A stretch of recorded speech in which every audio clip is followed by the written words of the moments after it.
my check.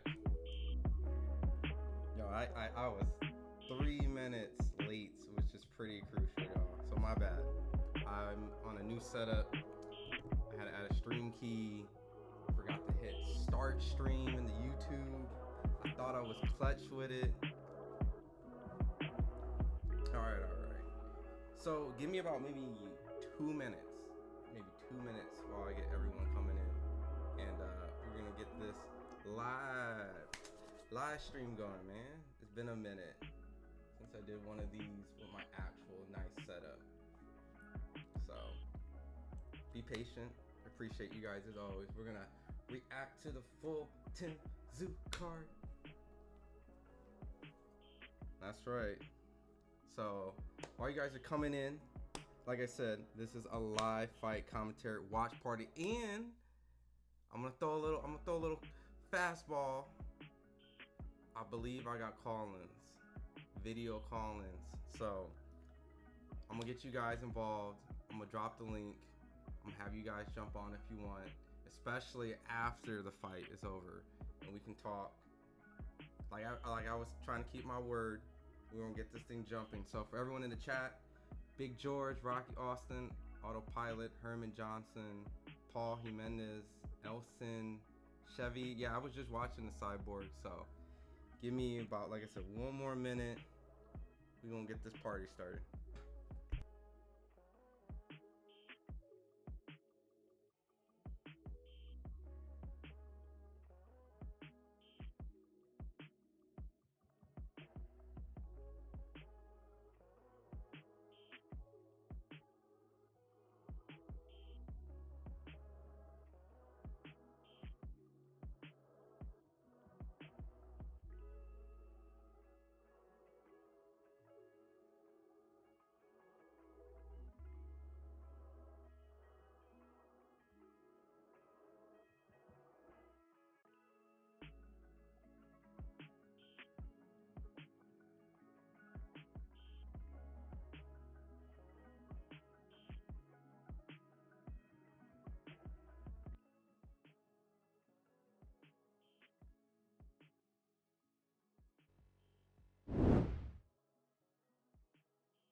Damn. Audio, no sound. Okay. Yep. All right. Johnny, Rigo. All right. You guys got me. Let me start over. All right. That was just me dry spitting. All right. This is Ron Goodall over at FightHype.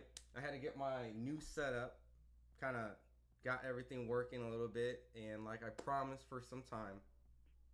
Yeah, I know. The no sound. I got it going. My bad, y'all. New setup. Completely new setup. I got call-ins now, video call-ins. So instead of me just talking, right, just me just talking, and you guys in the chat, my biggest goal of this, I guess, Believe the Hype segment on FightHype, it's just not just me. I want you guys to get in. I want you guys to give your opinions. I want you guys to use this platform, right? One of the biggest platforms in boxing to get your voices heard. I'm getting videos, recap videos. Where you want me to turn up the volume? All right, hold on, right there. It's quiet. Sounds better. All right, a little more bass in my voice. I need a little more bass in my voice. All right. So let me just tell everyone right now. The fight, if you're in the States, is on Amazon Prime for free. No pay-per-view. Amazon Prime is going to start in 7 minutes. There's going to be 2 fights before the main event, so 3 fights in total. All right. So, like I was mentioning, and I'm sorry if you guys live in Australia or some other, I don't know exactly where everything's at. I can only speak for the States. But like I was trying to reiterate, like I've been promising for weeks and months, that I wanted to create portion on FightHype where the fighters will hear you guys speak, give your guys' opinions, give your guys' hot takes, get the the hot takes right, get the hot takes wrong, right? Create a more immersive place than just the chat, right? What time does the fight start? So there's 2 fights that's gonna start the card.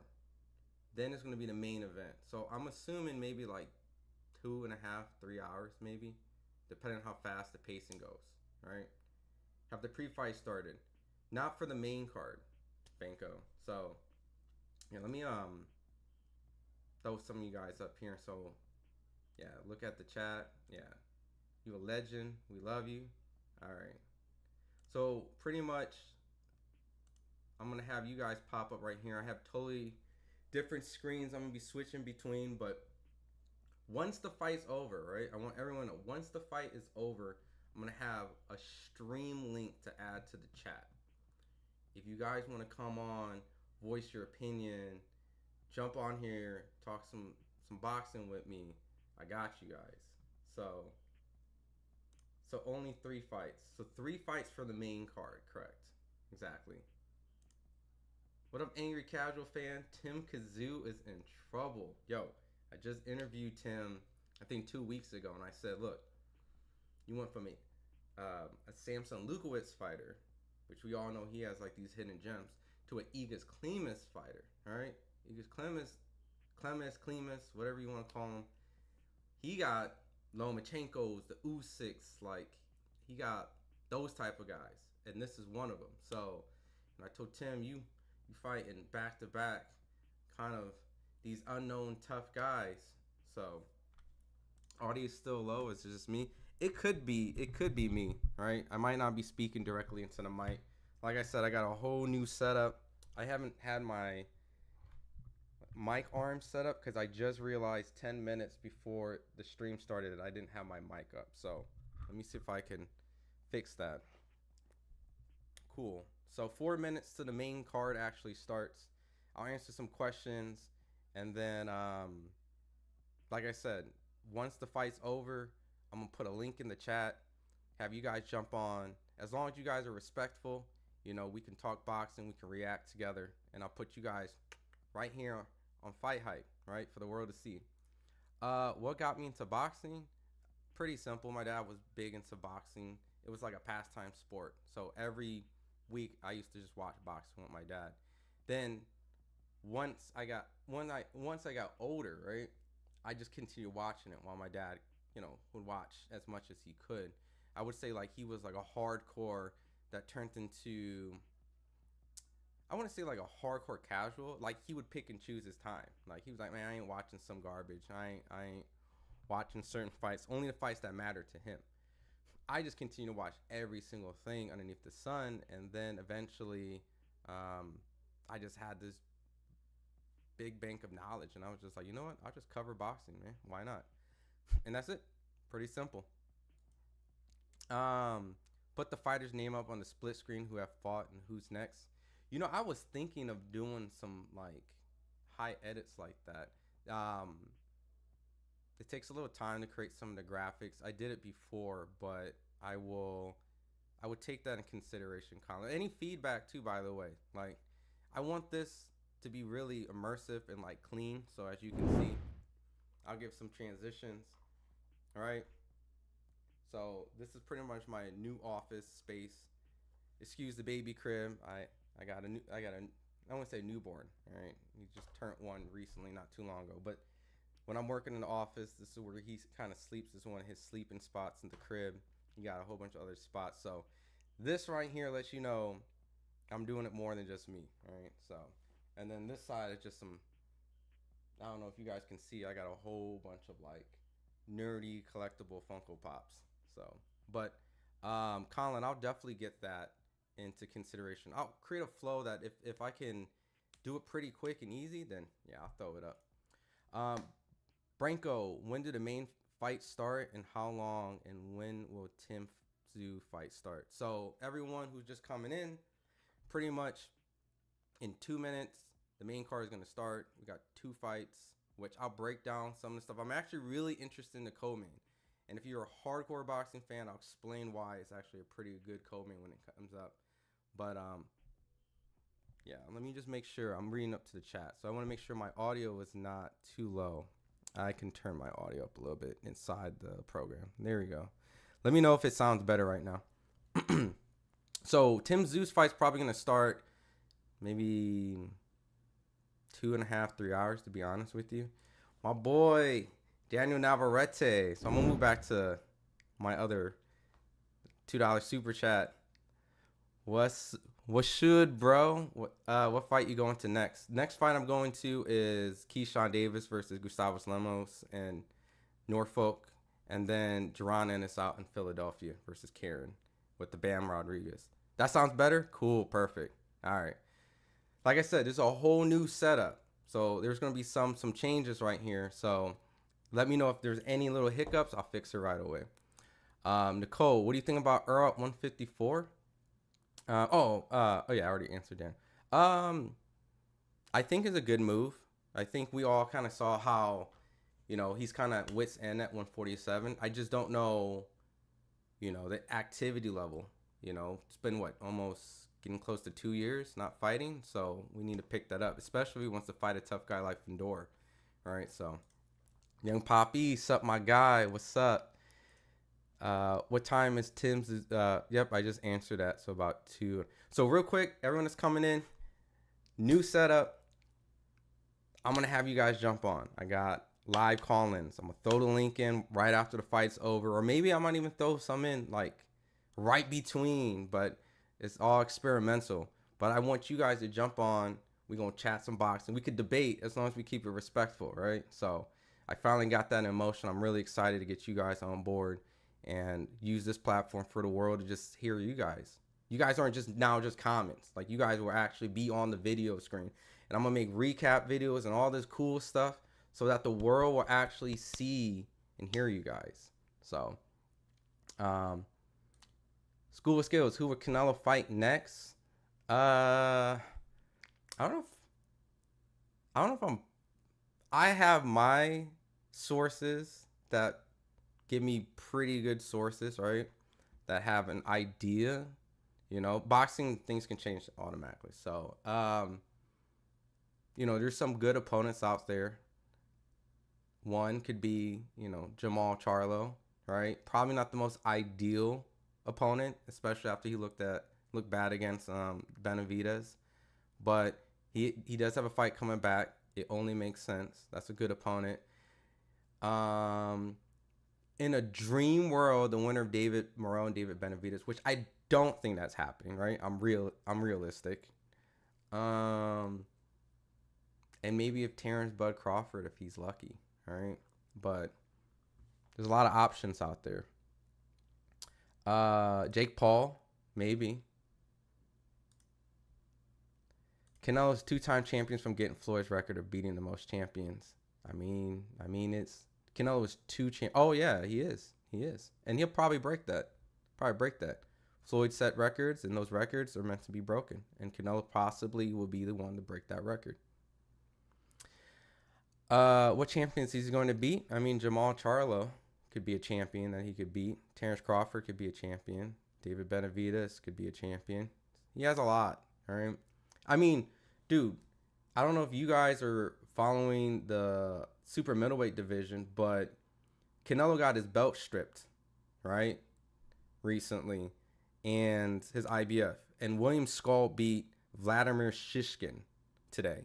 So Canelo has 3 belts. We officially have a champion that Canelo could fight to be undisputed again, and his name goes by William Skull. I didn't really watch the fights. I didn't really watch the highlights. So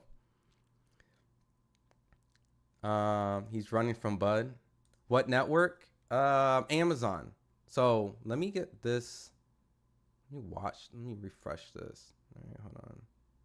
The stream should be on. Yeah, I'm watching. Let me put this up. Watch. Turn off my desktop. All right, cool. So it looks like they got the first. Let me turn this volume down. All right. So everyone who's coming in right now, the first fight is going to be happening probably in like 2 minutes. They're doing ring walks. All right. Let me get my box rec up. Let me turn this music off. I don't know why I still got this going on. Tim Tszyu. All right. Tim Tszyu.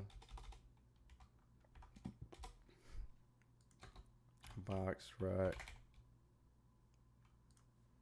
I'm gonna get this box rec. Boom, boom, boom. Event card. But it's gonna be on Amazon. I didn't even answer your. The fight's on Amazon right now for free. No pay-per-view today. Amazon's first non-pay-per-view. Buddy's going to drop his ass and his career. Inoue versus Nakatani in U.S. or Japan. That fight, Zero Dawn. What up, Zero Dawn? That fight's going to be in Japan. I heard that they wanted to kind of do a fight in Vegas where they would stack them together to build it up and then take it in Japan and fight. Inoue recently said that Nakatani had to fight his brother to get to him, but his brother just lost his belt. So maybe Inoue's going to try to puzzle that together. But that's a huge fight in Japan. And honestly, I think they should fight each other. Earl's done. Fish fried. Bud has been on his bicycle since the start of his career. Tank versus Fedora next. 100% Angry Casual. The most logical fight for Tank next. Bud's been running bigger guys slap over on his bicycle.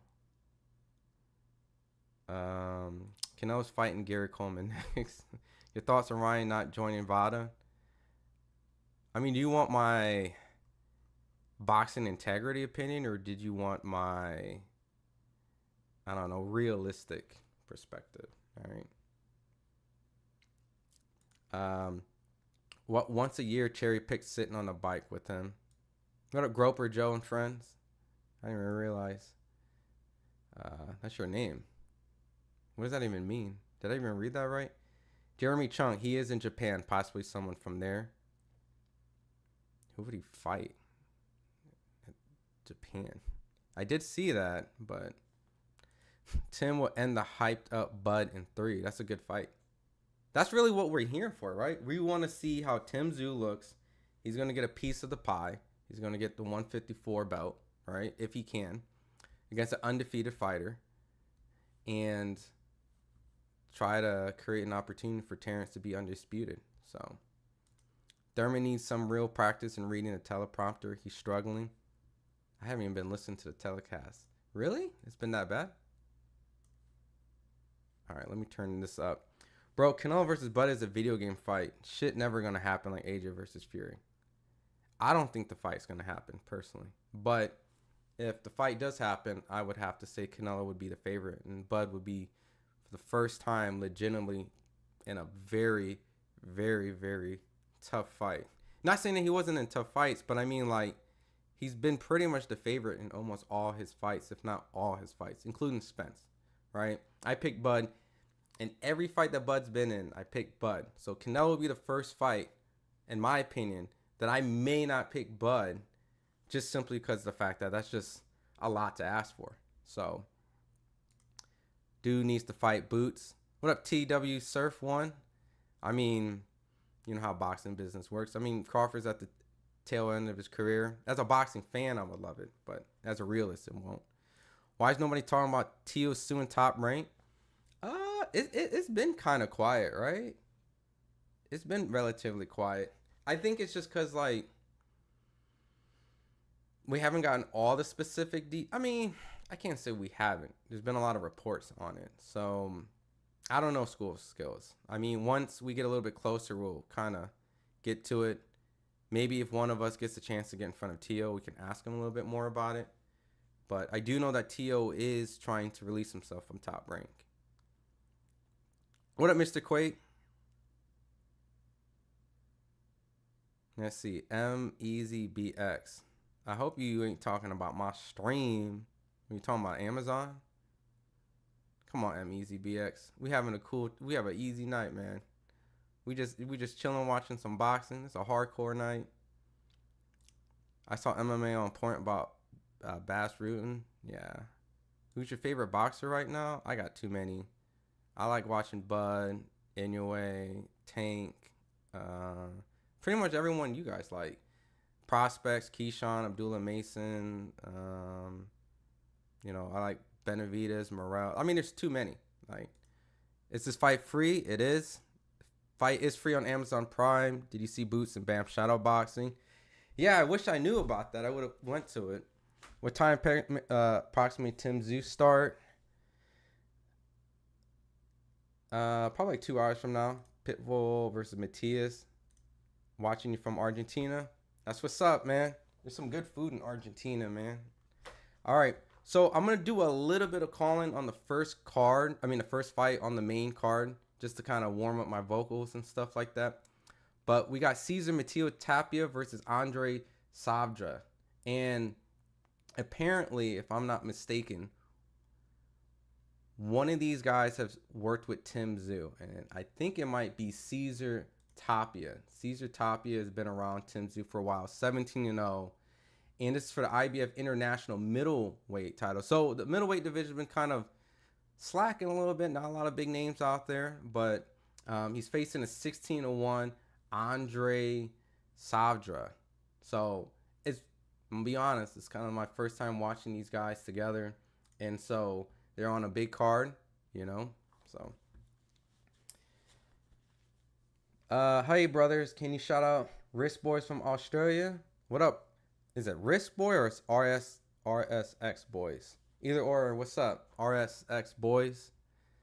Buzz should just get all the belts in 154 and retire. You got nothing else to prove. Watching from Pelican Bay in the shoe. That's what's up. Okay, that probably makes sense why it says TW Surf 1.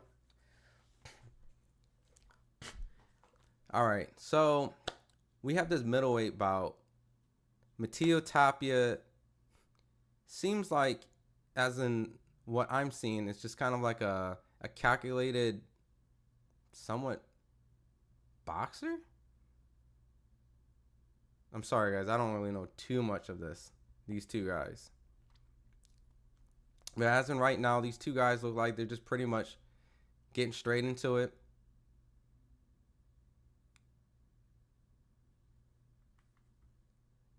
Cesar Mattia, 17-0, 10 knockouts. What does Andre Savdra have? 16, 13 by knockout. All right. So Savadra is how you say his name. He's from Venezuela. Got it. Ryan was training for Devin until Bill and Dev told him to test. Wait, what? Ryan was training for Devin until Bill and Dev told him to test. Oh, Tapia just landed a clean left hook. Oh, so okay, guys. If you guys do not have this fight on, it's a pretty easy fight to just call. Two guys, straightforward, punching each other. They're both landing good, solid hooks. I don't know who's going to win. Someone's probably going to go down. Ryan was training for Devin and Bill until Dev told him. I don't think Ryan's going to fight Devin again. I don't think they're going to fight. Like, think about it from the perspective of Ryan. You've already kind of convinced the public that you're the man. You beat this guy, regardless of the fact that you failed your drug test and you came in overweight, which is Devin and Bill's overconfidence, thinking they can take it. But the whole boxing public pretty much either feels like you're the man or you're a cheater. And really, at the end of the day, I feel like there's more people that are on Ryan's side than Devin and Bill. So, as like a competitor, yeah, get that back so that you can prove it wasn't the Oshnery. But really, at the end of the day, I don't think Ryan's going to give Devin a rematch. You really don't necessarily need it as much as I think Devin does. As weird as that sounds, the one who failed the drug test. I think the public perception of Devin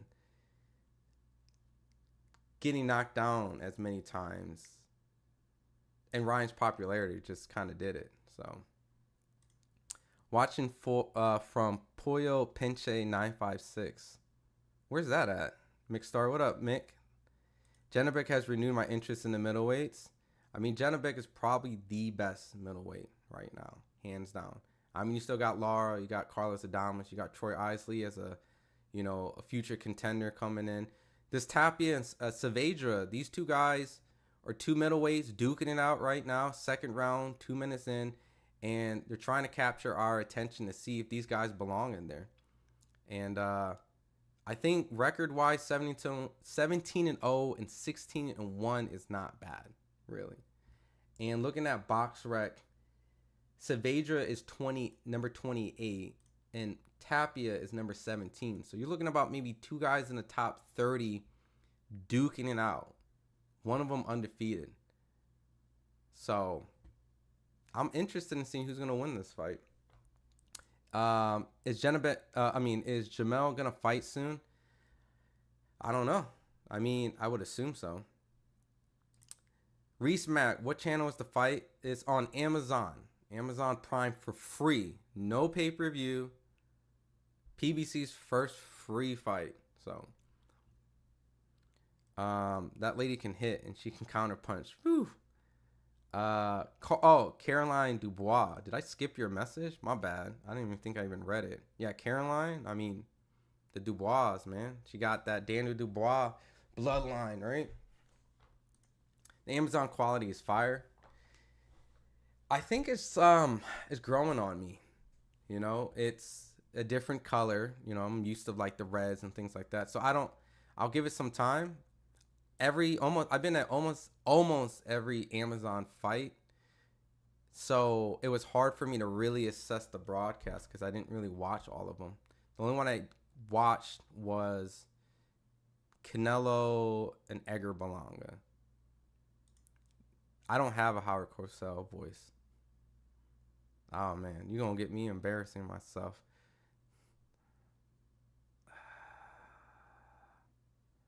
And I left. And all right, Tapia. Nah, bro. You can't get me to do that. You can't do that. You can't get me to do that. But as in right now, everyone who's jumping in, man, turn on Amazon Prime, man. This is a pretty good middleweight scrap. I'm going to call the co-main, really. I said I was going to call this fight, but I'll be honest, I really don't know too much of these guys. I'm watching these two guys for the first time. Bill Haney playing chess. Ryan ain't said shit after that. I mean, really, at the end of the day, like I said, he's microdosing still. I just don't think Ryan needs to do anything. Like, to be honest, Ryan has put himself strangely in the position of the darling, even though he failed the drug test. There's nothing Ryan does that does not change his fans from thinking whatever, right? So, Attorney Bailey, keep improving, $10 super chat. Yo, Attorney, I just want to let you know I got the call-in set up now. So after the fight's over, at any point, I'm going to drop the link in the chat, and you guys want to chat and react. I officially got the call-ins. It's looking good. I can do the videos. So I officially got the whole setup going, at least on my computer. So I'm really excited. So if any of you guys want to jump and react afterwards, please be my guest. But that's what a lot of the super chats have gone to, just improving the stream and getting the quality better. So I really appreciate you always being here and supporting. So really, you, my boy Daniel Navarrete, you guys always supporting FightHype. Young Poppy, if the rematch happens with Ryan and Devin, is going to be the same outcome. I mean, I feel like Devin can make a lot of changes, but then I feel like the fight's going to be at a bigger weight class. So really, it's hard to tell, and Devin took a lot of punishment, and we'll just have to see.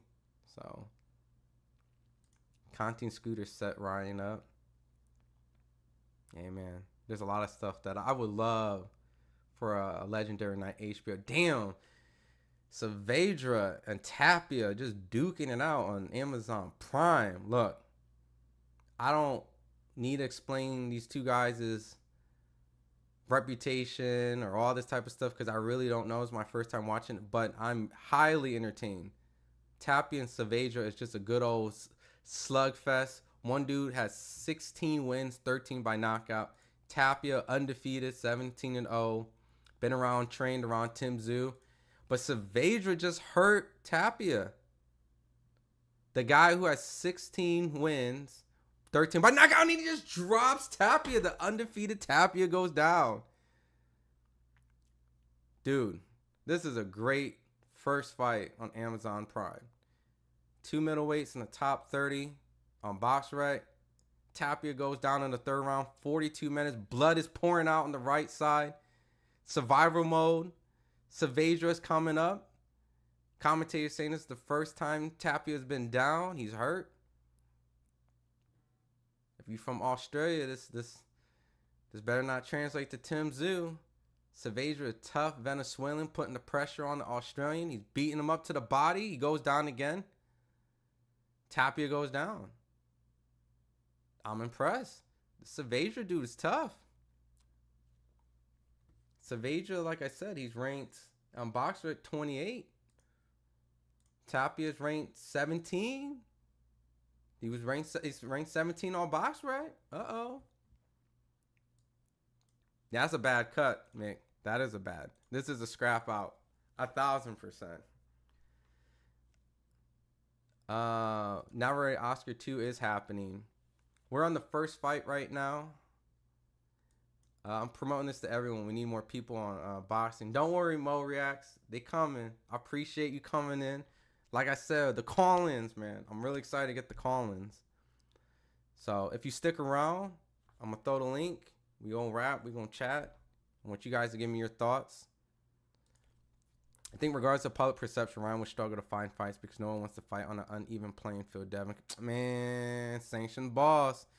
When that money, look, I'm a realist. I'll fight Ryan Garcia without Vada, right? You know? But I get what you're saying, but at the end of the day, people's going to feel like they can fight Ryan, beat Ryan, and they want that payday, man. Excited about the calling. I appreciate it. It's been in the works. But it's officially here. All right. 4th round. I'm going to continue reading the chat. I'm just tuned in and locked in. 4th round. Tapia got dropped twice. And he's defending himself against this hard-hitting Venezuelan. 13 knockouts, 16 wins. And they're just throwing hooks. He's cut. He's fighting off of pure heart. Maybe this is a preview to the main event. Maybe this is a preview in the main event. Right? Tszyu man in trouble. That Russian dude's coming off a KO win. Tszyu coming off a loss. I mean, not just a loss, but a cut. A pretty bad cut. But, oof. These guys are banging it out. New York Athletic Commission let them off the hook. They should have had tests for 1 year. It's boxing, man. There's always loopholes, school of skills. Charles should be fighting for a title fight since he had all the belts. He'll probably be put into a mandatory position if, you know, probably like a somewhat champion recess or some. Saavedra is on Tapia. He smells blood after dropping him twice in that 3rd round. See, the middleweight division has been like this really exciting division when it comes to like speed and power. It's like almost like the perfect balance, right? You got these guys who are big, strong, physically capable, but not too sluggish. Can show athleticism, but there's really no names. You know, it's been kind of dead since like Jamal's been on a hiatus. Canelo moved up. Triple G. Done. So like this whole division needs a facelift, and right now we've just been kind of waiting around. So, right, young Poppy, Tapia is slugging out with this guy. I mean, I didn't really know too much of these two guys' styles, but I see why they put him on. Oh, they exchanged hooks. And I'll be honest, man, it looked like Tapia had a better hook, but I don't know, Saavedra backed him up. Jeez. Devin might fight Blair Cobbs next. Maybe so. We need to see Keith one time versus Fedor. I mean, Keith's at the fight right now with Tim Tszyu. And I'm going to say Bakhram. I ain't going to read his last name. But Keith Thurman's there at Tim Tszyu's fight. So shout out Anita Hugh Jazz from Idaho. Man, I'm trying to think. Have I ever been to Idaho? I've only drove through. So when I go through, I'm going to make sure when I get out there, I'm going to try to see Anita Hughes. Money always talks, Lotus. Facts. Mixstar says, I would hardly call Tim Tszyu's last fight a loss. I agree. It was a close fight. Could have went either way, but in the record books, it's technically lost. So, Ryan cheated. Oscar Duarte too. The shoulder roll. If you watch my Kenneth Sims interview, somewhere along the line, because he's fighting Oscar Duarte coming up. We talked a little bit about it, and the ref definitely should have warned Ryan from turning his back. It's almost like borderline saying you don't want to fight. You never want to turn your back, and he turned his back a lot. So you have to pay what credit card is see to fight. No can do. Turn your screen around, please. Oh, you have to have Amazon Prime. My bad. If you have Amazon Prime, it's free. Yeah, maybe you can watch it in my glasses. Why does Oscar De La Hoya keep that bread from New York State Athletic Commission? I mean, you know what's one thing I'm really excited? I was talking to some people. This wasn't actually my thought process, right? I mean, but after I was talking, I was like, okay, we do get to kind of learn a little bit more about the DAZN and De La Hoya, and the books have to open up. So we get to, learn a little bit more about their boxing business. So it's pretty interesting, pretty exciting. Saavedra just pummeling Tapia in the 5th round right now, 2 minutes in. 2 minutes and 16 seconds left. I don't know how Tapia is going to get through this. He's just losing these exchanges, and he just eats a right hook. So this Saavedra guy's pretty tough, man. Oh, we got some mean hooks, man. Who's fighting next? The next fight will be Jonas Tellez versus Johan Gonzalez. I'm actually interested in that fight. I'll explain a little bit after this mukbang, because we got a guy who's 35 wins with 34 knockouts, right? And he's facing Johan Tellez, who's a Cuban fighter, right? 8-0 Cuban fighters. Oh, Tapia throws a solid right hand, but Saavedra's just backing him up. It seems every time Tapia lands a good shot, somehow Saavedra's just able to just kind of push Tapia back. But Jonas Tellez was able to stop Sergio Garcia, who, in my opinion, gave pretty good fights against Sebastian Fedor, Tony Harrison. So really, at the end of the day, actually, no, Tony Harrison pretty much decisively beat Sergio Garcia. But Fedor, Sergio Garcia and Fedor had a really good fight, and Tellez stopped him. 8 wins, 6 by knockout. So, I'm always interested in those slick, offensive Cuban fighters. So this is going to be good. Tapia seems like he lost power behind his punches in the end of round 2. Yeah, Mo. I mean, he did get drops a couple times afterwards. He got a mean cut. He's probably discouraged a little bit. And honestly, Saavedra is just a consistent, persistent, just come forward, unfazed fighter. It could be pretty tough on a guy like that. How many fights before Tim Tszyu? One more after this. One more. What time's the fight, Tim and Bakhram? Oh! Whoa! Tapia drops Saavedra in the 5th round. The tables have turned. Yo, Mo, you said Tapia seems like he lost his power. I don't know. 5th round told me his power is still there. 5th told me his power. And just like that, the commentator saying Saavedra ain't never been down either. Both guys have dropped each other for the first time of their career. Banger. Bang, look, that knocked him from Tapia. Oh my lord. And he just got dropped, right? 0-0. We got one more fight after this, man. Relax. We got one more fight. We got a good fight on. You need to be tuning in right now. You need to be tuning in right now. This is, look, 3 knockdowns already in the opening fight on the card. And that was a mean right. He threw a mean right hand. And it looks like he threw a couple jabs. Yeah, he set him up. He must have like did a kind of like a feint, right? He threw 2 jabs, tucked down, and threw a right. So Saavedra didn't see it coming. So I don't know if he was physically hurt, but he got put down on his ass. And he took a lot of right hands. So, ooh, a solid left by Tapia. Tapia is in the groove now, guys. Tapia's loading up. He's loading up with these shots. Confidence is brewing. Saavedra's a little cautious. Why don't people talk about Golden Boy and Oscar De La Hoya not showing Team Haney the final numbers from the fight 6 months ago? I don't know. If either he's a scumbag and he's trying to keep the money hidden, or 2, like, the Haneys don't know what they're talking about. All I know is Tapia throwing fists, Saavedra's throwing fists. School of skills. We can talk about Devin any time, but you gotta tune in. These are 2 middleweights. Oh, Saavedra landed a mean right hook on Tapia, guys. You have to just put this fight on. 2 guys are duking it out. Middleweight action. And Tapia is just coming back, man. Saavedra's there to fight. Tapia's there to fight. Steven Seagal by KO in the 9th.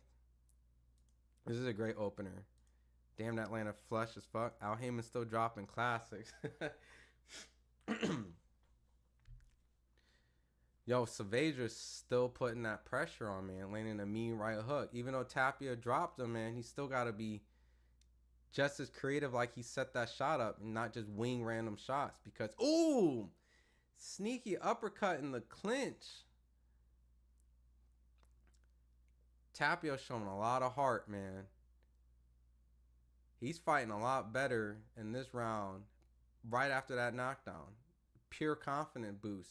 Does that to a fighter. When you know you can hurt a guy, it makes you try a little bit more.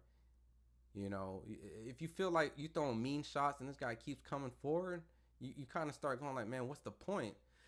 But when you know you can actually have an effect and you know that you can get this guy down, maybe even out, fuck it.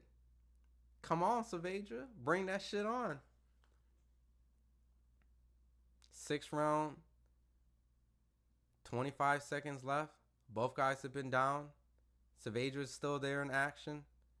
Tapia's still there in action. Guys exchanging body shots. Tapia's sneaky. Like, if you guys notice, Tapia is like a really sneaky puncher.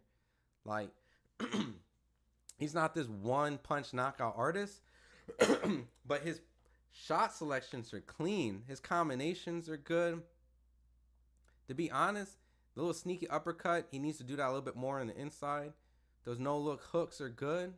And to be honest, like, when he sets up his shots with the jab, he almost doesn't miss from a hook. So, right? Right, Bailey? Tapia throwing nice combos. Sanction boss, I can almost bet the fight is going to be better than the main. Nah. I mean, unless someone gets stopped early, right? Tim's always exciting. Tim's is always exciting. So, and Bakhram is a Igor Klimas fighter, you know? And Igor's got good fighters, man. You know? So, from Grozny, Russia, you know?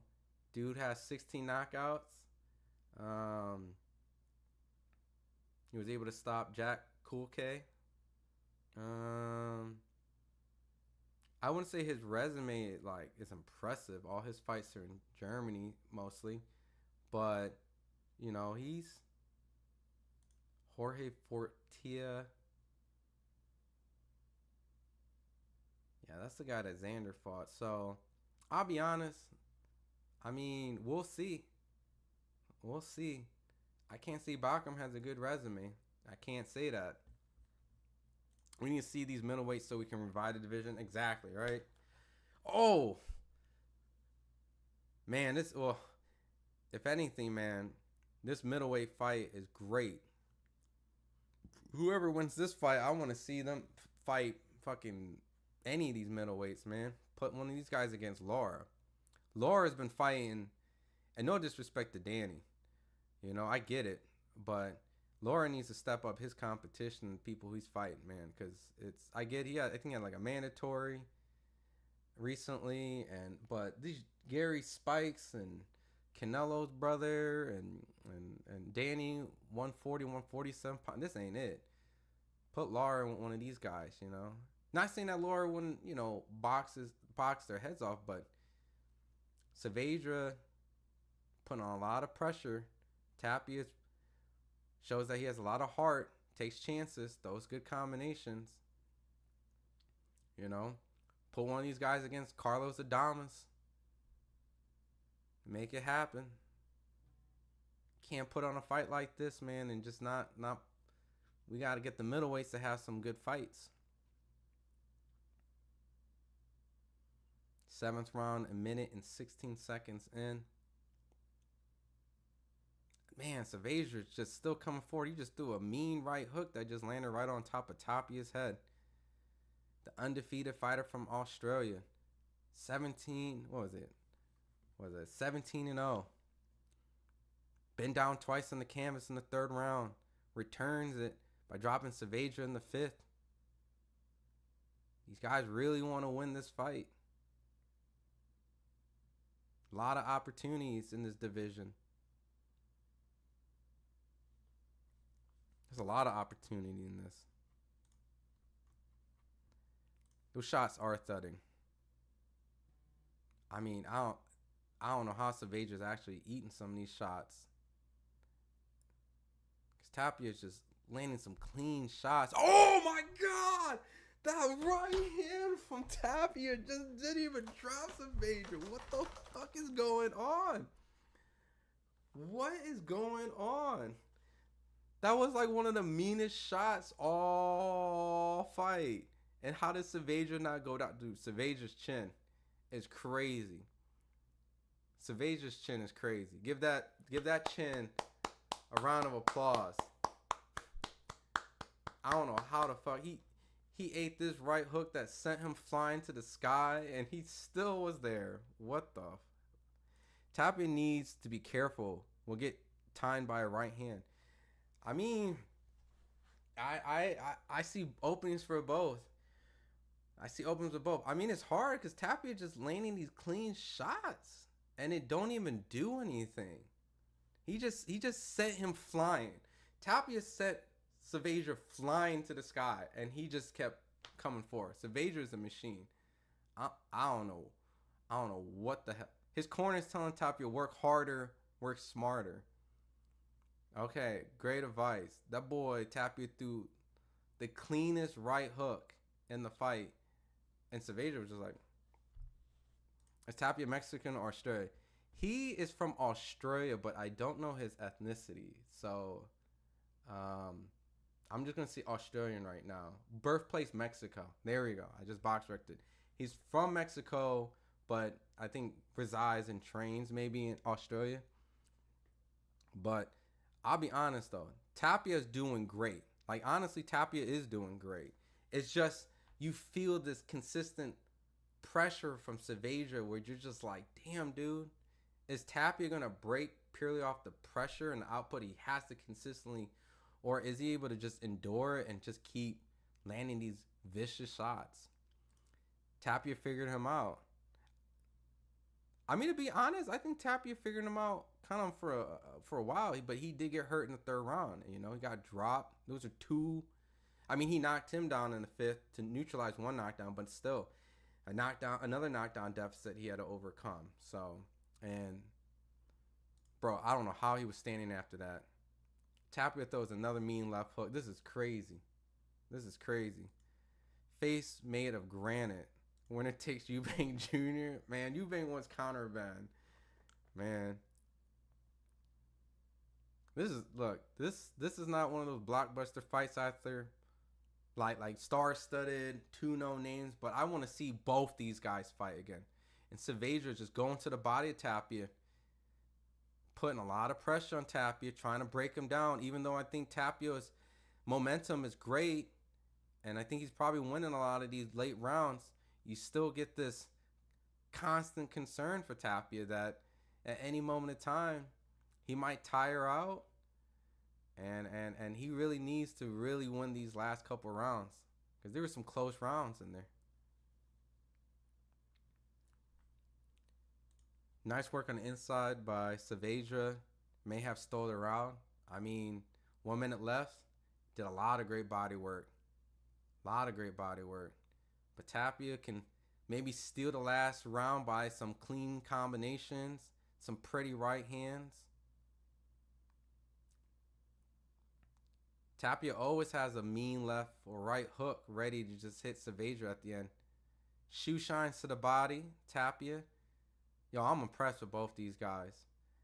I'm not saying neither one of these guys are going to be a world champion, but like Mo3 React says, respect to both, man. They came to fight. Facts. This is crazy. These guys have heart and will. I can't even question these guys. Now, I know it's going to take a little bit out of both fighters now. So these are the type of fights that you don't want to keep constantly having in your career. Because even though this is a great performance, and maybe this is the fight that you have to have with your opponent in this fight. So it is what it is. But, oh, Saavedra lands a mean hook. Sends Tapia on the ropes. I think Saavedra stole this round. Not even stole. I think he outworked him. From the body shots to the last couple seconds, sent Tapia back. Guys, this is a close fight. It's a close fight. These guys really going to have to duke it out for these last 6 minutes, man. If this was a 12-round fight, I don't even think this probably will go the distance. Good C-plus fighters with upside.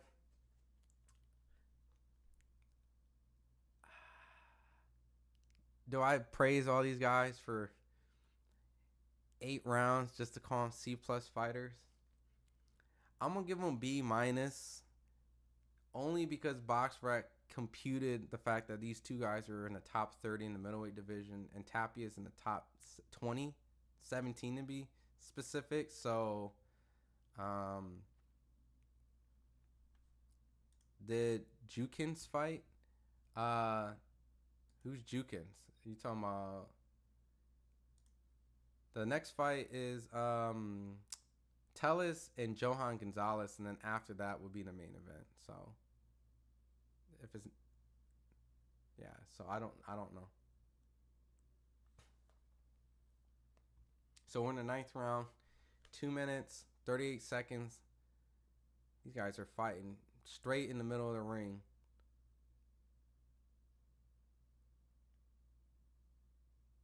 Tough fight for these guys. You know, while I have this fight up, I do want to start bringing up names in the middleweight division because I keep mentioning these two guys in the top 30, but what does that top 30 look like? We got Lara, Jamel, Hamzat, Chris Eubank Jr., Jenna Beck, Carlos Adames, Patrice, Volney from Canada, which I don't really know, Merrim, the Kazakhstanian fighter, which I might have seen, Shane Mosley Jr., Austin Williams, Aaron McKenna. Man, Saavedra is just putting it on Tapia right now. These might be the last couple rounds that Saavedra needs to win the fight, and he looks like he's on his way. Tapia looks a little tapped out. He's in the corner, and he's down. And just like that, like I said, you get this consistent worry about Tapia, even when he's doing well, that can he make it to the finish line? And he goes down. A minute 24 seconds left. This is his 3rd knockdown in the fight. That's a lot to come back from. Saavedra's putting pressure again. He's on the hunt. Good jab from Saavedra. Puts Tapia on the ropes. Saavedra inside game's better than Tapia. Tapia needs to stay long and mid-range. I think he's trying to. I think he is trying to. But it's just hard. This dude Savage's pressure is just relentless. And he has a chin of like granite, someone said in the chat. Bro, this was just a tough fight. For anyone who just didn't have the ability to keep someone off you. If you can't keep this guy off you, you in a fucked up fight. Because you can't hurt this guy. You can't hurt this guy. Like, you have to be like Jamel Charlo in his prime, maybe. You got to be like Janabek, maybe. You know, Carlos Adames on a good night. And maybe not, man. Maybe Savager is going to show it. This guy's clearly fighting upper competition. Oscar De La Hoya won't open the books and show the final revenue. How are you supposed to know exactly what you made of? It's a violation of all that. My man, School of Skill, I swear, I'm going to get a Devin Haney stream going on sometime. When they get closer to all the lawsuits and all that stuff, I'll promise you, I'll do a live. And we'll discuss it when we get a little bit closer, you know, and that's one of those topics in boxing that would never get ignored. We won't ignore that. But I don't really know a lot of the details, to be honest. You know what I mean? Like, one side's accusing, one saying they didn't. So, actually, De La Hoya did 300,000 pay-per-view buys. Shows the certified number then. Show the books. It's a shame you have to go to court and see the books. Even if De La Hoya said that, we do got to go to the books still, right? That's what we want. We want some of that tea. Don't worry, school skills. We got a lot of Devin talks in the future. And the headache they'll have the next day from all these shots is why I have a CDL. Yeah. Almost falling off the ring twice is looking crazy. The digging for gold to the body. Savager knows how to fight on the inside. Short, quick inside combos. Don't see fighters that skilled today. I mean, look. Clearly, if you ain't ready, he'll test any of these top 20, top 30 guys. And it shows Savager probably was not the guy to come in here and beat Tapia on paper, because Tapia is the undefeated Australian on a Tim Tszyu card. And he's here. He's ready to rumble. Tapia looking like a little tapped out. Worded perfectly. And look, just like that in the 10th round, Tapia throws a mean right hook. Savager just not phased. I feel like Tapia exhausts himself more just, and a mean right hook. I mean, an uppercut. Right uppercut, left hook, and Savager fires back with an uppercut and goes to the body. Guys, I'll be honest. Tapia's whole trying to hurt him and get back might have cost him, because really at the end of the day, he needs a knockout. And maybe some of that I'm trying to hurt you mentality. I don't know a lot of Tapia's style. If he has an ability to box and move, maybe that should have been the game plan a little bit. Duking out with a guy like this, if that's not your style, it's not smart. You know? Tapia really needs a knockout. So at this point, I can't say what Tapia's trying to do. It's not a bad idea. It's too late to try to say what we could have did, or but I think Savager won this fight purely off the 3 knockdowns, a lot of close rounds, the momentum, the blood on Tapia's eye could be convincing some judges. Mink, mink, mink. Mink, mink, mink. Tapia's nice with the hands. Yo, Tapia is a good fighter. Like as in like what I'm seeing in this fight. He has good inside fundamental combinations, solid right hooks, good blinding shots, you know. But this guy Savager is just a gum shield. You can punch him all you want. He will reform back to the normal shape and keep coming. Savager does not know how to move his head from the shoulder to shoulder on inside, letting his hands go on the inside, though. He's just a tough-ass Venezuelan with a good chin, a lot of heart, busy, activity, comes forward. 2 mean uppercuts sends Tapia back. I feel like a draw is coming, even though I feel Savager did enough. Really? 3 knockdowns to 1 knockdown. I mean, Tapia did win practically most of the second half, and maybe a couple of the early rounds. But can you have a draw with 3 knockdowns? Well, technically one of them gets negated, right? Because Saavedra got dropped. Damn. That was a good ass fight. And like I was saying, I'm gonna read up the middleweight division up to where Saavedra's at, right? Saavedra's 28 in BoxRec. So this is what I'm gonna do, right? It's not, no, I need to go to, all right.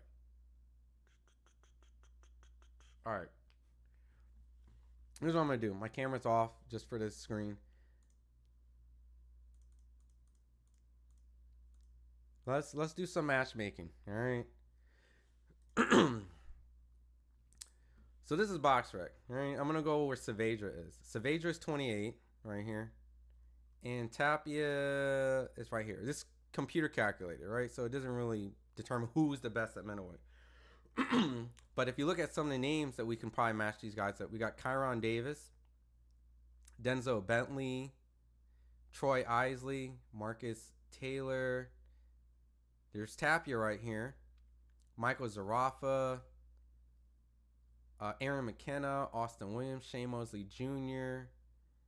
There's Undefeated Kazakhstanian, which I think I might have seen, Carlos Adames.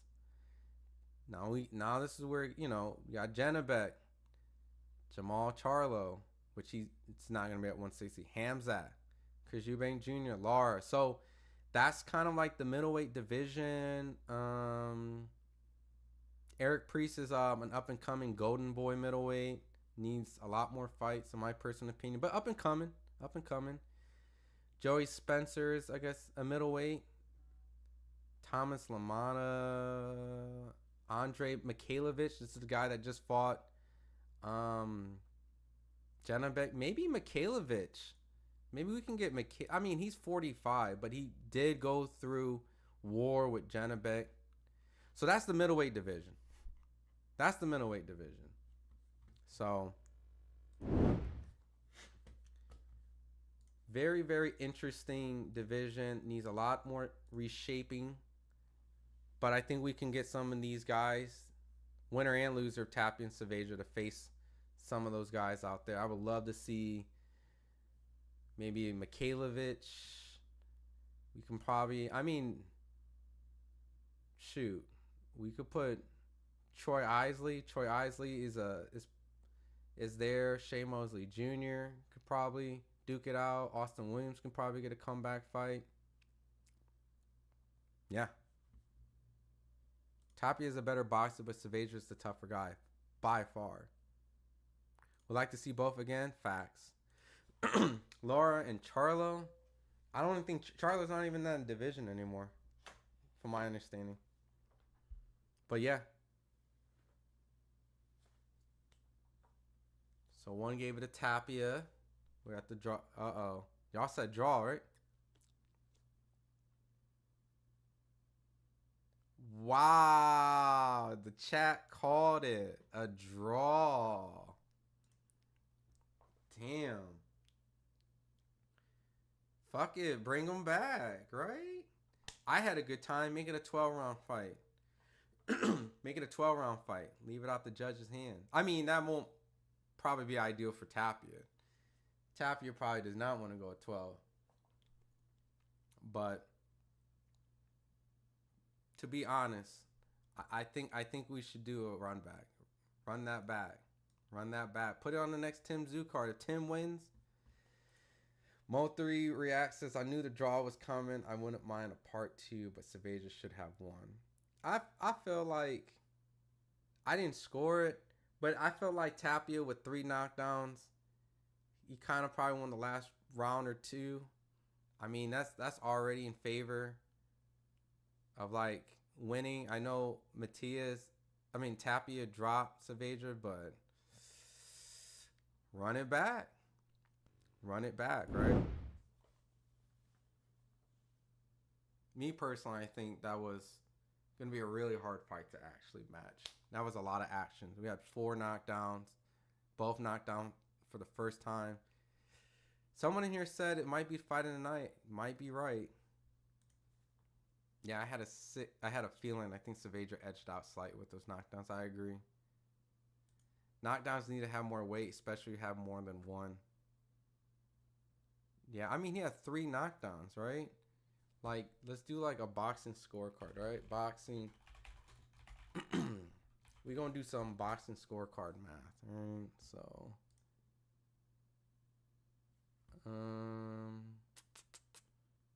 take me to the new app. Continue to dashboard. All right. So, I'm going to do like a simulated score. But we know how boxing can be, right? Was back in the Aussie, but he lost. So let's say like Tim Tszyu got, all right. So what? 3 knockdowns. All right. Let's do some boxing math, all right? So I gave, let's say this is let's say that this guy right here is Tapia, and this guy's Saavedra. So 3 knockdowns, 1 knockdown.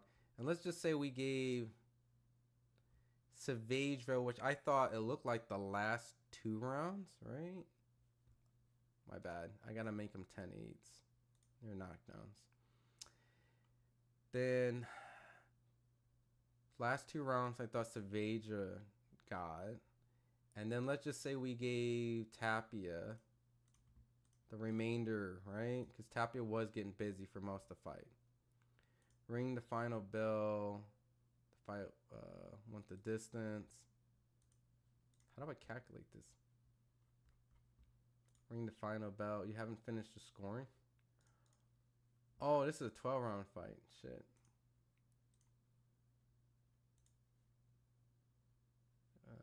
Make sure you lock in every round. Oh, shit. I have to make a brand new one. No. I'm doing some weird calculation for the first fight that just happened. All right, so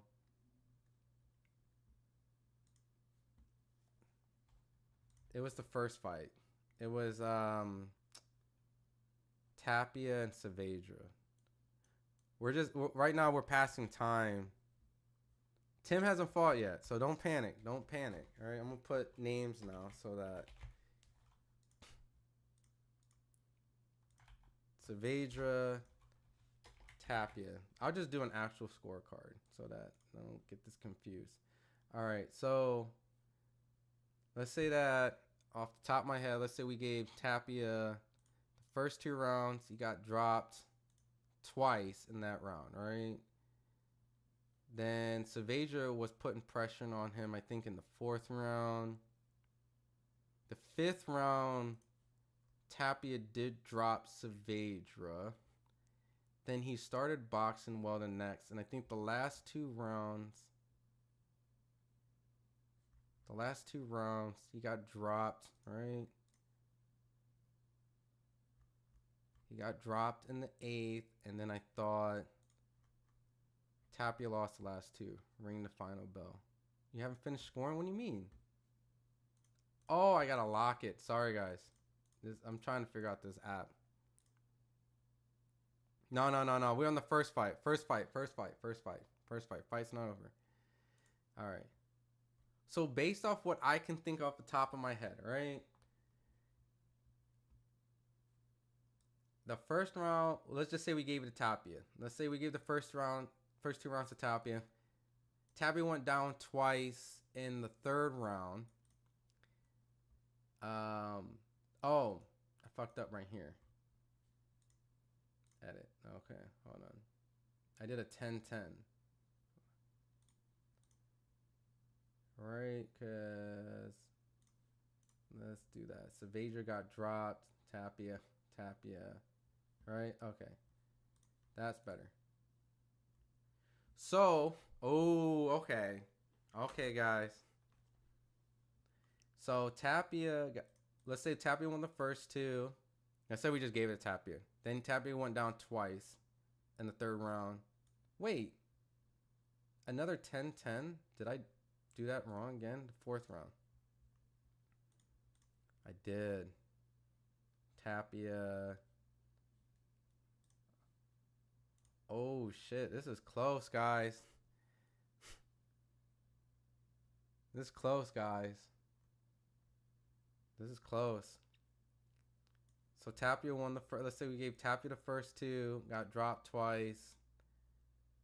Then let's say. Did I do this right? Oh no, Saavedra. Man, Saavedra won that fight. I don't even need to do this math shit. I'm done. I think after looking at it, I think Saavedra won. After I'm kind of like putting it together, Saavedra won. But you know what? Run it back. Just run that. That was a good fight. Saavedra won that fight. Saavedra won that fight. That just kind of just proved my point. That was good practice on the scorecards too. So I'm gonna have a scorecard for the Tim Tszyu fight. Gary Antonio Russell won his fight by fourth round stoppage. I saw that. I mean, I didn't see the fight, but I saw Gary put something on his Instagram. Need an overtime draw rule. Boxing needs more innovation here. Yeah, no. We're in the co-main, guys. We're in the co-main. Tim didn't lose yet. Pat G, what up? We already know what Al and PBC want if Tim Tszyu wins and Spence wins unification. Wins a fire unification. Where's Lubin? Why is he not getting any fights? I mean, I think Lubin should be getting a fight coming up. Lubin should go to 116 challenge Adamas and Lara. He ready? I mean, Lubin's at a point where he should be getting a fight. Damn, I thought the fight was over. No. But that was a good first first fight on the card. Damn, thought the fight was over. Nah. Tellus should be fighting very soon. Yo. Let me take the time to kind of talk a little bit about that fight.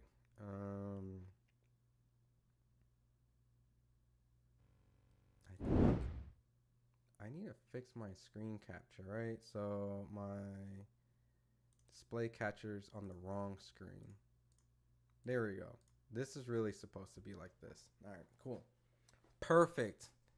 This is what I wanted.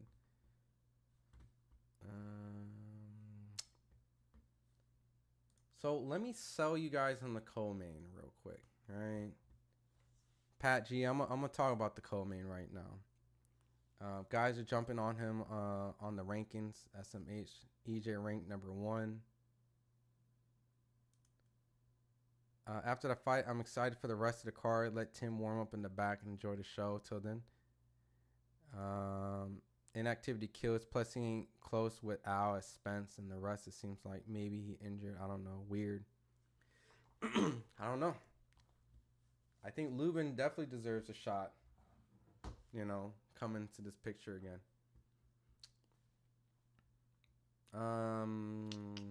Oh yeah, I was gonna sell you guys on the co-main, right? So this is why the co-mains caught my attention. All right. So Johan Gonzalez, 35 wins, 3 losses, 1 stoppage, right? So he's not invincible. But when he is on a roll, 34 KOs. So he can punch. He's Venezuelan. Saavedra's Venezuelan. That just happened right there, right? Now, the only problem is he's ranked 77 in the world. Not really the most exciting things. But his only stoppage loss is against Jesus Ramos. 9th round, we know Jesus is a puncher. But overall, he's a pretty decent guy. He's coming forward. He's going to scrap. He's going to put some pressure. He's going to do his thing. I don't know if you guys like, you know, watch David Morrell, things like that. But there's this new kind of Cuban, slick, offensive fighters that want to get some blood. And this Johannes Tellus guy, he's caught my attention a little bit, All right, 8-0, 6 KOs. Granted, not really a lot of meats on his resume. Debut 3-13, 1-2, 121. That's nasty work, first and foremost. Why is this his fourth fight? That is nasty work. 1926, 30. All right, so this is where it was like, this is all nasty work. Now, I was at this fight. Which one was this? This was, all right, Errol Spence versus Terrence Crawford. Had to be in the building for that fight. This is the guy that stopped Sergio Garcia. The guy who Tony Harrison outboxed, but gave a really good fight against Sebastian Fundora, I believe on the Gervonta Davis and Isaac Cruz fight in LA. So, pretty crafty Spaniard fighter, and I didn't expect that. I didn't expect Sergio Garcia to get blasted out by some guy. I get it, from Cuba, but this is some nasty work right here. After he knocked out Sergio Garcia, he fights a 15-1 and stops him, and then goes the distance with Joseph Jackson, 19-0, all right? Undefeated fighter. So they're stepping his competition up. They're putting some meat on his bones, and now they're putting him against a power puncher. Let's see if this guy's really good. I'm just excited to see a little bit more life, in the super welterweight division. Some new faces. Let's see. Cuban national champion, 4 national. So let's look at his amateur background. Who has he been in the ring with? A lot of Cuban fighters. So let's see if this guy's really the goods. We've been watching the same fighters over and over and over. He's allegedly a 24-year-old Cuban fighter. So, yep. Shout out Ron and FightHype. Keep doing your thing. Appreciate it, Pat. And like I said, at the end of the night, if you guys want to do you guys would be like the first call-in segment. All right, we could chat a little bit of boxing, and it's not just gonna be me on the screen. So, anyone got a Discord link? Jonas Tellis is nice. He's going to stop. Oh yeah, you're saying he's gonna stop Johan. Jonas is a problem. Johan's problem is he gambles on his fights, and he is the goods, right, Big Supreme? So, I'm always excited, and he's trained by Ronnie Shields, right? And Ronnie Shields has trained a lot of good fighters, and it's one of those fighters where I'm excited to learn more about. I can't sell you guys on the fact that you must watch it. Not like David Morrell. I think David Morrell's second or third fight was against Lennox Allen. He beat him. I was like, yo, David Morrell was good. It let me know right away. Also trained by Ronnie Shields. Get what I'm saying? So Ronnie Shields is kind of tapped into these Cuban fighters, and they're very offensively explosive and talented. And it's this new breed of Cuban fighters that turned pro. Andy Cruz went to Bozianis, and he's trying to be a little bit more offensive. So Attorney Bailey says Cuban fighters can fight. Records can be deceiving. Oh, for sure. I'm just used to the Cuban fighters that just like I said, David Morrell off rip. Regendahl fought Nonito Donaire at a time where many people were like, you fighting the best guy in your division. I get you were the best amateur in your division, but you really want to fight this power puncher Donaire? Donaire. So Ronnie Shields fighters don't really get knocked out, all right? And Ronnie Shields definitely established good fundamentals when it comes to a solid jab. He really creates a pronounced jab in his fighters. So a Cuban with an offensive strong jab with athleticism, crafty footwork. The music that Cubans listen to has a lot of good pacing, so it can overwhelm a fighter. So, Jonas got banned in Canada for fixing his fights. If you notice, his fights has no props. Really? Yo, Big Supreme, man, I'm gonna have to get you on. I'm gonna have to get you in the chat afterwards, man. Spit some game. You know, I ain't a better, so. Eagles and Morel. Look up Diane Gonzalez, super explosive Cuban at 126. Bet. I don't know if has he been on like a big card, Big Supreme? Like if so, I may have seen him. If not, I'll definitely give you props. Let's see, Diane Gonzalez. All right, so everyone, we're in the co-main right now. After the co-main, we won't get to the main event. Yeah, he'll be champion soon, huh? Let's see, Diane Gonzalez, 15-0. All right, I'm gonna do a little research on him. I got him up, so yeah, I got him up right now. Been in Ronnie Shields' gym in Houston, Texas. Oh, word? Shields training Holyfield. Holyfield sparred with my friend Billy. Watch Holyfield train. Agree with you about Cuban music. Good eye. Yo, Attorney Bailey, man. Let me find out you like a trainer on the side. Now he's out of Dubai. Okay. So we're in the first round, 2 minutes and 29 seconds. I really want to actually grade Tellus and actually put some effort and really focusing on his assets.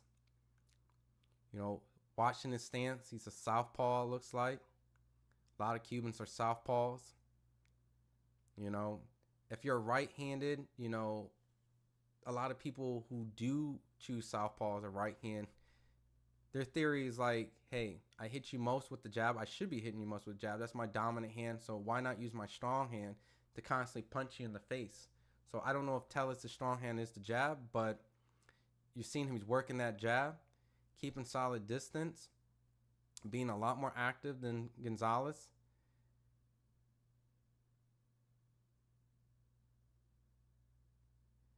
So this definitely feels like a boxing match, like the commentators said, because that first fight was a slugfest. But as in right now, when you see an orthodox and southpaw, you typically want to see their foot placement.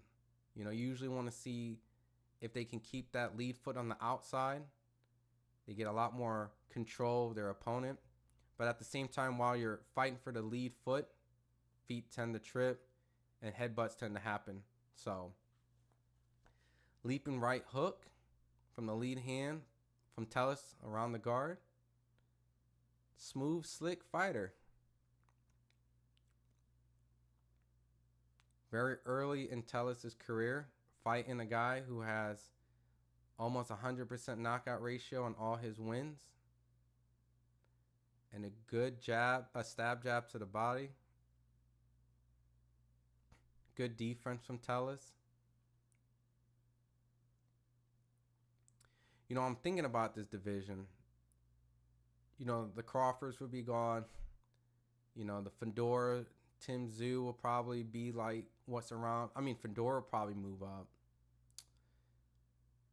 So Tellus might be coming into a 154 division that's pretty new. So, what fight are we up? We're on the co-main right now. Tellus and Gonzalez, and the next fight would be the main event. Gonzalez is trying to test Tellus' reflexes with his hands down. It's the end of the first round. So, it's a fill-out round. So, it's going to be a complete different change of pace from the first fight. But it's okay. All right, let's see. Diane Gonzalez. I'm going to keep him up. Yeah, he fights a lot in Dubai. Has he been on any cards that I've seen?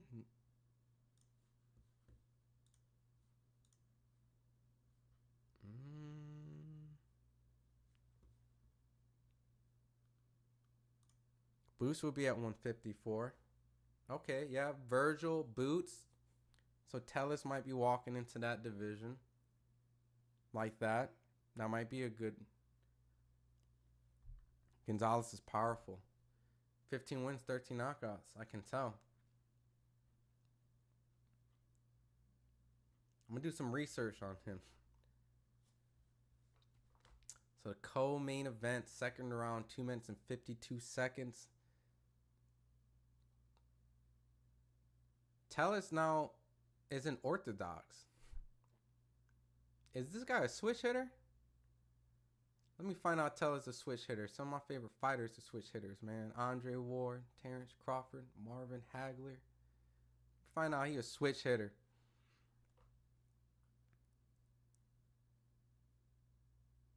So we get to see how he fights as an orthodox. He's still working the jab, doing some head work. Nice 1-2 from Tellus. Cubans are going to different countries now. Switcher. Gonzalez showing a little bit more stronger jab in the orthodox stance. Makes me wonder if he's actually a lefty. And this is kind of the theory that I was mentioning earlier, that if your more dominant hand is your lead hand, you can kind of dominate with strong power jabs, which can kind of break your opponent down over time. The most consistent punch. But Gonzalez lands a good combination on Tellus. Caught him dipping down a little bit. So just as a reminder, he's also a Venezuelan just like Saavedra. So he's going to be offensive minded, typical style. It looks like a pattern. Put a little pressure and probably have some natural power. Saavedra's pumping, Tellus is, I said Saavedra. Tellus is pumping that jab and a good sneaky right hand over the guard on Gonzalez. Zero Dawn, Love Ward. Yeah, I'm a huge fan of switch hitters, man. I'm a natural switch hitter fan. So, Jaron Ennis too. I'm a fan of Jaron. I feel like Tank is a switch hitter, man. He just ain't really show it. I'm telling you right now. Remember this.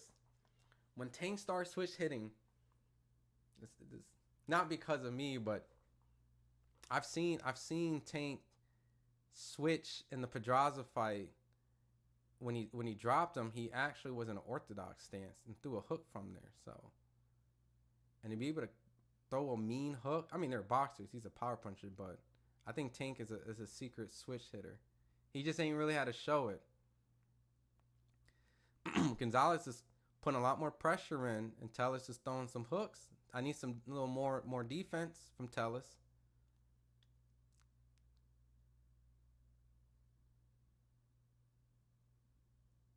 Tejas need to put a little more defense, man. I came in here, all hyped up, man. Gonzalez got a strong jab. That orthodox stuff is all cute when it works. You get back in that southpaw stance. Oh, snap! Johan Gonzalez is trained by Ismael Salas. So it's Team Salas versus Ronnie Shields. Two good trainers, guys. Salas is just, this is the irony. Even though Gonzalez is Venezuelan, Ismael Salas has trained some of the best Cuban fighters of all time. From Rigo to even currently Araceli Lara. Ironically, Lara was also with Ronnie Shields, right? So they both were Cuban fighter trainers. But that means Ismael will understand some of the flaws and some of the habits that Tellus might do. That just got really interesting for me personally, right? You got two guys who understand Cuban amateur elites and amateur backgrounds. So Tellus got a good game plan. He came to box, but I want to see if he can keep that up. Third round, Gonzalez, nice skilled, flat foot, not too athletic, but solid skills. Johan can punch. Like I said, 35 wins, 34 by knockout. Gonzalez training is giving great instructions. That's Ismael Salas, man. He gets tired of mid-fight, though. Well, that's not good against a guy like Gonzalez. Then Tellus is going to drop Johan with an uppercut. This is actually going to turn into a fight. I don't see this nowhere near being the slick boxing fight that I thought maybe could be possessed. He's in a tough fight. Good overhand right lands on Johan. Johan's a little flat-footed, Tellez can get him probably off balance with a good shot, probably drop him, but Johans needs to put a little bit more footwork. Ooh, Tellez is throwing some bombs. And he's still, I think Tellez is still in the orthodox position. Interesting. Makes me wonder if this is like his aggressive side, right? You know how like Terrence on this southpaw stance is kind of like the stance that he'll get you out, but the orthodox is kind of the filler. No, but Tellez just switched back to southpaw. So I actually don't know. Interesting. He switched mid-round. Gonzalez is chasing him around the ring. 1 minute and 8 seconds. Ooh, Tellez threw a sneaky overhand right over the guard. Tellez is really sneaky with them looping shots.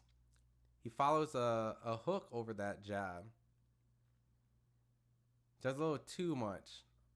Hopefully Gonzalez doesn't catch on to it. Gonzalez needs to kind of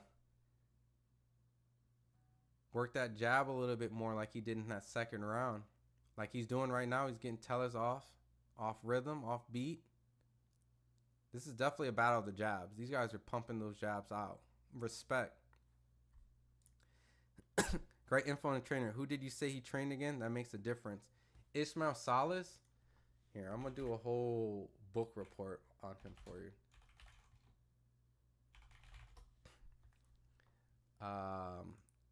10 seconds left.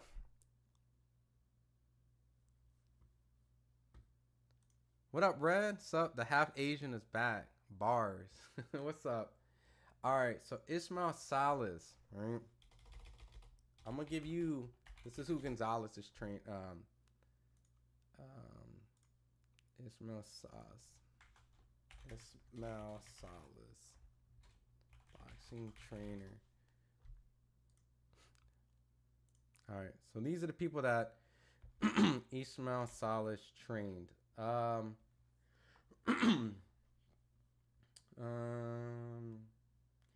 He actually trains Carlos Adames right now. He trained Gilmore Regendahl. Ironically, he trains Rolly too. Gamboa, Kazuto Ioka, Joe Joyce. I mean, there's so many different styles actually. Where else he trained?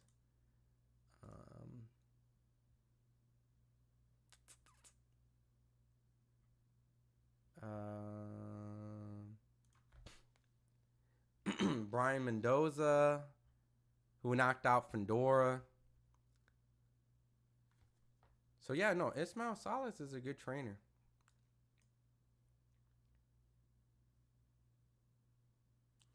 Tellers don't have ring depth IQ. Back on the ropes, room to grow. Yeah. He's only 24 allegedly. Salas trained Donaire, right? Salas trained Rigo. Donaire was trained by his father and Kenny Adams, who was an Olympic coach. But Rigo, though, really looks better now. I mean, Ismail Salas. Two different styles, though, you know, from his last training, Bullet. But fourth round, 2 minutes in.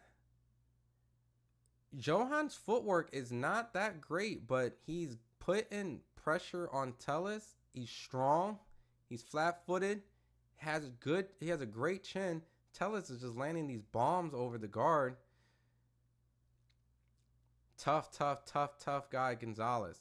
But Tellez needs to make sure that he doesn't get too much in a slugfest because you're pretty much just walking into this dude's, you know, game plan. Fight right in front of you in the middle of the ring. Don't want to do that. Use your slick defensive skills. I mean, I really thought he had a really good first round. Might not have been the most impressive with casual and fight fans, but you don't want to get yourself into a slugfest with a dude with 34 knockouts out of 35 fights. I mean, he went 9 rounds with Jesus Ramos, which is another puncher. So really, he can take some solid punch. And Tellez lands a vicious right hook. Gonzalez wore that shot well. Tellus is definitely coming here to put some pain, and he wants to knock out Gonzalez. These new... Oh, he trained Donaire for the Magdaleno fight. Okay. That was very short, because he definitely lost that Magdaleno fight. But to be fair, Donaire went up extremely high in weight to fight Magdaleno. So, you know, Donaire definitely was at his limits there.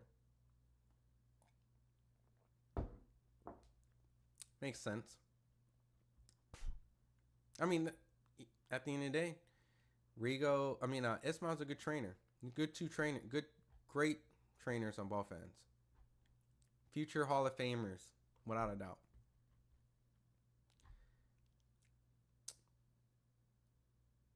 Tellus is definitely coming here and really wanting to knock out this guy. I appreciate it, though. It's a lot more entertaining than just a guy on his back foot. But as an actual critic, you know, it show a little more defensive paralysis, because, you know, at the end of the day, you don't want to get in these type of tough fights like this, because there was this kid named Kid Kansas, right? I don't know if you guys saw this. Alan Garcia. Where is it? Alan Garcia was this he just took a loss, but super talented, athletic, great fundamentals, good knockout power. I mean, and he fought this guy, Ricardo Fernandez, right? And that fight was on, what card was that? Damn, that dude, Ricardo Fernandez, just fought again? God dang. That was on the Jaime Munguia and Eric Bazinian card, yeah. And, you know, Alan Garcia got a little comfortable and got knocked out. And this is one of those type of fights that if Tellus is, you know, a little bit too cutesy, you know, he can get caught, you know. You got to be careful with these actual hard punchers. Told you about that uppercut. Alan Garcia. Right? So, we seen it happen. You know, Tellus is definitely putting himself in dangerous positions. And all it takes is one mistake. And the problem that I see with Tellus is that he's fighting a guy who actually attempts to throw strong jabs. And all it takes is a good jab to disguise a really good punch. And a puncher that Gonzalez is, he could probably land it on Tellus, because he's in the position of getting hit. So, what up, Bugsta? Tellus showed good adaptation, good assortment of punches also.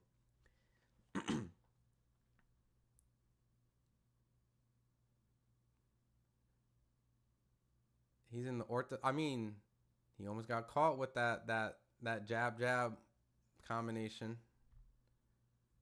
Tellus just threw a triple jab and stepped to the right. Nice. I just want a little bit more footwork from Tellus. A little bit more footwork. I know he has the ability to, but someone told me he gets tired mid-fight. So maybe that's him trying to, preserve his energy. I see the uppercut from Tellus. Very risky punch. He tried to do the uppercut to the body right there. Gonzalez threw a straight right over the guard. They're starting to bang it out. Tellus is throwing these wide hooks. Gonzalez is pumping the jab. You know, if you look at Gonzalez's stance and style, he kind of reminds me of Juan Manuel Marquez. You know, Marquez was kind of squared shouldered, high guard, and an offensive counter puncher, meaning he'll come forward and try to bait you into something. And all the chances that Tellus is throwing, that's a great chance for him to do an offensive counter. Pumping the jab.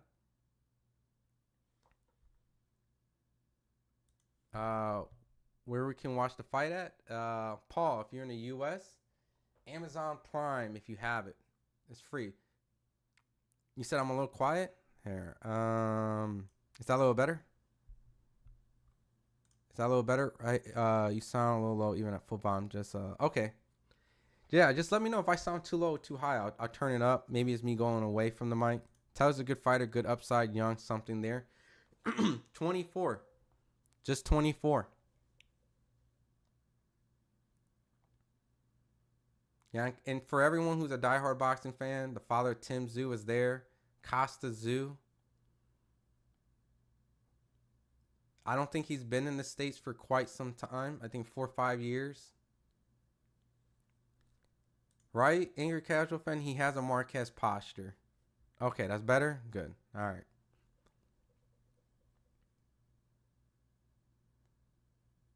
So anytime I see someone in that Marquez posture, man, I think of all them sneaky knockouts, all them. Let's see. Well, Marquez got a crazy Marquez box, right? I mean, everyone knows the Manny Pacquiao, Juan Baby Bull, Yoel Casamayor. Even though Yoel was older, the Barrera. That's the older Barrera, but still, Orlando Salido. Yeah, I mean he's got some sneaky offensive counterpunching knockout highlights for sure. He even got the Marquez haircut. He got the strong back. Vince Phillips versus Costa Tszyu classic. I mean that was his first loss. And ironically we're talking about first loss. Tim's coming off his first loss, so it only makes sense that they're, in each other's. Well, Costa Tszyu's here to help support him. Isn't Tellus a prospect? Man, PBC will match these young dudes with killers. He is a prospect. I mean, he did come off a crazy knockout over Sergio Garcia, so that is a huge step up. What time does it start? We're on the co-main right now. 6th round, 1 minute 48 seconds. Yeah, I mean, this is definitely, Tellus's developmental path. Fighting. I mean, you can't go backwards after you beat a guy like Sergio Garcia. So, and Sergio's more of a slick boxer mover, so they're putting him in here with a puncher. A durable puncher. Sneaky lead uppercut right on Gonzalez. A lot of mixing up. Just like you said in Tourney Bailey, he's shown a lot of different tools, a lot of versatility. Switching stance. He tried to do the lead uppercut again. Oh, he feinted the lead uppercut and tried a right over and caught Gonzalez. And, Gonzalez took the bait after getting hit with the lead uppercut twice. Oh, a solid right goes over, drops Gonzalez. It was a pumping jab, sending Gonzalez back, and comes over with the right, and it drops Gonzalez. Just like that. Tyler seems like he's starting to see things. He is. There it is. Knockdown. That liver shot got him good. Wow. Am I a little few seconds behind? Oh.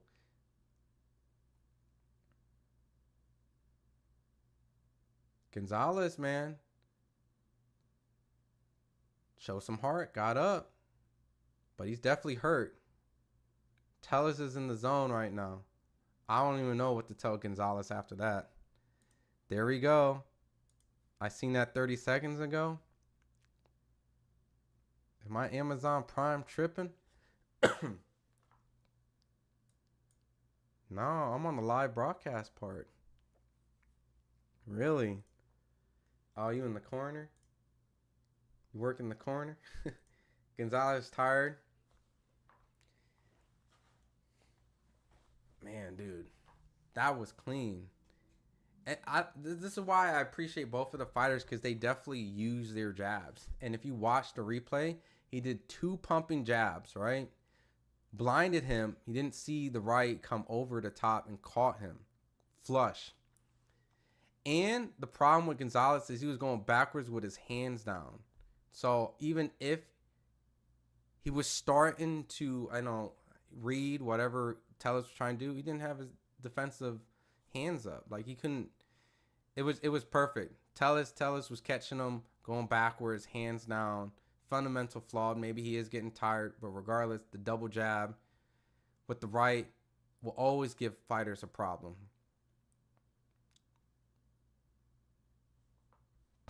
Round 2 just started. Yep, you did tell me. He gets tired mid-fight. So, my bad. Are you telling Gonzalez gets tired mid-fight? Opposed to Tellus? 7, I mean. You're behind like 30 seconds.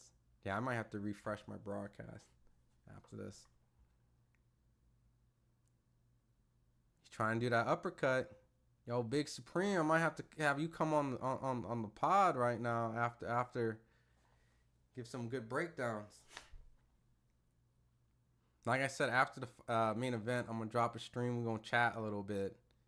I'm going to chat with some of you guys and get you guys up. I think you're a couple of delayed. All right, so I'm going to refresh my Amazon. Resume.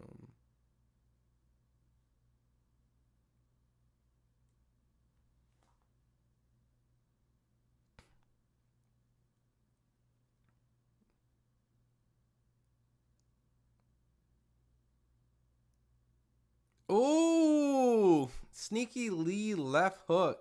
I am a few seconds behind you guys. I don't know what the hell is wrong with my Amazon. Another knockdown. Left hook. That was from the left hook. That was from the orthodox stance, right? I'm trying to understand his stances.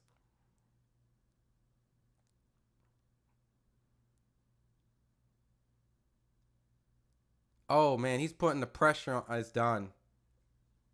Good stoppage. Good stoppage. Not only the fact that Tellus was able to make all these different type of adjustments, he tried a lot of different things, and he was able to stop him faster than Jesus Ramos did. It's over. It's over. It just went down again. Yep. Let me pull up my Amazon Prime on another browser because I can't help what Amazon Prime does. Let's see. Amazon Prime Sports. Fight's done. It's over. Tellus stopped him. I like this dude Tellus. 24, offensive, exciting Cuban fighter, trained by Ronnie Shields, David Morrell, Tellus. There's 2 of them over there. Damn, Buxton has that NASA terabyte internet. Tellus going to be a problem if he keeps working hard. He's only 24, guys. He's only 24. Only 24. I think you were mentioning, you said the knockout, but I think you were trying to call the uppercut. He was trying the uppercut.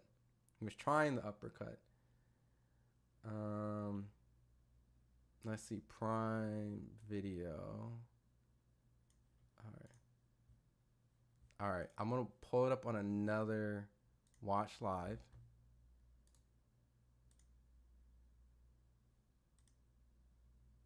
Watch live. I don't know. I feel like some of y'all got some crazy internet, like secret internet. But that's why I had to play back, do that kind of thing. So, let me know when they read the winning announcement so I could understand where my delay is. Because right now on my screen I see, and I'm going to have a delay regardless because my feed is coming to you guys later. But on my screen, they're about to call the announcement.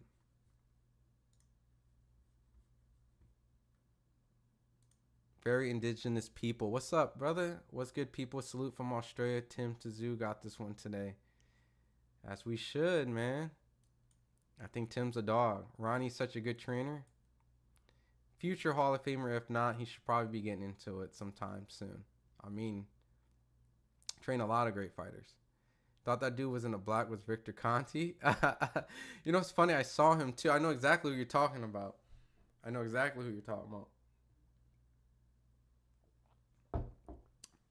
Tellus. What up, Ben? The man himself. the myth, the legend himself. Everyone in the chat say what up to Ben, the founder of FightHype. The one who took that nice stroll to McDonald's after Floyd whooped Canelo. Everyone in the chat say what up, FightHype. They already did recapping the fight at the moment. Agreed. Really, I think tonight, even though like Tim wants to be a world champion, I mean, I'm looking at this as like an audition for like a Terrence Crawford fight. All right. All right.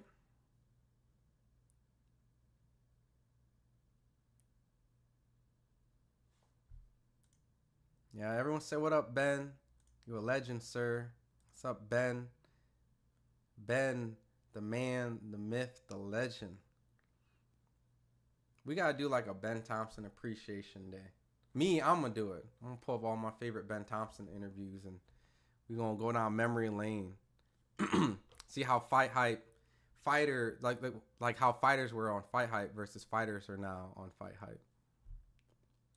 These robberies all year in boxing getting out of hand. Which fight are you talking about, Autopilot? I've heard there was some controversy with the Vladimir Shishkin fight today for that vacant IBF. Love FightHype. Love you too, Zero. That's what this is, 100%. In the process of becoming a boxing referee, a lot of folks aren't in this business. Oh, word? Damn. We're going to have to get you on here then, Autopilot. You know, I'm officially got the chat stream now. Like, I can throw it in the chat after the main event. We could chat boxing. So, if you're a future referee, I would love to talk with you. Get you up on here on one of these live streams. We chat a little about boxing. Give me some of your insight. And then we get to chat to know about your future endeavors as a referee. So, and then maybe we could pick your brain a little bit too. You know what I mean? All the stuff, the process of being a referee and stuff. Get you to grow. And then eventually maybe you might be the referee to talk to on FightHype. To know everything about refereeing. Attorney Bailey. Shields is solid in training offensive-minded fighters. Need to learn more offensive skills to go to Shields. Not like many Sugar Hill offensive knowledge, but solid offensive trainer. Let me read that again. I think Ronnie Shields is solid in training offensive-minded fighters. Need to learn more offensive skills to go to Shields. Not like Manny. Manny. Oh, he's talking about Manuel. And Sugar Hill offensive knowledge, but solid offensive trainer. I think Ronnie just like has a really good jab fundamental training program over there, because I think when you think about it, when Jamal was on point, perfect jab. David Morrell has a good jab when he wants to work it. You know, what I saw tonight from Tellez, good jab from both stances. So Skull and Shishkin, nothing special. Both got whooped by Berlanga, Munguia, Benavides, Plant, Morel, even and Billy. Yeah, I totally forgot that fight was on today. So I heard it was kind of a sloppy fight.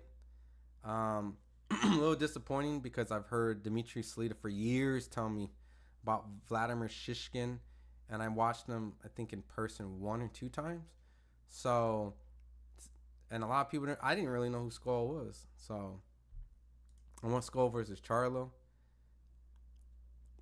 I mean, if they can push that fight, and then they can do an undisputed for Canelo, right? Again. Who? Someone needs to take the IBF from Scully like fast. I mean, let's look at his rankings, right? So, real quick, for everyone that's coming in, coming up next is the main event. So, stick around. We're going to react. I'm going to have a scorecard. I'm actually going to get in my actual live commentary bag, round by round. You know, I've been doing a little commentary, but more like inputting. I'm going to give a full commentary so that if you're unable to watch the fight, you're going to be able to know what's going on at my best ability. So, let's go boxing rankings, right? And I go to box.live for this. Right? So let's go to super middleweight. All right. So shout out to Box Live for doing this. I used to go to Fight Talk, I think, before, but I don't think they update their stuff as much anymore. So they keep up box.live. So if you guys are always wondering what potentially could be next, go to this website. Solid website, keeps you up to date. They put the top 10 ring magazine up there if you care, right? Usually the only one that matters is the one that has the lineage, right? The ring magazine. But it gives you an idea, you know. But they have the 4 belts and the sanction and body rankings. And they kind of give you an idea of who could be the mandatory or the ranking system, right? And they do put the green arrows and red arrows down to show them actively moving up and down. So William Skull, let me see if I can zoom up a little bit more for the IBF. It's kind of tiny. All right. I just went to, they put me on 175. Let's see. 168, 160. All right. So today we had William Skull and Vladimir Shishkin fight for the vacant IBF title, which the IBF said, Canelo, if you don't defend your title against William Skull, we're stripping you. So the M was, he was the mandatory. Since the mandatory wasn't able to fight Canelo, he fought the number 2 guy, Vladimir Shishkin. This right here has been completed. William Skull is the world champion. Canelo has the other 3 belts. The next person in line, hard-hitting fighter from Cameroon, trains in Canada, French Cameroon, Canadian, all right? A lot to say. Christian Mbili, all right? The guy who just fought Sergey Derevyanchenko and went the distance, but claimed that he had an injury. Dominated Sergey Derevyanchenko. Right after Sergey Derevyanchenko went to war with Jaime Munguia.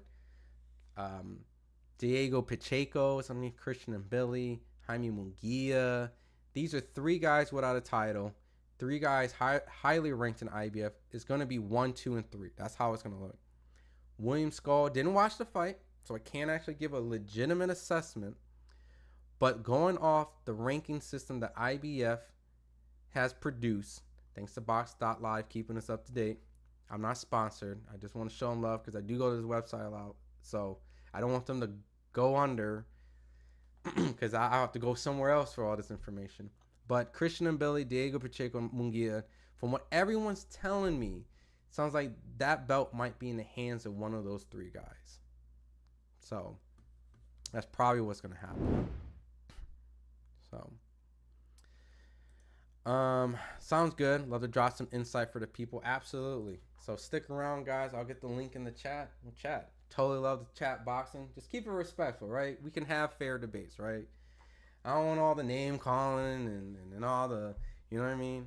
We could be the classy chat, right? Not saying that we can't voice our opinions and be passionate about it. Just, you know, don't name call, don't disrespect. That's all I ask, right? Simple things. Let's see, main fight next. Let's go, right? So we got 753 votes right now. I set the poll, and right now 79% has picked Tim Tszyu, 18% picked Bakhram, and 4% picks draw. So let's see. Pat G says Charlo about to fight Thomas Lamano. Like, what the fuck? I'd rather the Andrade fight or Andrade. Andre. Jeez, I said everything about his right name. Andre fight on the Skull to take the belt from him. I agree, but understand that Jamal just fought Jose Benavidez Jr., a natural 140, maybe 147 pounder. Great amateur background, no disrespect. Past his prime, lost to Danny Garcia, a 140, small 147 pounder, just lost to him. Went from 147, was supposed to fight at 160, ended up fighting at 168, right? You're a natural 160 pounder, and you couldn't stop him. Jose had highlights in the fight. I was at the fight. And I was like, damn, Benavidez is kind of getting off on Charlo. Kind of weird. Charlo was rusty. He admitted he was rusty. He needs another, like, one of these type of fights. I'm not a fan of it, but I know he needs that fight. So as a viewer, I'm not a fan of it. Andre gave a couple good rounds against David Benavidez. Fought a massive big 168 pounder. You can see he's at 175 now. So no fault of Andre losing to David, but he might need maybe one more tune-up fight as well. And then you can set those two guys to, you know, as a collision course. But if you're like, fuck it, they're both having not great performances, fight them, put them together, send them out. I'm with it. More old fighters need to be judges. Gabe Rosado, Porter, etc. Always wonder why former fighters are not judges. Because I think even though that they're fighters, they know how to fight to impress the judges. And I think that judging at the end of the day doesn't really need the book manual, but there's probably like judging criteria classes you have to go through to be certified. If they're passionate about it, I mean, I don't see why not. But at the end of the day, I think to be a world title judge, you also have to judge so many fights to even be in that position. And I think a lot of those judges have judged for so long, that's why they're old. And it sucks because, like, now they're old and now they're supposed to be the judges, but they also have the experience. So I don't know. I don't know how the judging thing works. A fighter should go in there, and we'll find out. But Tim Tszyu's walking in the ring right now, and he's walking in first as the challenger.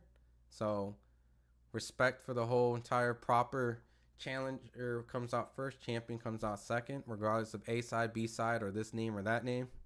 Charlie's fighting Cornflake next. Yep. That just means Charlie's going for the highlight reel KO. I still remember Lars sleeping him cold. Shit was brutal. I mean, it's also a business, you know. You gotta sell the fights. You know what I mean? So autopilot, you know how the game goes. We need that Charles versus Andre. We've been waiting for 7 years. I mean, we were supposed to get Jamel versus Andre, but you know that situation back in the day, Andre pulled out because he was advised to by Rock Nation. Got paid to not fight Charlo. So Andre beats Charlo. Too awkward. It's a good fight. I think it's overdue. I mean, they should be fighting. Jamal's been asking for it, so I don't know what exactly. I mean, I think I know why. They're trying to get Jamal back, but Pat G, true that he does not. He does need to tune him if we were being real, but he and we ain't got time for that. I get it. The Jamal fight tune-up should be on the undercard, and that's probably what they're doing. They're putting him on the undercard of Tank. And what better way to get a highlight reel is to get one on Tank's card and sell your next fight. Charlo got to fight Adames before all. As a hardcore boxing fan, I agree, but, you know, that's a tough fight too. Andre overrated in my opinion. I mean, they're both at a point where they need to fight each other. And so, but Charlie Grady says nobody cares about those two. That's fair. They should fight each other, right? So, Bakhram is now officially in the ring. So we're here, main event time. Appreciate you guys all here rocking with your boy. Very simple stream tonight. No crazy special effects. No pay-per-view. No $90. No staying up 1,000 hours. You know, sitting through all the prelim BS and advertising and that and promoting. Not a fight that's going to be at, what is it, like 1, 2 p.m. We had some solid good fights. You know, first one was a barn burner. Second one was a knockout. So I'm happy at the pacing with this. So Amazon Prime, US, if you got it, tune in. First free PBC non-pay-per-view. It's hard to say that, right? Non-pay-per-view card of the year. Everything's been pay-per-view. So Bakhram looks like better be little brother. We need Wilder versus Joshua, Thurman versus Spence, Tank versus Loma, and Charlo versus Andre, all on one card called Unfinished Business. Wilder and Joshua may not happen. Thurman and Spence won't happen. Tank and Loma seems to for sure not happen. Charlo and Andre might happen when they're old on some Amir Khan, Kell Brook. Really, that card called Unfinished Business might be called Never Gonna Happen. I'm with you. Maybe you can do it in Undisputed. This is a great night of boxing for sure. Absolutely. It's for the hardcores, right? We got a unique world champion won his title on a vacant situation against Jack Koke or whatever his name is. And here we are versus Tim Tszyu, who wants to become a 2-time champion. Not really familiar too much about Bakhram. Bakhram's resume has not really interested me to a point where I want to do any type of legit film study. So I did watch his last fight live kind of in the background-ish. But I'm a fan of Tim Tszyu. Tim Tszyu has an exciting fighting style. And like I said, I really feel that this is Tim Tszyu's audition call for a Terrence Crawford fight, right? Turkey was really interested in trying to get Virgil Ortiz and Tim Tszyu to fight. Maybe they can amend whatever situation they had and get Tim and Turkey to work together. And maybe this is Crawford's fight, This could be Crawford's fight right here. It would be for some unification action. And then Fedor and Spence could fight for the WBC. Fedor drops the WBO. Terrence gets that, so he's unified. Get Tim to fight. And then we can end it out with Fedor and Spence for Undisputed. But Tim's going to have to really put on a good performance. Maybe not a good performance, either or. I think Terrence still looking at this fight tonight. And even if that, Tim's auditioning just for the boxing public. We all know that he had his bad cut against Fedor. We can use that as an excuse because it was a close fight. But at the end of the day, you can't go back-to-back losses. Especially a guy named Bakhram that the boxing public is not familiar with. A main event fighter. Kathy Duva doesn't really have that sexy stable back in the day. Igis Klimas is right there. So you already know he might be a little secret gem. Igis got Lomachenko, Usyk, all this type of guys. So I wouldn't sleep on Bakhram. But that name Bakhram Murtazaliev is not the name you want to lose to if you want to become a star. Young Poppy says there's going to be a fight. Tim Tszyu is must-see TV. I am a fan. But like I said, you can't lose to a guy named Bakhram. Get this title and move on. Tim got some beef with Turkey, so I don't know about that. He'd rather get a rematch from Fedor or a classic with Spence. Even Thurman's creeping around the corner. I mean, Thurman is there. So Thurman might be the name to kind of get his name up. And when I interviewed Tim also told me he would be interested in fighting Jaron Ennis if he comes up to 154. So Charlie Grace has got to give Turkey credit. He wants guys testing themselves. I mean, a lot of people have been praising Turkey cards. So, I mean, if he can get some good fights in those smaller divisions, because he has got a lot of heavyweights together, I'll be a big fan. Big fan of Tim. All right. Here we go. First round. We're really going to see what Bakhram brings. I think Bakhram's a little bit taller than Tim, but Tim definitely fought Fedor. When the first round, Bakhram is taking the center of the ring, little bouncy on his feet, and Tim shows a sneaky little fast left hook, lead hook that gets blocked. Bakhram's throwing a lot of jabs.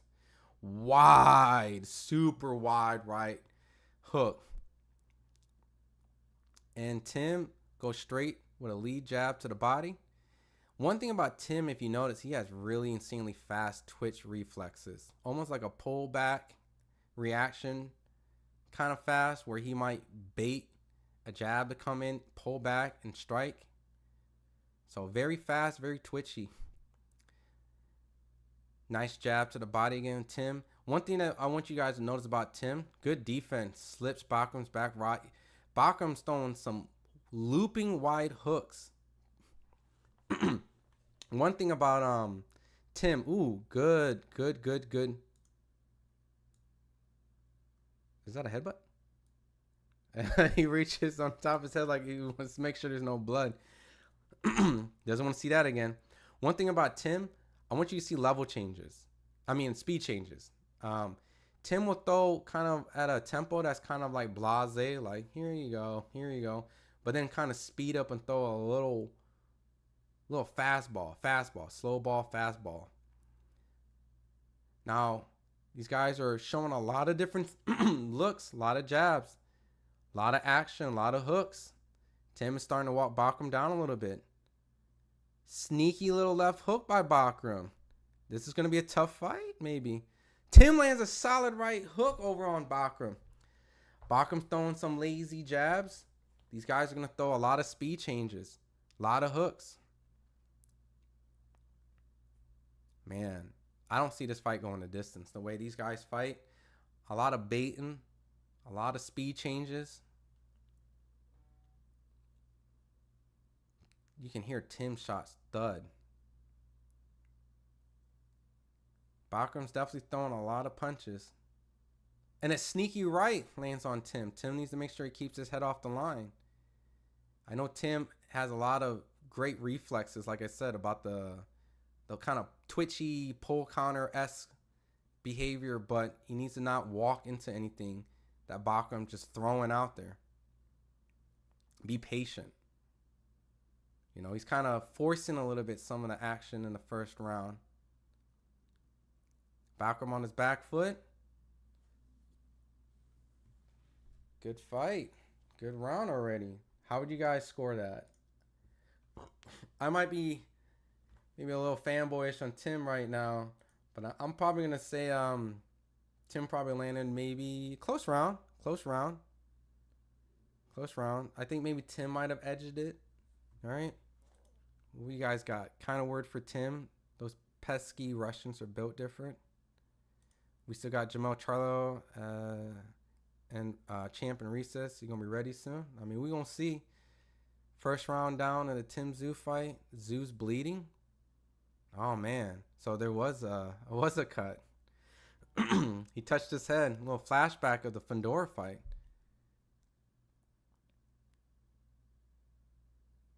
How bad's the cut? Hopefully that cut doesn't open up. Firefight. Tim has a decent chin. Oh, for sure. First round, Bach.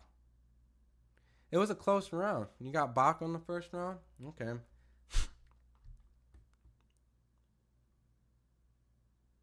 Kind of a close round for both, so I'll leave that as a swing round. Second round, 2 minutes 46 seconds. Bakhram's starting to pick his activity up even a little bit more. Ooh, big right by Bakhram. Lands on Tim. Tim needs to make sure that his defense is a little bit more tight. Ooh, solid right from Tim. These guys are starting to exchange inside the pocket. Oh, Bakhram drops Tim. Bakhram drops Tim with a left hook. He's dazed. He's hurt. Second round, Tim got dropped. Guys, this ain't the first time he's been dropped early on. He got dropped by Terrell Goucher. I told you guys, Tim needs to keep his head off the line. Tim needs to keep his head off the line. Sneaky little left hook. Oh, man. Bakhram is putting on. Tim is hurt, guys. You can see his legs aren't already there. Aren't there, man. Tim, you got to tie up. Tie up. Bakhram's right there. Trying to... Oh, my God. These guys are exchanging hooks. Right now, guys, Bakhram has shown, regardless of his resume, he is here. He's one of the top 154 guys. Oh! Fuck. Tim got dropped again. Oh, guys, it's over. Tim looks drunk. Tim looks drunk. He got dropped again with a 1-2. Bakhram sends Tim down for the second time in the second round. Oh, man. This does not look good. I said it. This is an Igor Klimas fighter, guys. Don't be sleeping on them. I told Tim this too. I told Tim this. You fighting an Igor Klimas fighter. These guys are exchanging. Tim is wobbly. He's still hurt. Bakhram's putting the clean hooks on him. Tim's still fighting. Tim is still fighting, man. You got to tie up. 1-2. Lands on Bakhram. Tim is putting some pain on Bakhram. Bakhram got to be careful. Don't get too. You fighting a puncher too. You still fighting. You fighting a puncher too. You fighting a puncher too. 32 seconds left, man. Tim lands a solid right on Bakhram. Oh, and a sneaky uppercut. Tim lands on Bakhram. Backs Bakhram on the ropes. Left hook. Tim lands on Bakhram on the left, and a right lands on Bakhram. Oh my God. 2 sneaky left hooks. Tim is drunk. Tim is drunk. Tim ate 2 left hooks, 3 left hooks, and a right. Tim is on the ropes. Tim is drunk. Oh my God. Oh, Tim is barely going to make it out the round. 6 seconds. 5 seconds. Tim goes down for the 3rd time, guys. Oh my God. Tim is saved by the round. Tim is saved by the round. Yo, what did Keith Thurman say? What did Keith Thurman say? Flat foot. Yo, Tim ain't going to make it through this fight. I don't even do this scorecard, do I? 1, 2, what was it? 1, 2. All right, 1. Yo, 10-6, guys. That was a 10-6 round. Tim went down 3 times in the second round by Bakhram. He needs to tie up. He needs to tie up. I don't know what the game plan is going to be. Move your head, get off the line, stop just exchanging. Tim is down. I told you Tim Tszyu's in trouble. Yo, angry casual fan. You be picking the upsets, man. This is dangerous. School of Skills did say it. Down again. Damn, it's over. Told you that Russian could fight. Low IQ's Tim Tszyu. Damn, 3 times being dropped. Tim, no head movement. No head movement. He relies on that reflex, that twitchy, but he pulls back. He engages. You can't take. Chicken's likely better be Chimaev, Habib, yeah, all them UFC Russians show, man. You know what's crazy is that his hooks don't even look like he's throwing a lot of like, oh, the ref is checking Tim right now, making sure he's good. Good call though, yeah. He don't even look like he's like, even though he does wind up, the punches that are hitting Tim don't even look like they're like wide shots. These short shots are dropping Tim. Tim's done. Bakhram's a beast. Notice how Bakhram's cutting off the ring. Strong fighter. Tim needs to fight. That round felt like 5 minutes. Yo, this is crazy. If you guys are just jumping in, Tim got dropped 3 times in the second round by Bakhram. And he looked like if he didn't have, oh man, Bakhram's little. Yo, I'm getting Arthur Betterbe vibes, man. This dude's short hooks, man, are putting so much pain on Tim. These hooks don't even look like they're hurt. Like, they don't even, like, do anything. And just Tim is all over the place. And we know Tim has a... I mean, I don't know. Some people's questioned Tim's chin after the Terrell Goucher fight. But still, Tim needs to get his head off the line. Bakhram's just target practice with these hooks. Tim went down... Tim went down 3 times in the second round against Bakhram. And it's showing this dude can punch. And he is the world champion for a reason. Tim is going to the body. Tim likes to fight, man, but you got to put some IQ in this fight, man. You got to put some IQ, put some punches together. 3rd round, 1:58 seconds. Tim is pumping a jab, trying to fight him in his own game, putting pressure, man. Putting pressure, forward pressure. Thinking he can hurt the bigger man. Bakhram is taller, bigger. Seems maybe even stronger. Tim all week saying he might throw a lot of punches, but I'm the stronger man. I punch harder. But right now, Bakhram has sent Tim Tszyu on the floor 3 times. Oh, left sneaky hook. I told you about the speed changes. Tim went down for the 4th time in the 3rd round. I told you. These guys are doing speed changes. And Bakhram just kind of slow, fast hook. And all right, yo, stop the fight. Tim is all over the place. Tim is about to go down for the 5th time in the 3rd round, guys. They threw the towel in, right call. It is over. Damn. This boy Bakhram was quiet, didn't talk. a lot in the press conference, and it's over. Bakhram just stopped Tim Tszyu with arguably what's going to be 5 knockdowns. That boy Tim got cooked. And like I said, I told Tim this. Yo, I'm going to get the chat. Look, I'm going to post. Give me like 5 minutes to fully like digest this. And I'm going to post. I'm going to get you guys in the chat. We're going to react together. I'm going to get some of you guys to call in. Yo, Bakhram stopped Tim Tszyu, which was going to be on the way of 5 knockdowns. On the 3rd round, it was not gonna happen for Tim tonight. It was not gonna happen. It was not. Tim came in fight week very confident, as a fighter should, maybe too confident. Believed in the hype, believed that the Fedor cut was the reason, the cut was the reason why he didn't win that fight.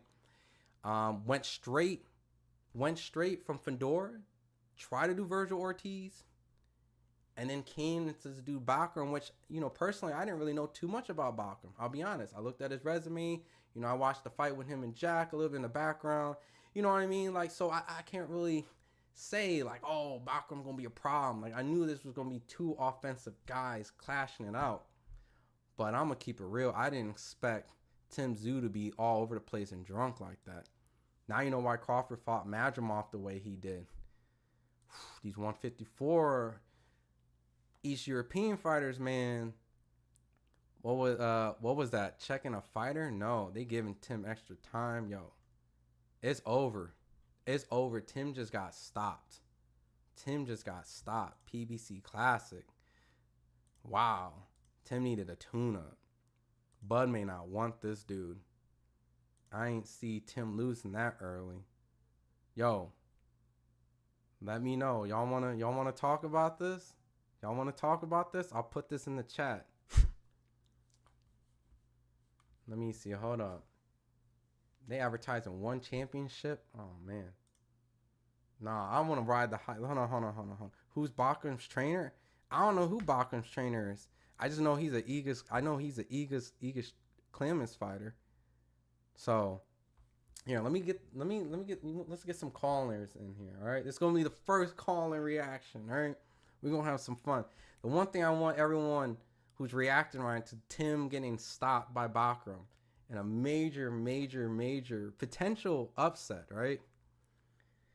All I ask when you guys come and react, be respectful. I'm going to bring you guys up. Let me make sure that, let me see. This is my first time getting this situated, right? Hold on. We gonna get this. Where is it? Oh, okay. Cool. All right.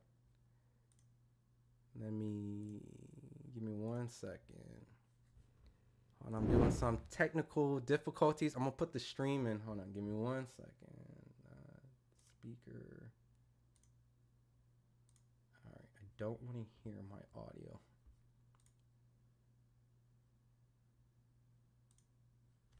Let me do this.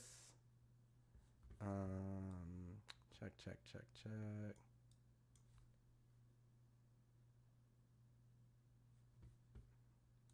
All right, give me 1 second. I'm getting the stream, this call-in segment in. Echo cancellation. How do I mute my mic? So.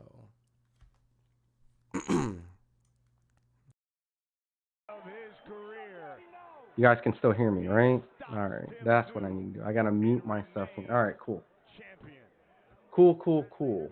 So I'm gonna get the call-in segment here.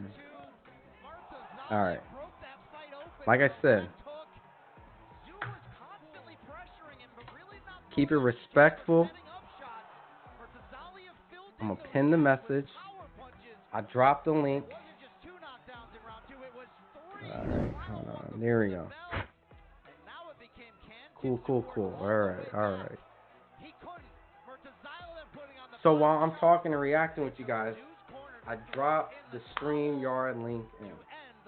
Feel free to call in, come in. I'll bring you guys up. Keep it respectful. Don't do no crazy stuff. Don't be on here half naked. Put a shirt on. Pretty much how the link works. If you haven't, you just jump in and a pop up on your phone. You put your name in. I'll bring you guys one at a time. We'll chat. We can react. I mean, that was crazy. I didn't expect that. I didn't expect Tim Tszyu to get cooked like that. Tszyu was talking all that turkey stuff. I mean, you already know a turkey tweet's coming. You already know it. Damn. Fast Car Eddie, Hitman Hearns. What's up, brother? WTF, right? School of Skills. Let's see. Oh, I don't want to see that. I think Tim was thinking he could walk over everyone 54. I mean, look. I mean, he was running through everybody. He was knocking a lot of people out. What do you guys think? You think Bud should fight this dude, Bakhram? You think Bud should fight this dude, Bakhram? Damn, got rocked the hell right away trading with that man. Tim will never be the same in my opinion. Yo, that was, he got that mean ass cut. That brutal cut. And then he got beat like that. That was bad. That was bad. Where's my audio? Oh, there we go. Oh, okay. Let me turn this down. All right. But yeah, I just posted the StreamYard link. Feel free to jump in if you want to react. I'll bring you guys on board. I pinned it. It's the StreamYard link. Yeah, 76% of y'all picked Tim Tszyu. We had about almost 1,000 people that picked Tim Tszyu.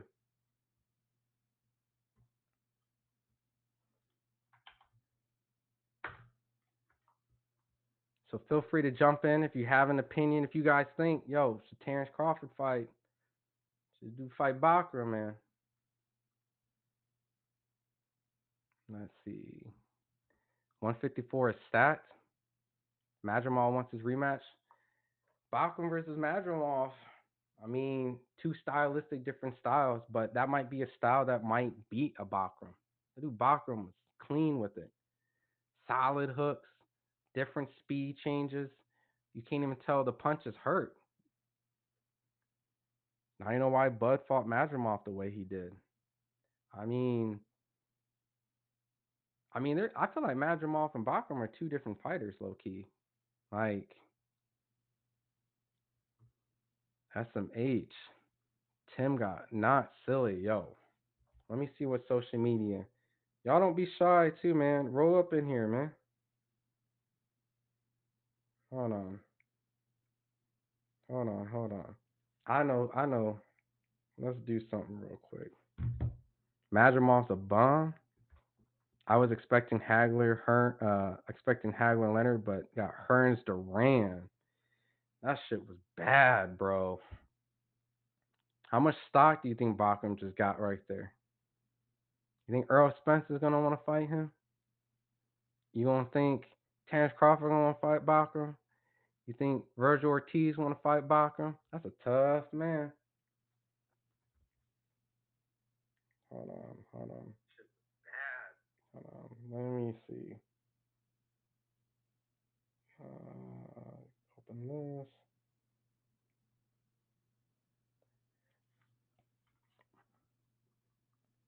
Yeah, they had to throw in the towel. That was going to be 5 knockdowns. Let's see. Give me 1 second.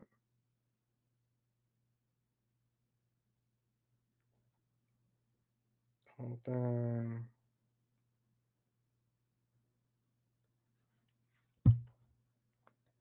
Bud needs to get in there with the Ali guy now. I mean, I would love to see that. Man, Bud will punish both of them. Facts. Yo, how much more if Bud fought this dude and beat him, would you call this guy a bum? Be honest with yourself, right? Because we just saw this man just completely destroy Tim Tszyu. Completely destroyed Tim Tszyu.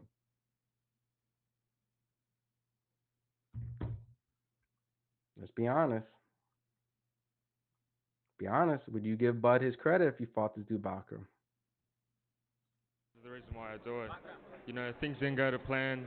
Let's see what The Tim better Tszyu had man to won say. tonight. No excuses right there. He just was that bit better. And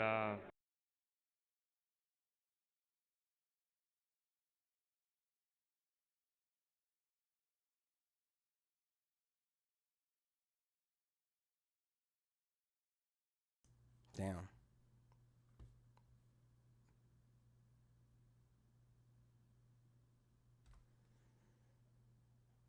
Buddy would beat this guy. Tim didn't fight smart. He tried to go for the KO. I hope Bud fights him. I'm waiting for a Terrence. Let me see. Oh, Tim did. Terrence is responding.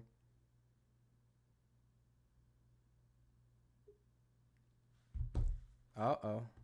I got my first guess. Hold on.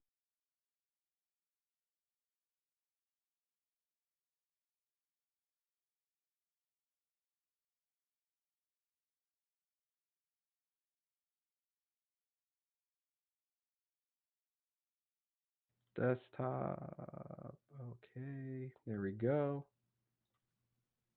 All right. Can you hear me, Bailey? I can hear you just fine, man. Congrats on everything you're doing. You're a superstar, man. Been following you for a while. I appreciate it, man. Yo, I got some technical difficulties. I'm working this out, so let me make sure there's not too many echoes. But you famous now, man. You the first caller, man. I'm always remember this day, man. You in the Hall of Fames now. Man, I appreciate that. I'm an old gym rat. I started boxing when I was a young age, and I've been in gyms all throughout the United States.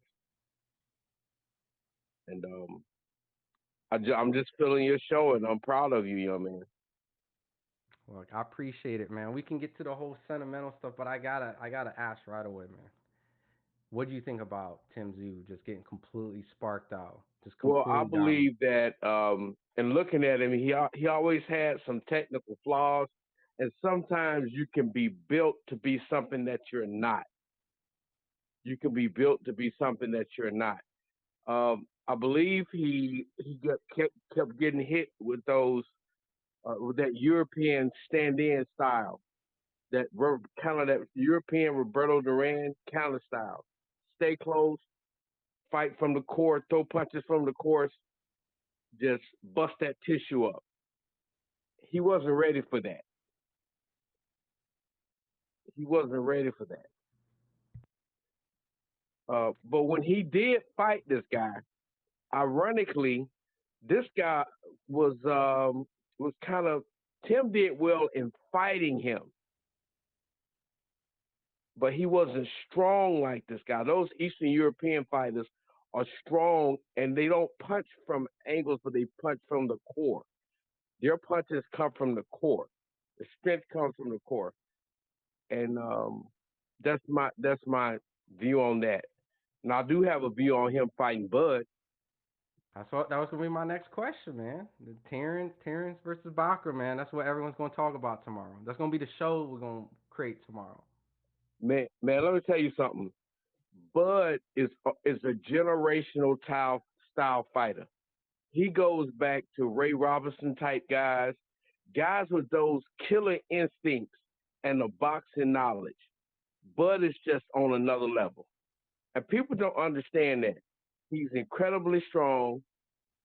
He has those instincts and eyes. And he'll stand in the middle and fight you. And he knows how to throw punches. His IQ is just on another level. And I'm gonna tell you this. That left hand to the body from the angle that Bud throws unexpectedly is a beast. He is a monster. I mean, I'm sure everything. I'm gonna play devil's advocate. I'm a big bug guy myself, but those punches that Bakhram was throwing, it looked like it only took one to just get Tim down. Like regardless of skill and technique, I mean, a dude could punch, right? Yeah, I looked at that. But I noticed that when Tim fought him, go back with a fight.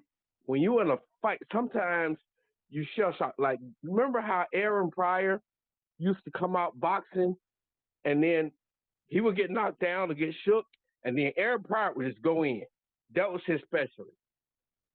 When Tim fought him with that just go in and fight style, he that guy had problems. He had problems. And Bud's specialty is Bud's gonna stand on the inside with those great instinct and those great eyes, and he can throw any punch. And he's strong as hell. So I don't see this guy. He's not there yet. Give him a little more seasoning, and he's not. He's just not there yet. He needs a little more seasoning. Do you feel that if Terrence doesn't fight him, right? I mean, let's say like politics or whatever the case is, if the fight doesn't happen, who would step up for the plate and fight? Because I feel like Terrence would, right? I feel like Terrence would, but who else would fight Bakhram? I mean, that dude destroyed him. Well, he did. I think that at this stage, that's a good Charlo fight. Charlo has some emotional issues, and that's the issue. That's the thing. When you have emotional issues, it'll get you. No matter how much talent you have, you have to be balanced. But that's a good Charlo fight right there. That's a good Charlo fight. I think that's the next step. All right. And I got one more question with you. I see you, Eric Bell. I think says they would need to connect their mic and camera before I get to Adam. So Eric, you might have to turn on your mic and your camera to be able to jump in. Cool. And my last one with you, Bailey. And appreciate you being the first. It looks like you kind of set the trend because everyone was kind of scared and timid to get They in were here. scared, man. That's why I came in. But you got it popping. So ultimately, where does Tim go next? What do you think? You think Tim should just chill out? Well, no. Let me tell you about today's fighter, man. I'm an old school guy. I've been in gyms all over America. Been seeing all kind of fights. The styles of fighting have changed now, and the fighters don't fight as much based on the money in the game. See, it wasn't a lot of money in the game, especially back in the 50s and the 60s. So you had to fight every week. You lose one week, you fight in the next couple of weeks. And you building skill and technique. But it's so much money in the game. Like they say, it's hard to get up in the morning when you got silk pajamas on, so you're not really learning that craft. Tim got to go learn his craft, and he has to fight. You have to fight to get better. And I'm gonna surprise you on this. Uh, the fighters that we look up to, uh, like the Better Bees and the Arthurs, they're good, but people say they're great. Now, if you're a fight fan and you study, they're not great. They're very good for today's fighter. The fighters today have to fight. That's how you get skill. But the money in the game then watered it down. Tim needs to fight. He needs to get his skill like his dad. He ain't gonna be his dad now. He's not gonna be his dad. But Tim needs to go back to the gym and get battle ready. Now I'm gonna tell you a fighter that's gonna surprise you. That maybe he's battle ready and he might give some people problems. And this fight is gonna surprise you. I think he'll give Better Bees and Bivol problems now. This fight is gonna surprise you about who I'm about to say. You ready for this? Yeah. Plant. Plant has been battle tested He's fighting on a regular basis. His IQ is going up. He reminds me of Ray Mercer. Learning as you go, your IQ going up. Plant is beginning to develop, and it's unreal as a fighter. Unreal. That heart he's showing, that combination of punches, the ability to adapt. And one thing that's missing on today's fighter, with today's fight, they don't know how to fight on the inside. They don't know how to fight and throw those quick combinations on the inside. Short, quick Joe Louis type punches. Now, not everybody's Joe Louis, but Plant has got that stuff. I mean, you're talking about 154? What's that? No, I'm talking about just in general, about fighters in general.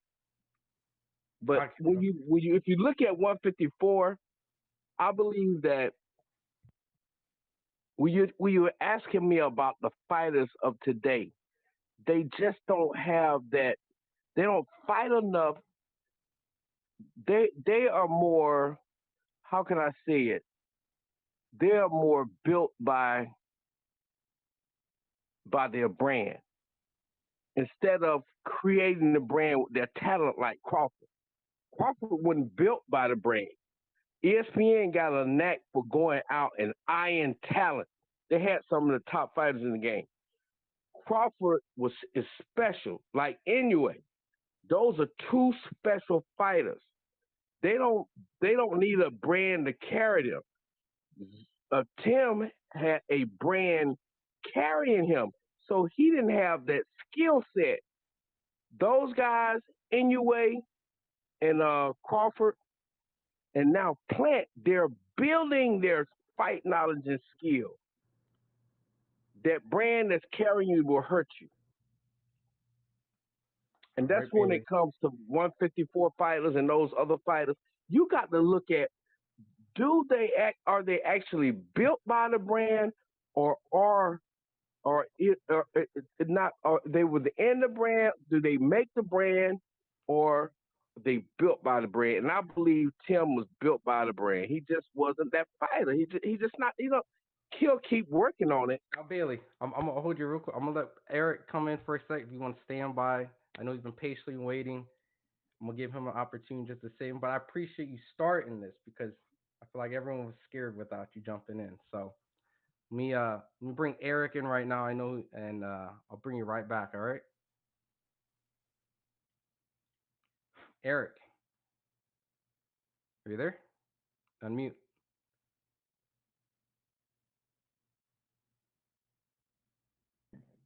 Can you hear me now? All right, I got you. All right, yeah. Listen. Okay. First of all, I started following boxing at the age of 13, around the time when Larry Holmes was a champion. This coming out of the Muhammad Ali era. Okay. Between New York and Detroit, I watched some of the greatest boxers of that time train. And I watched different skill sets and paid attention to how fighters trained. Okay. And I watched them actually in the ring. And this here was sort of a throwback to that. But Tim, Tszyu got to up his game level in terms of skill level when it comes to going from point A to point B. See, he didn't have a point B set up for this guy. He just kept coming straight at him. And that's why that guy was able to come in on him with them straight hooks and them looping shots that he was able to land on him. But if you would have had somebody like Terrence Crawford in there, and I'm not, being biased because I'm currently living in Nebraska, which is the same state he's from, but I'm saying that Terrence Crawford, piggybacking off what somebody said, definitely got a wicked body shot out this world. And right here in Lincoln, Nebraska, not too far from me at the Pinnacle Bank Arena back in 2017 when he unified them 140-pound belts against that dude from Africa that he fought. That's what he scored a knockout with. Yep. I mean, that was a vicious shot he hit him with. And this guy here, see, he showed that he could get hit with them body shots that Tim was able to land on. But if Crawford land a shot like that on him accurately, he going out. And this is why I said in the comment, which I don't know if you saw, that people just can't outright judge this guy off this win over Tim. Not taking away anything about Tim as a fighter, because Tim went in there to fight, but he didn't have the right, mechanicals to deal with this guy tonight. And it was just that simple. But see, Crawford not gonna come in there and go straight forward with this guy. He gonna maneuver his way in and then connect on it. And then when he's able to do that, we gonna see how well this guy could take Crawford's shots. You see what I'm saying? Because everybody expected Crawford to lose to this last guy, Matchmaking, who's also a hard hitter. Am I right? I mean, a lot of people expected Crawford to lose to this guy because this guy is supposed to be a hellacious knockout puncher. I mean, it's tough for Terrence though. I mean, or a triple G version of a junior middleweight. You see what I'm saying? But Crawford went in there and did what he was supposed to. He didn't get the knockout, but he went in there and utilized his different dimensions of styles and got the victory. You see what I'm saying? Now this guy here, everybody thinking, oh, this guy might be the one to knock Crawford out. Don't come to a quick conclusion with that. Pay attention to the styles. See, just like Mike Tyson, right? I watched Mike Tyson even when he came up as a contender. I watched him live from ringside, drop dudes with uppercuts, overhand lefts, just flatten 6-foot dudes in the ring. Okay. And he was doing this for a while until he ran up against a boxer who didn't many people know about, who was from Columbus, Ohio, named James Buster Douglas. And Buster Douglas went in there. He didn't stand toe for toe with him, but he boxed him. And then when he was able to get in on Tyson, we saw what happened. So, I mean, we can't just judge people off of, oh, he's knocking out these guys and stuff. Yeah, he did what he was supposed to do. Tim did not go in there prepared for this. He did the same thing like he was doing when he was fighting Fundora. He didn't know which one way, but to come straight forward. You can't do that against guys that's technical power punches and that got some pop. You got to use certain angles when you go in on these guys. And that's what Crawford has. You see, now, let me interrupt real quick. I'm gonna bring Bailey in this because I'm gonna ask a question as a collective group of participants. That's cool. We'll drop Bailey in here right here, and if you guys want to join in the chat, go ahead. Does Spence beat Bakhram? One of you guys, either one of you guys want to jump in and answer that. Does Errol Spence? Because he's tweeting right now. Errol Spence. Wait a minute, Spencer's tweeting? Spencer's tweeting right now. He said, I mean, like he's throwing some cheeky tweets out right now. Oh, man. Hey, look, man. Errol Spence better concentrate on Fundora since that's who he's supposed to be fighting. And then once we could see how this pans out with Fundora, then we could talk about him and this guy. Because Errol Spence, I hate to say this, I mean, he's definitely a beast. But the way he went in there against Crawford, and let me say this too. Say I'm it, not Bill. gonna I'm throw listening. no, I'm not gonna throw in the excuses that this guy had multiple car accidents and all this. He knew what he was doing when he was stepping in that ring against Crawford. You know, when he took his shellacking that night last year, summer. You know what I'm saying? So I don't give these guys no excuses. Just like when Sugar Ray Leonard came back and fought Marvin Hagler, everybody was saying, oh, he was gonna get knocked out and this and that. And I still don't feel like he won that fight against Hagler. But the thing was, he came back because he had that warrior spirit. But here's the thing. So I don't use excuses for why fighters go in there and win or get beat. It just happens. Let me say this. Let me say this. All right, Bailey. What you think, Spence? And, Bill, you got some excellent stuff, man. I appreciate you, man. I always like getting information from like-minded people. I like adding knowledge. You got some good stuff, Bill. Yeah.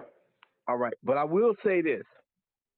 Man, the guy that we saw in Spence, I was so shocked that night. He looked like an amateur. That ain't the Spence that I know or that I saw. That special stuff. Now, Spence has that special stuff. The only drawback he had was he would stand straight up. He would stand straight up doing his exchanges, but he had special stuff. Now, when he fought Crawford, I couldn't believe it. I was shocked. I had to go back and look to say, is this that same beast? Something is not right with him. Crawford needs to come. He's one of those guys where he has the talent and he was a beast, but when he got beat by Crawford, he needed to take some time and then get back in the ring and get back in the ring and fight. We don't know where he is. He didn't even look like the seasoned monster that we knew.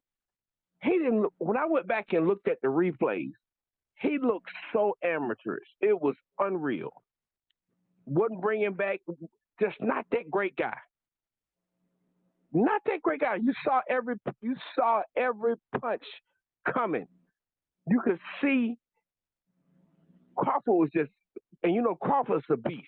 You could see everything coming with Spence. What he was gonna get hit with. At times he showed flashes of it, but those great fighters can call it up at that greatness and that specialness at any time. The Ray Robinsons, the Alis, they could be in the 9th, 10th round, exhausted, and those killer instincts, those greatness, those fight instincts, those eyes, it'll turn on in a millisecond. He doesn't have that anymore. And sometimes when it's gone, it's gone. Now, Bill, I've seen thousands of fights and fighters. Right. We don't know what Crawford, what he's coming back with. Spencer's coming back with. You can say all you want and you can talk. Something was missing on that day. We need to see if he has that back. We know what he once was, but you can lose that overnight if you're not right in the head. He needs to focus. Get offline, stay in that gym. The online will do so much damage to you. It'll give you that false sense of, it'll make you drink your own Kool-Aid. Stay in the gym and train and fight. Fight with your mouth. Don't talk online with your mouth. Go in there and fight and practice your craft. Spence should have taken some fights before stepping in with this monster. And don't believe Fundora is not a monster. But we're going to find out what Spence got. Don't get shocked if Spence gets beat. He wasn't the same that night. Something not right with him. He ain't that beast no more. I'm not saying that. I don't want to even say no more. He wasn't that beast that night.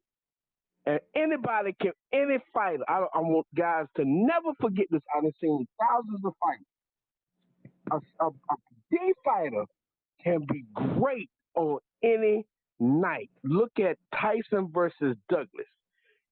Any fighter can be great on any night. All right, Bailey. So I got a question to ask Bell, and then back to you. And anyone who wants to jump in the StreamYard, feel free. We're just doing a call in, just recapping Tim getting stopped by Bakhram in 3 rounds. Keith Thurman was there, and I'm assuming he was there maybe trying to get the Tim Tszyu fight. He called him flat-footed, slow, doesn't move his head. Everything that both you guys have said. Does Keith Thurman, does he fight this dude Bakhram after that performance? What do you think, Bo? Man, first of all, you know, and I used to have a lot of respect for one-time Thurman, but man, this guy done been out of boxing, in and out of boxing so long, man. You know, he wasn't even active as much after he beat Danny Garcia, you know, in the welterweight title unification. But for this guy to sit out over 2 years of fighting and then come back and fight Mario what's his Barrios? Barrios. Yeah. Mario Barrios beat him, okay, barely. And then turn around and sit out again for the next what? 4 years. Well, I want to say what? Good 4 years. Been since he fought again. So and then he ended up was supposed to been scheduled to fight Tim Tszyu, then had a damaged wrist or something like that, or bicep. But anyway, now all of a sudden he want to commentate this fight. He need to go ahead and have some tune-up fights. You know, he need to get back in there and have at least good 4 or 5 fights with somebody before he talk about fighting any of the top welterweights or junior middleweights. You know, because he gonna get crushed by one of them top guys, especially at the top of the junior middleweight echelon. And we know he ain't even talking about going back down to 147 to fight, you know, guy like Jerron Boots Ennis. You know what I'm saying? So, I mean, he might as well just go on ahead, you know, and just accept the fact that he's not that elite fighter like he was when he fought against Manny Pacquiao and lost. You know, he's not that. He's. I mean, he's lost a lot of his ability with that. You know, staying out of the ring for so long. You know, you just don't do that.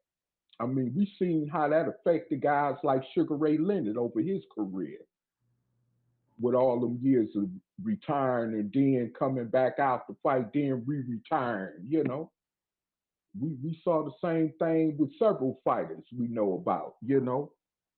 And what about and not to interrupt you, but I just want to give Bailey an opportunity. What do you think? You think Keith Thurman should stay away from this Bakhram dude, just like Bell said? Listen, Eric Bell hit it dead on the head. Man, listen, if you don't, I don't care. You were once special. You've been out the ring too long. You were once. He wasn't even special. He was above average. You know, he was above average. He got beat by older Pacquiao. And what would be a good fight now would be Spence and One Time. That would be a good fight because they both been out the ring and they both will get a barometer. They need barometer fights, man. Don't step in there against them young lions. They'll get beat. They'll get beat. Those young lions gonna get them. Age, people don't take. Age gets everybody. It just does. Especially if you've been out the ring. That'll be a hell of a barometer fight, Spence versus One Time. Now we're talking. But to fight them young lions? No, man. No, man. No. I don't see it. All right, my last question for both of you guys on this is, Jerron Ennis, 147. They say he's big for 147. I'll start with you, Bell. Does Boots go up and slay what many people might call him the boogeyman? This dude Bakhram might be the boogeyman at 154 now, right? Does Boots do it? I think if Boots move up, I would say he should fight Virgil Ortiz first, just to see how good his power carry at 154. And then if his power carry good at 154 like it does at 147, and he knocks out Ortiz, then I could see him stepping in the ring with this guy here and you know, possibly decimating him even more earlier than this guy did to Tim tonight. Because we know that with any given shot in the right place, placed, somebody going out if they get hit by Boots. And if you notice, Errol Spence, just going back to him for a second, he didn't want to fight Boots, who was a mandatory for his title. See, everybody forget that. Everybody kept trying to push for that fight between him and Spence. Spence knew what time it was. You know what I'm saying? So, I mean, it's like, but yeah, I think Boots do got a good shot at 154. But I say let him fight somebody like I said, Virgil Ortiz or that other guy that Virgil Ortiz just fought and barely beat by a controversial decision. And then we'll see from there what happens. But I definitely would give Boots more of a chance at this guy than I would Spence. Most definitely. What about you, Bailey? Do you like Man, the let me tell you idea? something about Boots. Boots is on the. He has that special sauce. I'm not saying he has that special sauce. He has that sauce to be special. But now what he's got to worry about is his next fight. That Karen guy can fight. Don't sleep on him. I think that's a rematch. I think Yeah, he that has guy him gave coming. him problems the first time. Yeah. Yes, that guy can fight, man. And I knew when I saw that, I said, one day that guy gonna be champion. He was catching Boots. Now, you need to worry about that guy. That's what I mean by getting on the internet, man. Don't, like Bill said, I'm old school. You stay in the gym and you fight. All this internet stuff, no. You're not fighting enough. That's how you build your skill set. Don't talk the game. You have to, don't be in the brand. You have to be the brand. Boots is the brand, but he needs to fight. Before we start talking about anybody else, he got a problem in Karen. Karen was special back then. Tapes don't lie. He was catching Boots back then, and he had the foot movement. I don't know how much his Karen has grown. I believe he's a European, Eastern European fighter also. Yep. That's the problem. Go back and watch that guy. While we talking about Boots fighting everybody and fighting anybody, he needs to be worrying about that monster. Because just like Tszyu overlooked this guy, that Eastern European guy is quiet. You ain't heard much from him. He getting prepared. Boots need to be worried about that. Then we start talking about the other fights. Well, before I let you guys go, because I know that we can chat this on, is there any predictions that you guys got on this Gervonta Davis versus Lamont Roach? I'll start with you, Bell. Are you happy with the fight? And how do you think the fight goes? After evaluating from me watching Lamont Roach's last fight with this perennial contender he had fought, this guy from Ireland he had just beat by a knockout. I seriously think that any guy with his level of ability is just being a champion in the first place may have a shot. Okay, but you dealing with a volume puncher and a knockout artist like Javante Tank Davis. And I don't know if this guy could stand up to the volume punches of Tank Davis. Although a lot of times Tank Davis look for that one punch hitter quick, but he might just try to go in straight on this guy and get him out of there earlier, you know. But honestly, I don't think he should have took this fight. I think he should have fought somebody like a Edwin De Los Santos or, somebody like a William Cepeda, you know, if he really wanted to showcase his skills and stay active with fighting more better elite fighters, especially than just taking me some hand-me-down cats that's coming up from 130 pounds, like with the Leo Santa Cruz situation. And Leo Santa Cruz was giving him problems. I mean, I never saw nobody give him problems like Leo Santa Cruz did. And the thing with that is that I don't know. What if this guy end up giving him some similar problems? You see what I'm saying?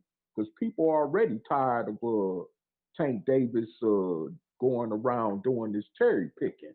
He need to fight some guys, I mean, I think he got the potential to be a great fighter, but he got to fight some better guys than this. I mean, I don't know if he picked this guy because he's from the DMV area like he is. And then here's the crazy thing about it. They not even fighting in the DMV area in I DC think they or tried. Baltimore. They tried to get it. Yeah. They fighting way down there in Houston, in Charlo country. Come on. Where the Charlo brothers' name ring. Come on. That just don't make no sense. He could have fought in Atlanta because he do got more of a bigger fan base as well in Atlanta. And then fighting in Houston. Come on, I just don't understand that move there. But I want to say that I've been hearing a lot, which I won't go into on this live here about the politics with Al Heyman and them. Not having the money to put these big fights together or whatever. But here's the case. I think if Tank really want to fight the big fights and get the most out of his buck, he needs to get with Turkey Alashiv. He need to. I mean, because if this shit with PBC is falling like people claiming it is, that would be his smart route to take. All right, but I'm gonna give Bailey the last words. What do you think, Tank Lamont? You like it? What you think? Listen, man, Bell hit it on the head. I don't know, Bell, if you read my mind. The person that gave Tank problems was that Santa Cruz guy. He Yes, need a sir. rematch with that. We need to see that again. And I'm gonna tell you something. He has grown. Notice when I said special sauce versus special, like the Ali. No, Davis is special. He beyond the special sauce. He is special. And in order to stay there, you have to take fights. You have to fight. And he is fighting. I mean, out of all the fighters that are on that level, Inoue and Davis, they are very active. So I like the activity. This is a dangerous fight for him because he has problems with fighters that can box and throw volume punches. And Bill, you hit it dead on the head. I want to see the rematch with Santa Cruz. Santa Cruz gave him problems. But we ain't going to see it. We ain't going to see it because he might have the key to Davis' style. Davis needs to avoid him. But I like that Davis being active. I think he's the best fighter in the game today. Well, outside of Crawford. Well, Inoue is the best fighter in the game. But seriously, I think that Davis being active is great. You can never count any fighter out of any boxing match. Anybody can be great on one night, but that ain't gonna be Lamont Peterson's night. That ain't gonna be his. That has a high probability it won't be his night. Davis is just that damn good. The instinct, the eyes, the punching power, the patience, the ability to move, to cut the ring off, the defensive skills, the heart. I can go on and on. The only problem he has is you can, if you a volume puncher like De La Cruz showed, and you stand there and you're not afraid in that pocket, and you're a volume puncher, he can't take that. He can't take it. I want to see a rematch with Santa Cruz. You want to impress me? Go out. You knocked him out in the highlight reel. Go back and get that guy a rematch. Let's see that. America needs to demand that. Over Shakur and Devin? You rather over Shakur and Devin, or even? Well, now you get me going down a different road. Okay. Shakur, he's good and probably the fighter with the best tools of today. He doesn't have that killer instinct. If he gets it, he's the best fighter out there today. He's got the defensive tools and he'll move. He don't have those Whitaker-like defensive tools where he'll stand. Whitaker was special. Stand in that pocket, make you miss, and then counter and just beat the crap out of you. Nah, man. Shakur is a mover, and he has to learn how to get that killer instinct. You can make a person scared of you. You got to be able to flinch and make him scared of you. And scared, you got to get in a fight ahead. Shakur got those tools. His problem is, I noticed in his last fight, he was arguing in his corner with his trainer. You need a new trainer, Doc. There's no way you argue in your corner with your trainer. Out of thousands of fights I've seen, you can't run the show in the ring. You need somebody to tell you. You need to humble, to say, look, you're in the middle of the fight, man. This is what you need to do. That showed me a weakness of it. There's a weakness there. So he has the most tools of anybody out there today. He missing that killer instinct. He needs an offensive mind trainer, maybe an Atlas, maybe a Sugar Hill, to go at those defensive skills. He needs to know how to do like the specialists do. Can turn that special stuff on at any time with the offense. Now, every fighter is like that.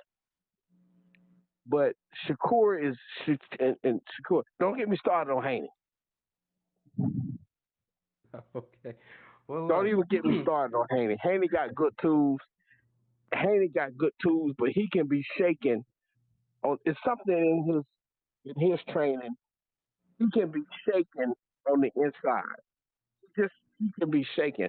I saw that in Linares' fight. Linares showed us something when he hurt him. Linares is a good inside puncher. He throws quick combinations. Best of any fighter I've seen. Yes, Linares. And it showed me that if you get on the inside and you just throw punches, Haney will freeze in spots. And that's what happened when he fought Ryan. He froze in those spots. He got good skills. But if sometimes he loses his focus in fights. Shakur's a special fighter. He just needs to get his tools together. Now, you ask me about those. Gervonta is above those guys. He'll beat any one of those guys right now. And Karen might too.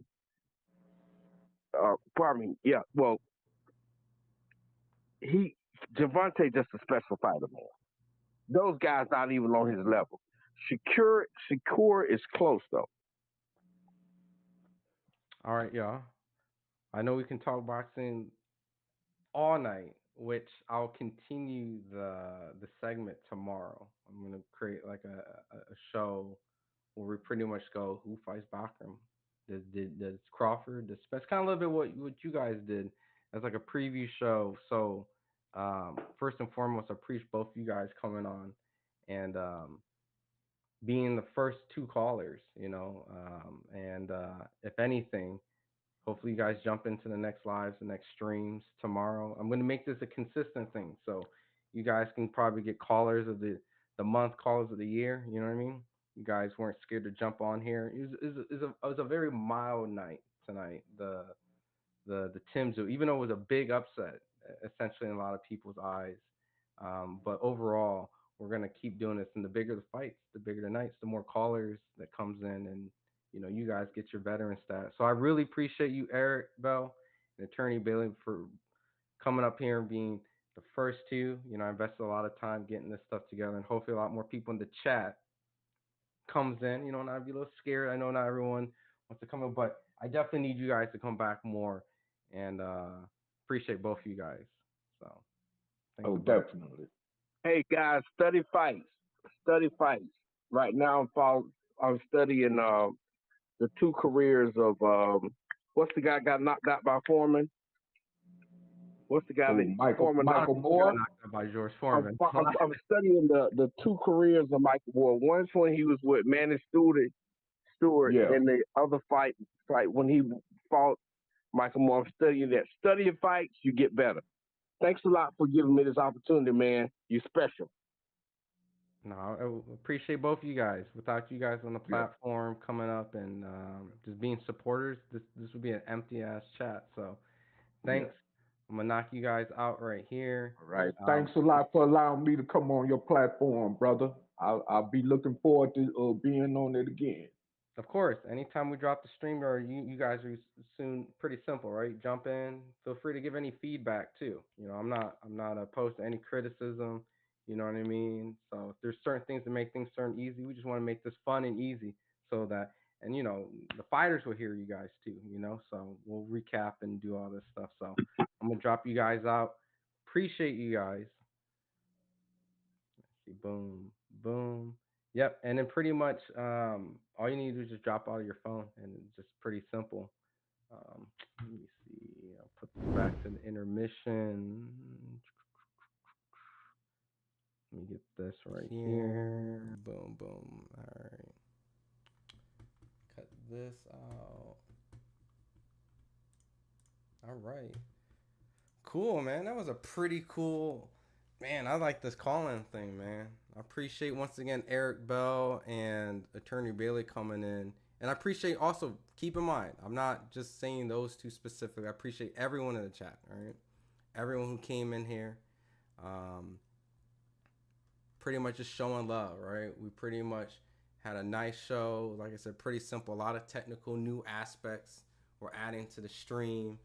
And eventually what I'm also going to do is I'm going to get fighters coming on here. So,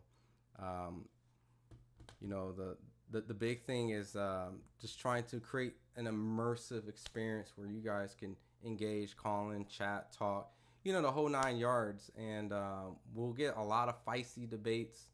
A lot of respectful debates, and we'll do some cool aspects. I have a lot of cool ideas. I'm just trying to get this thing off the ground, and soon you're just going to see it's pretty consistent. So overall, just kind of quickly recapping, and I'm just going to shout out a lot of people in the chat, because like I said, you guys are also part of the interaction and engagement for everything too, from, the Bud Crawford era, I see you, the TFO, CHH, JJ, Dream DHP. I'll answer some questions too in regards to some of the stuff. I'm reading the chat too. We just prioritize calls first, and then, I'll get this in here. I see Sean Edwards, but I saw one in here, and it says... let me see, where is it? If Crawford don't get Canelo, he might take Bakhram fight next. Look, I think Terrence is a guy who will be, from my understanding, from all my engagements and talking. Oh, I see a private chat message in here. Oh, okay, I see a backstage there. I see, a lot of people obviously talk about Crawford. I'm a person who's been privy to see Crawford up in person, train, fight, things like that. And I personally think that Terrence is a guy who doesn't shy away from, any fight. I do know that he's in a point of his career where he's trying to optimize after a long, illustrious career fighting tons of champions, going through politics and things like that. So if it makes sense in the grand scheme of what he's trying to accomplish, if it's being undisputed in the third weight class or just trying to maximize the opportunity to make the biggest fight in boxing, which ultimately may not be undisputed, So as a fighter, Crawford would fight him. And I would favor Crawford. It's a tough fucking fight at his age, at this weight, but every fight's really gonna get tougher for Crawford when he moves up and gets older. So, but ultimately, I think Terrence might, I want to say above a belt, above a champion, but there's a reason why he's asking for the Canelo fight. There's a reason why he kind of let Fedor go and have a voluntary. I think he sees something bigger than a potential undisputed. But we'll see.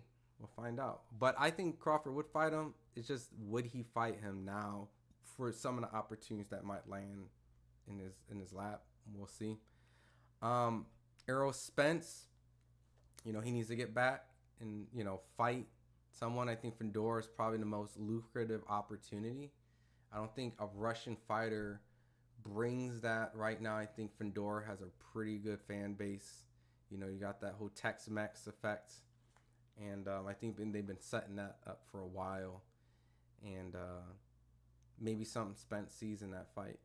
And as in for who fights Bakhram, as in boxing rankings, if you look at the 154 division, Erickson Lubin is technically ranked highest in the IBF. So Erickson Lubin's there.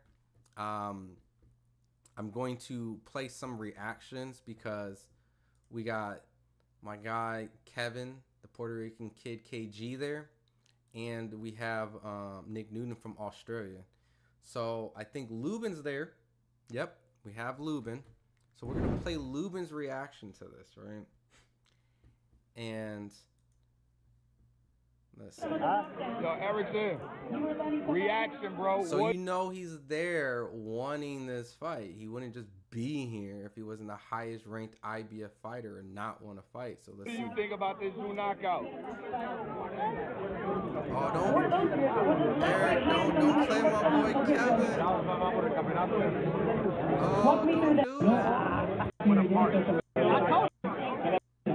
What up, Sam? Come on, Eric. You got Obviously, the talk was you. Okay, he did talk. He talk. I had to fast forward a little bit. I was like, versus Tim Tszyu as a potential opponent at 154. This happened, throws a monkey wrench in it. Would you like to see Murtazaliev? Yeah, I wanted to fight him before Tim Tszyu was scheduled to fight him. I wanted that fight. I've been wanting that fight, but they jumped in the way. Yeah, I don't think anybody expected, or should I say, I don't think anybody could count Murtazaliev all the way out, but Tszyu was favored in public opinion. I don't think anybody thought he was going to get stopped. How do you deal with a guy like Murtazaliev? What kind of challenge do you present for him? I cause fits for him. I cause fits. I'm a boxer, I'm a puncher, I can do anything. I go in there, I just adjust and get the W. Say less. Let me ask you about a different question. Fedor Spence, one of them your former opponents. How do you think that fight goes? I don't know. May the best man win on that one. I'm just watching and hopefully I can get the winner of that. Yep, and then we get some unification going. Two other quick questions for you, Erickson. I'll get you out of here. What do you think about Tank Roach? Do you think Roach is the right opponent? How do you see that fight going? Both of those dudes are my guys, so may the best man win. Okay, and last one, and I appreciate you for this. Devin, if it were you, would you want it back in the ring? Would you want it in the courtroom? Both? What do you think about that lawsuit? All of the above. So you'd be cool with the lawsuit if somebody did that to you? I don't know about all that. Say less. Let's see, what else we got? We got good old Caleb Plant.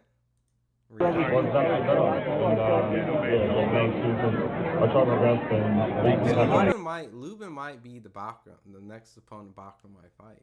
I didn't pick the return. Guys, brother, go. Miss you, man. Go. Thank you. I already know. Oh, look at big.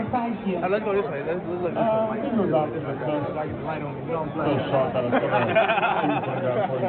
Hey, Caleb, just get your reaction real quick. Man, you know, wasn't expected, but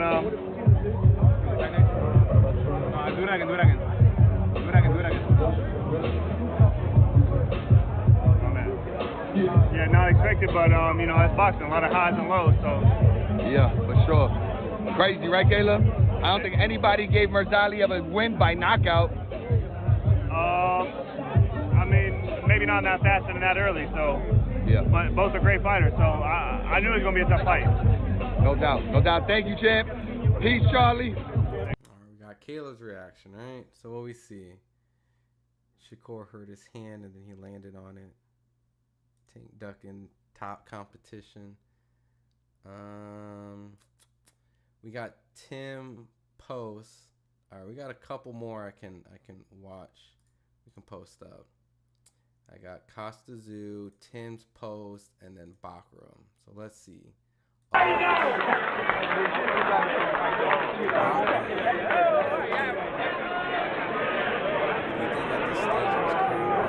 Charlie, be a man for.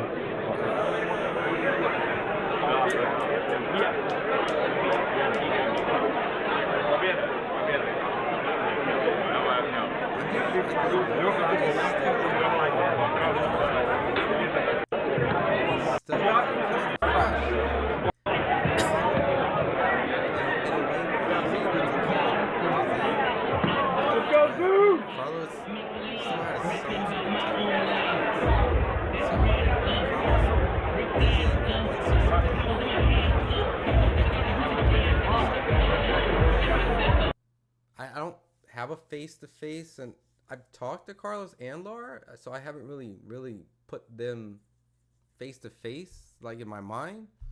But I think Laura could potentially beat almost everyone, you know? Janibek poses probably maybe the most threat because of his boxing IQ, punching power, and athleticism. Carlos is just a strong, brute-like power puncher. He has IQ too, but I think Janibek is going to be probably Laura's toughest fight. Yeah, I'll start. Look, just on tonight, you know, you have your good nights and your bad nights, and tonight was just one of those things. I don't think it changes anything in regards to who Tim Tszyu is, and it probably, if anything, showed the warrior that lives inside him that he's never going to back down from anyone. And whenever Tim Tszyu fights, I tell you, he'll always show up. So from us, we're still super proud, and I know all the texts I got from Australia, we're right behind Tim, and you know, it's just one of those nights. And I'll let you fire away a few questions. Tim, did if you want. that first head clash unnerve you at all when you obviously thought you may have reopened that wound at all? Can't recall. Yeah, Timmy, just on that, it felt like when you got buzzed early that you kind of maybe lost your feet a little bit and just had to fight on instinct after that point? Can't recall.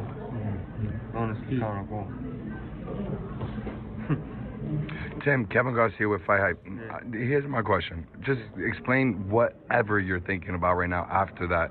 You know, obviously I don't want to ask you how do you feel, because we know it's a tough loss for you, but just what's going through your mind? What the fuck just happened? Like, what did I get hit with?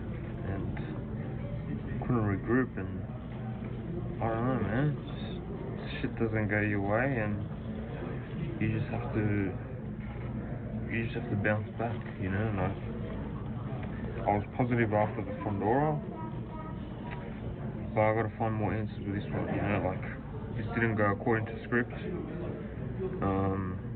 It was a little bit different. I felt unbelievable, I'll be honest with you. I felt unbelievable. I had a great prep, so he got me, man, and it was a better man on this night, and we live and we learn. Thanks, guys. Cheers. Thanks, Jimmy. Tim brute. Give him a little bit of space. I need a little bit of space. All right, ready?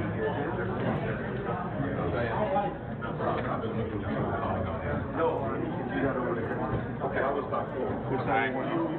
You're good. Perfect. Go ahead, guys. Bakhram, is that the best performance of your career? Это твое лучшее было выступление в карьере? Наверное, да. I guess so. You say, excuse me, don't touch me ever in your life again or I'll put my hand in your camera. Okay? People underestimate Got me you confused. guys. Ты думаешь, тебя недооценили до этого боя люди?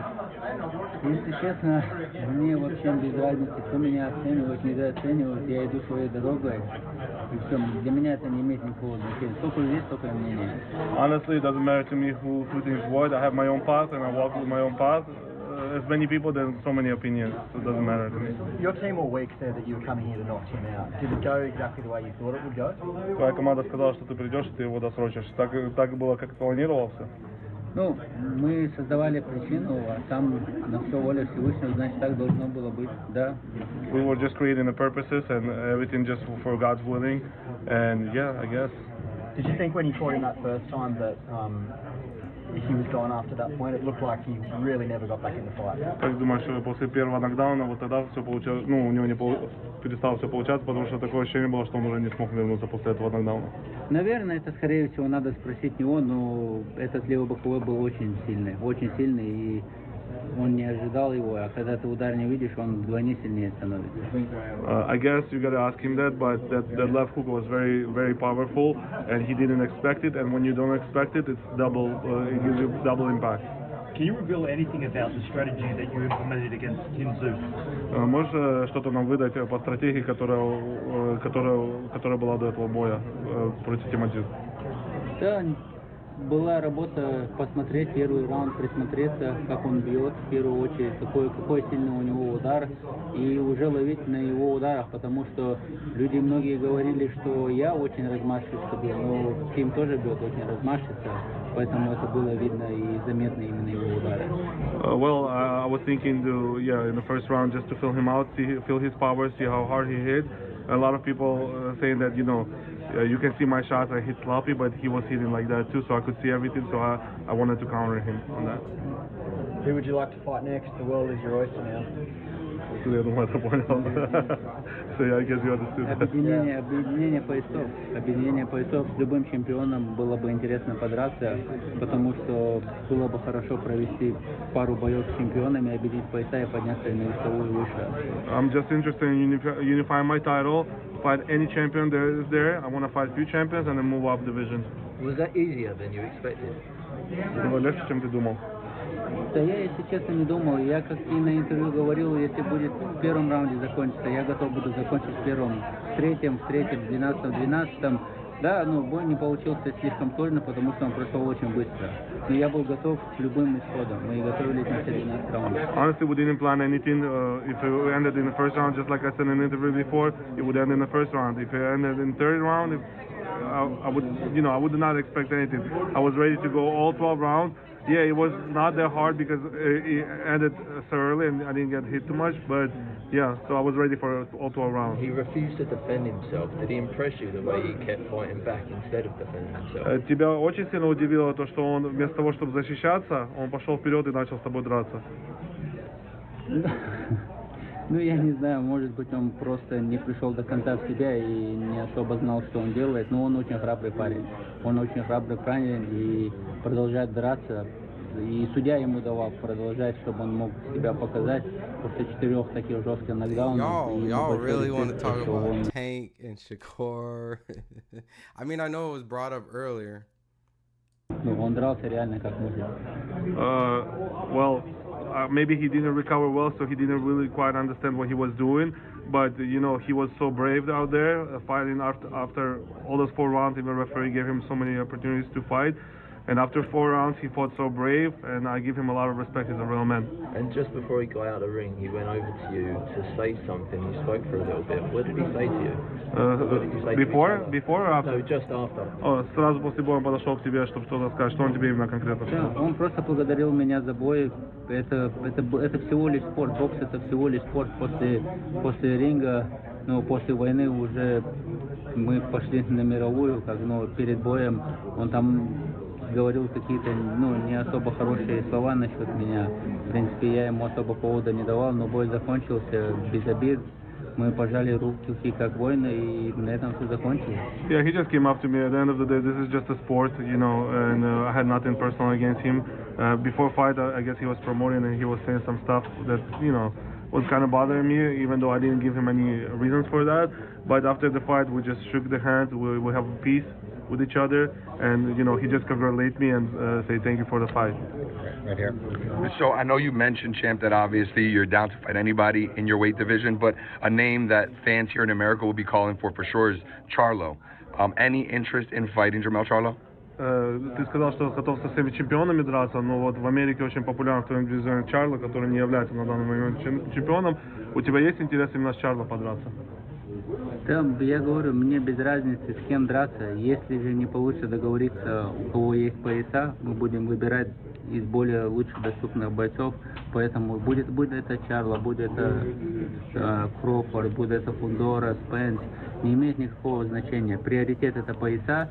Если нету поясов, боев до пояса, то можем подраться хоть с кем. Well, my priority is to fight for more titles against Spence, Fundora, or Crawford. But if we cannot make it happen, then we will choose the best option for us, what will give us more opportunities. Просто люди не знают, кто меня тренирует. Рома? Just people don't understand who trains me. Если бы они знали бы, пойдем туда. If they knew who's my coach. Если бы они знали, пойдем, Ром.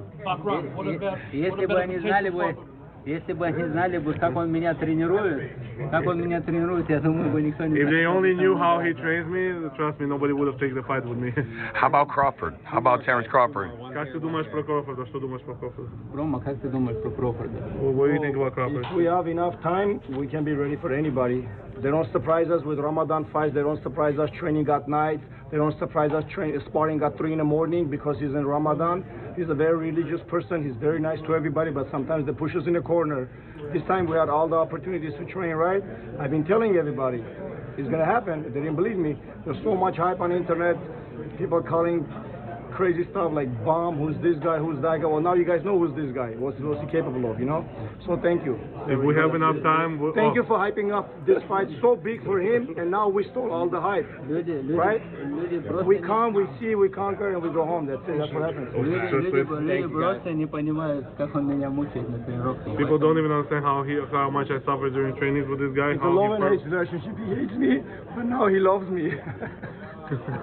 All right, guys. Thank you very much. Thank you, Bakhram.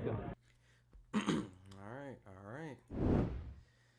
Well, look, pretty much just to wrap things up, right? I think kind of winding down the momentum, the hype. What's funny is I'm looking at my analytics, and the second that Tim got his ass dropped, it spiked up. I think it gained, like, I kid you not, what was this? What's the number? I think there was like 100 more people jumped in where the second got dropped. So I'll read the last couple questions, and we're gonna continue it with like a nice little cool little headline tomorrow, like a recap. And I'm gonna recap stuff from this video and tomorrow and put it all in one recap. But let's see. No damn Charlo, LMAO, PBC down bad. Looking sad for them guys. Trash car looked like they were in a local city gym. Yo, chill out. We had a good time, mind yours. My guy, Attorney Bailey. They were all avoiding Tank. Tank is a career killer and KO. Oh yeah, there's a lot. I'm gonna avoid some of the Tank stuff. I'm just want to end it on the Tim Tszyu, Bakhram stuff. Serious question: do you all think Tim Tszyu can make 147? Tim's a big guy. I'll be honest. I don't think 147 would be a smart move. You know, if his punch resistance, not saying that Bakhram doesn't hit hard, but if he's not able to run through his first division, all right, and just eat punches, because he got dropped by Terrell Goucher, he got dropped by Bakhram, and I'm sure Fundora may have buzzed him, all right? So when you cut an extra 7 more pounds, your punch resistance is going to be a lot harder. And the only fight that people will want to see him then would be guys like Boots, which can probably pose a huge threat even at 154. So trainer had a great perspective. Don't follow the hype. Exactly. All right. 1,000%. And I think someone was asking, like, who is his trainer? I mean, we gotta now constantly bug that trainer for insight, because that dude definitely is training a wrecking ball. Let's see, more Tank, more Shakur. So if you got any more last questions about Tim Tszyu, Bakhram, like I said, throw them in. It looks like there's a Keith Thurman. Ooh, okay. It's going to be the last thing I'm going to end the stream on. Because when you come into live, you get to watch it with your boy. But somebody on the squad got a Keith Thurman reaction. So right before I let you guys go, I'm going to play this Keith Thurman reaction. Once it officially gets published, it's uploading right now. So, but ultimately, at the end of the day, I would just like to see a big unification. You know, I know everyone's bringing up Terrence, right? If you guys haven't seen the Terrence tweets, I got Terrence's, let's see, screen capture. These are Terrence's tweets reacting to it. Who wins, Austin? I'll read your question right before I play this Terrence video. Who wins, Madrimov or Bakhram? I see it.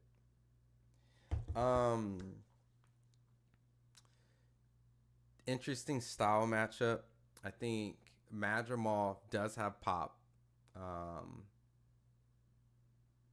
feel like just by watching, Bakhram look like he just got like Arthur Betterby punch power. But then again, Tim was not a moving target as well as Terrence was against Madrimov, so I'm sure we'll find out. Madrimov is going to be in a fight with Boyacek, the one that Virgil Ortiz fought, so that's going to tell me a lot about Madrimov. But you know, based off styles and everything, I think I want to favor Madrimov because of his ability to move, adapt, adjust. I think I might favor Madrimov a little bit more. You know, Tim definitely had a game plan of wanting to rumble with Bakhram, and clearly hindsight, Madrimov could see that might not be the best game plan. So thanks to Tim, Madrimov might have a better game plan. But Madrimov also gained experience by fighting one of the best fighters in the world, so he had to level up. So I'm going to pick Madrimov right now, but I'm not going to remove Bakhram's ability to hurt Madrimov.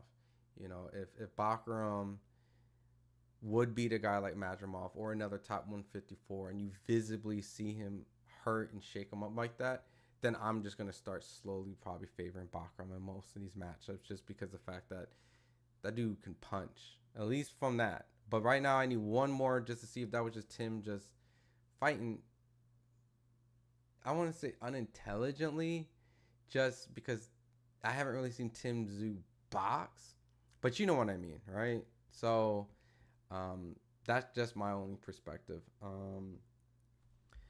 Yeah, so we got a Thurman reaction coming up. I'm gonna play. It's almost officially up and published. Brandon says glad Thurman retired. Where does Tim go from here? I think Tim just needs to like reset and actually get a genuine tune-up.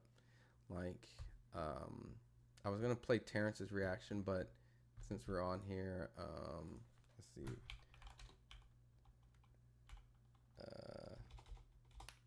I can't even spell Tim Tszyu's last name right.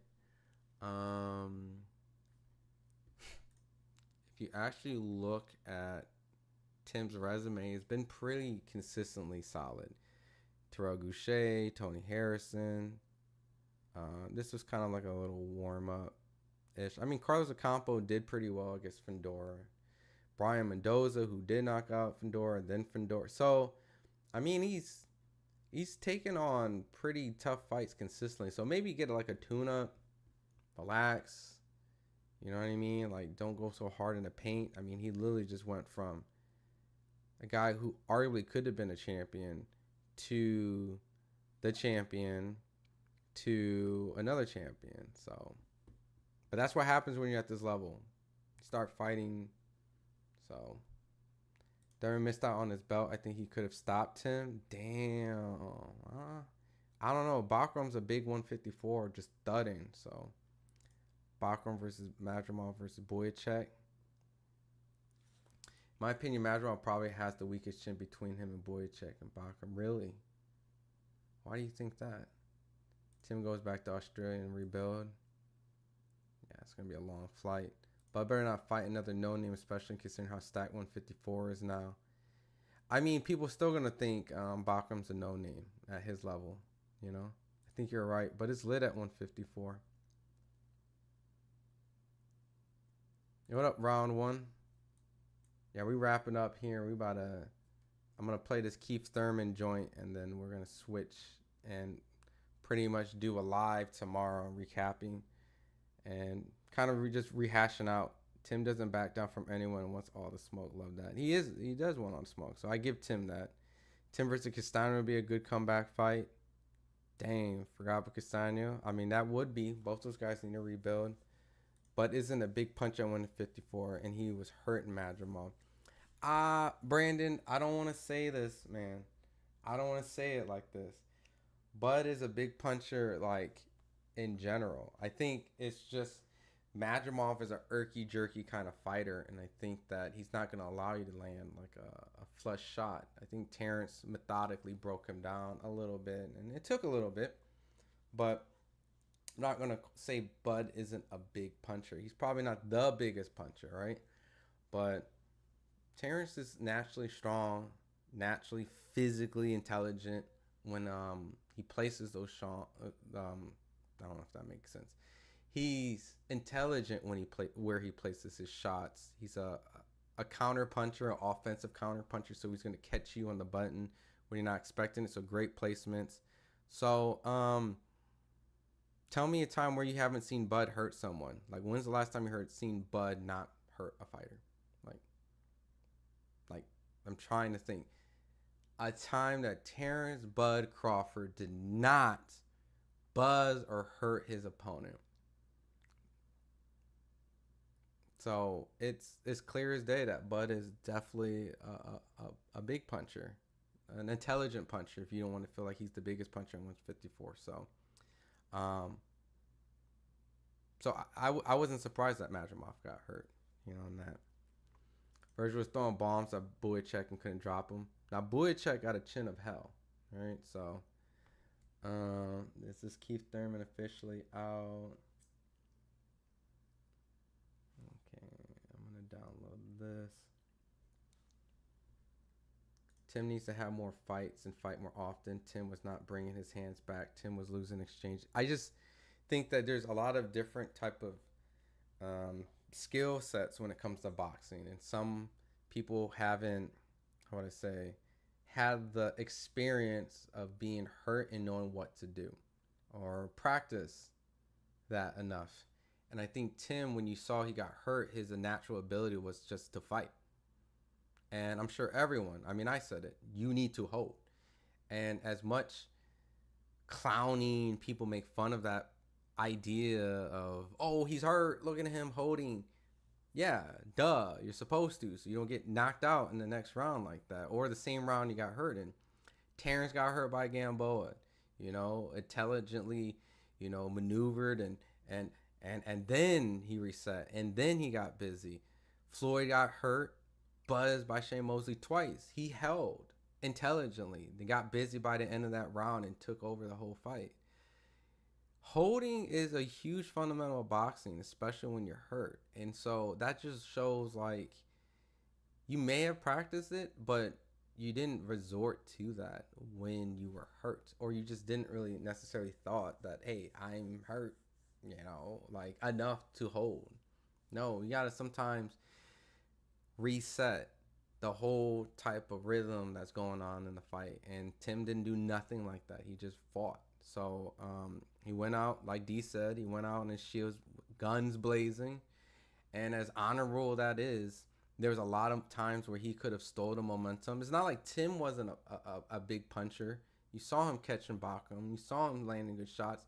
Not enough to change the tide, but if he continued that momentum, who knows what the fight would have went. But he tried to go mano-a-mano at terrible times. He exchanged poorly. He didn't hold. He didn't allow himself to reset. I mean, by the end of the second round, he got knocked down for a third time, which he could have maybe possibly prevented if he fought and defended himself better and resorted to holding. Like, you've already lost the round. You got knocked down twice at that point. What more is holding going to do to your scorecards? You continuing to fight and not hold cost you another knockdown. It went from a 10-7 to a 10-6. So, but at the end of the day, like, that's intelligence, and that sometimes helps you win fights. You know, Tim Bradley was hurt by Jesse Vargas in the 12th round, and he used survival tactics. You know, sometimes fighting on your shield is, it's just not good. Even long term, he took a lot of punishment. So, everyone's been hurt, even Floyd and Canelo, but they know how to survive, and that's a huge fundamental of boxing. You know, it's not about, oh, I've never been hurt before. That's not really what boxing's about. It's about, can you make the better adjustments? And the adjustment of getting rocked and getting hurt is holding, using your defense, understanding that this is not my round. Let me get my energy back. Let me not throw away another point. Attorney Bailey, great perspective. Terrence hurting fighters. I mean, I think it's insane to say that he's not a puncher at 154. Just not the biggest puncher. Bakhram might do his hat in there into possibly being one of the biggest punchers at 154. But we'll see. Bakhram is clearly now outproven in many people's eye 154 champion. So Bakhram has a power, and to get what talking Tim's pop and was walking Tim's punches, even though his forehead was red. Bakhram has power and got. Maybe you're saying he has chin. He was smaller though. He's 4 weight class up. He got touched a lot. I mean, we'll figure out how Madrimov looks against the Boychuk fight. I got oversaturated with fight content today. Yeah, I watched the Ngannou, and I did watch that. I watched a little bit of the UK fights too. We need more fights between them all. Haney holding. Thanks for creating a stream forum. Definitely fun. Oh, yo, Bailey, my guy. You already know what that's going towards. Like, that's going straight back into the stream. Like, that's a huge super chat. That's the biggest super chat so far I've gotten. Like, really, really generous donation. Hold on. You're gonna get me all teary-eyed, man. No, for real. Like, a guy who's, like, I made a lot of adjustments this year to cover boxing and to create like a perspective of, like, going from out in the field to becoming more like a content creator. So, like, I'm making a lot of changes coming up, and a lot of it's going to involve me being here more and being more consistent with this. So it's a change of pace, and meeting people like you guys already on here has already made the stream so much better and a lot more fun. And those donations really help a lot. And I do all the setup.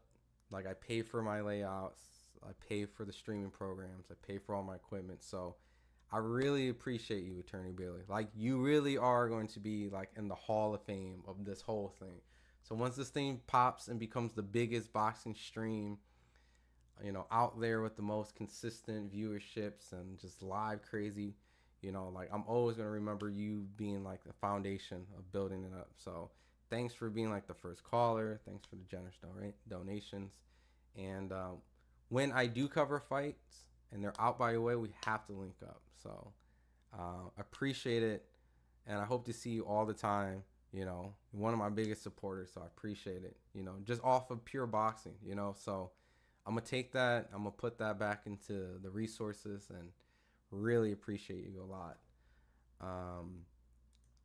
Who you got? 126 anyway versus Nick Ball. I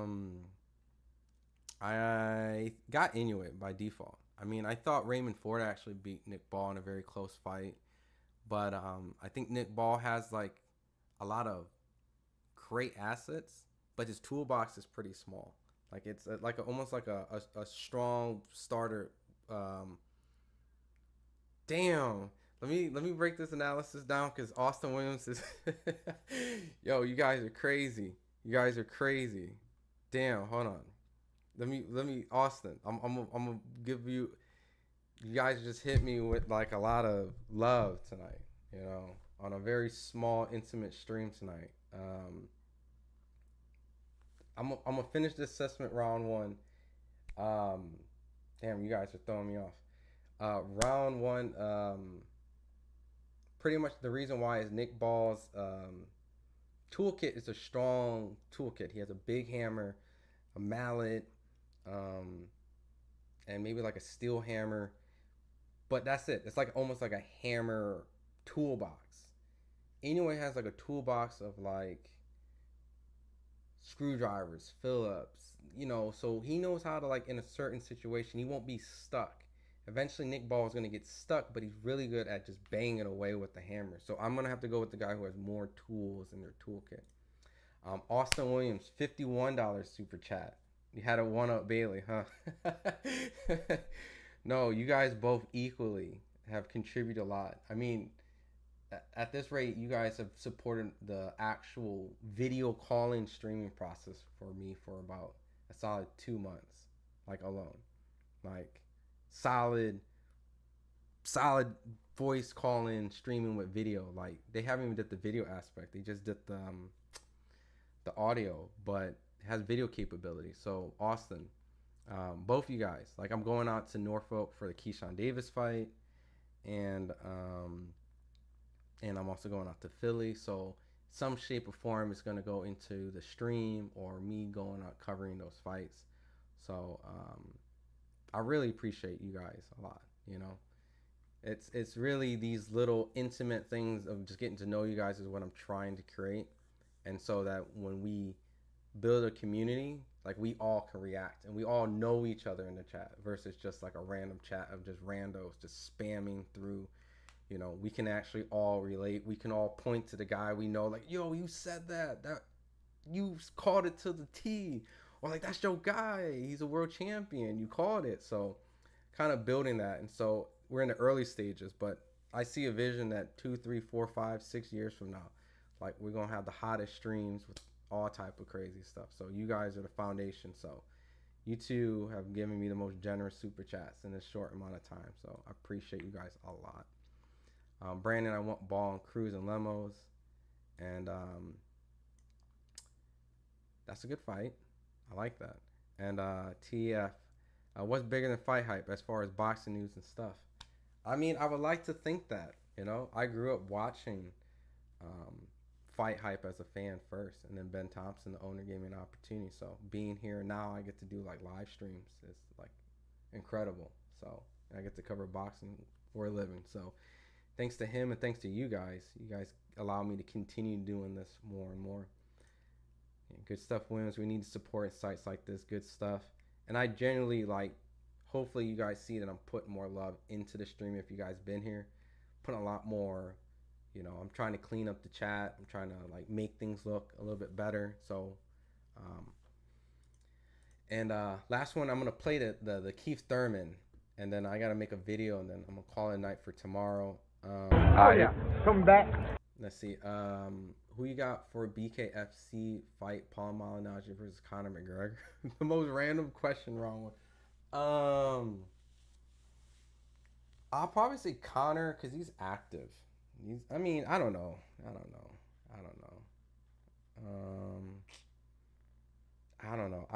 They've sparred each other. Round one, you killing me. I'm gonna just default. I'm gonna say Conor right now because he's probably the more in shape guy, but Paulie's the boxer. They've sparred each other before. I want to lean with the natural boxer, but if Paulie ain't active and he's out of shape and he lost to his boy Artem, so we'll see. But I'm gonna play this. Appreciate that last one, round one. I'm gonna play this Keith Thurman reaction when I gotta make this video. Oh yeah, coming back. The bicep. Look, it's moving. This in real time with you guys too, so I'm hearing this together. We're moving, grooving. What's the best fight to make between you at 154? Somebody else. Best fight. That guy's pretty nice now he can throw. That's gonna be a scrappy fight, you know. But there's best fight to make 154. You and somebody else. Oh, Cross. That's right. All right, give it to us. Kevin Garcia with FightHype. Keith, what do you think about Murtazaliev knocking out Tim Tszyu? You know, look what the left hook did, man. You know, I was obviously confident when I signed the contract. I said there's nothing special in what Tim Tszyu brings to the table.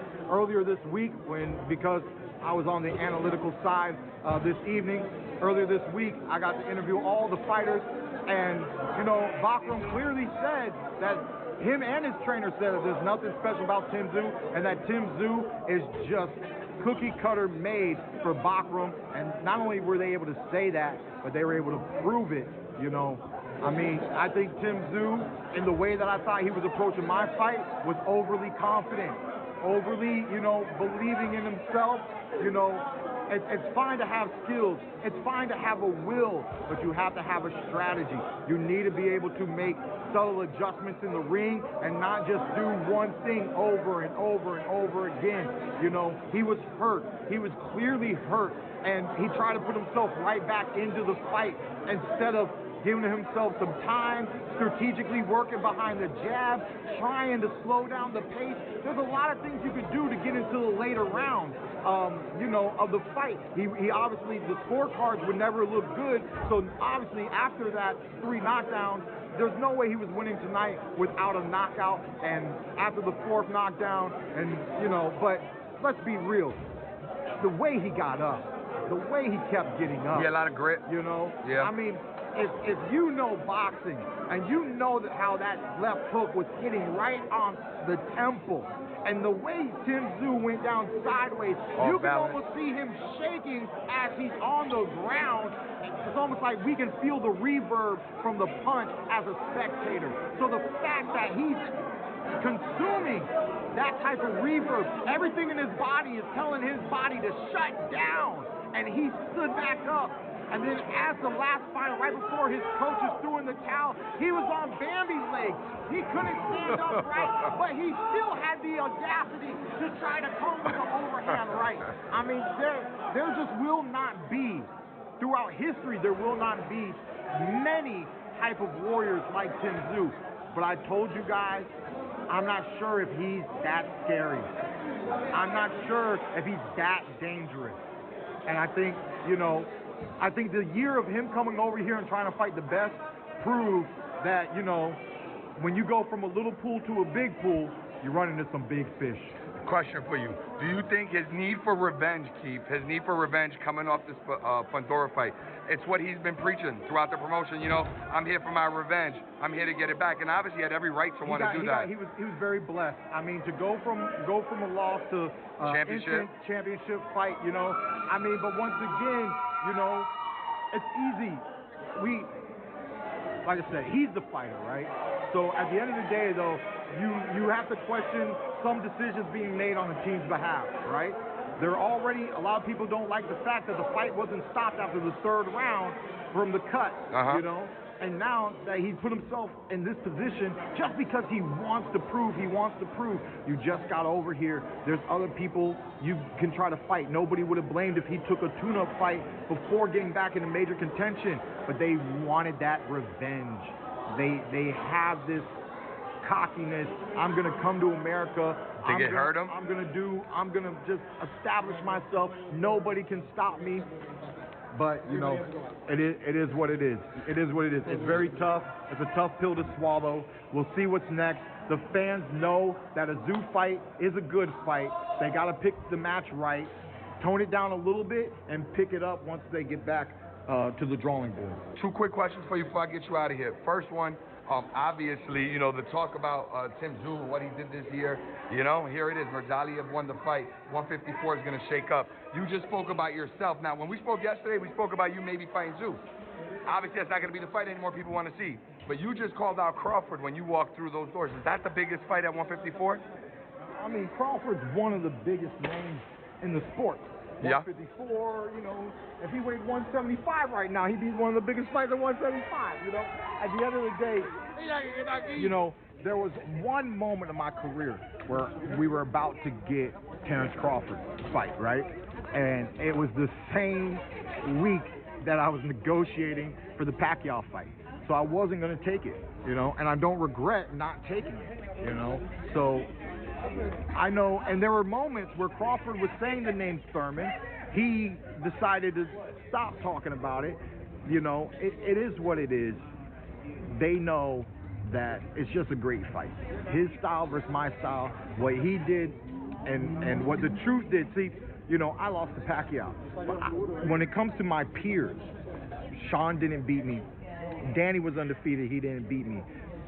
Keith Thurman has not lost to people of his generation, right? And I barely lost to Pacquiao, right? So split decision. It just is what it is. They wanted to hype up the fact that, you know, Spence and him is the biggest fight. It was the biggest fight. 2 undefeated champions, unification. It is the biggest fight, but are you going to get the most action? And when you put Thurman in the ring, you're leaning towards getting more action. You know, I just believe that styles make fights. Crawford dominated.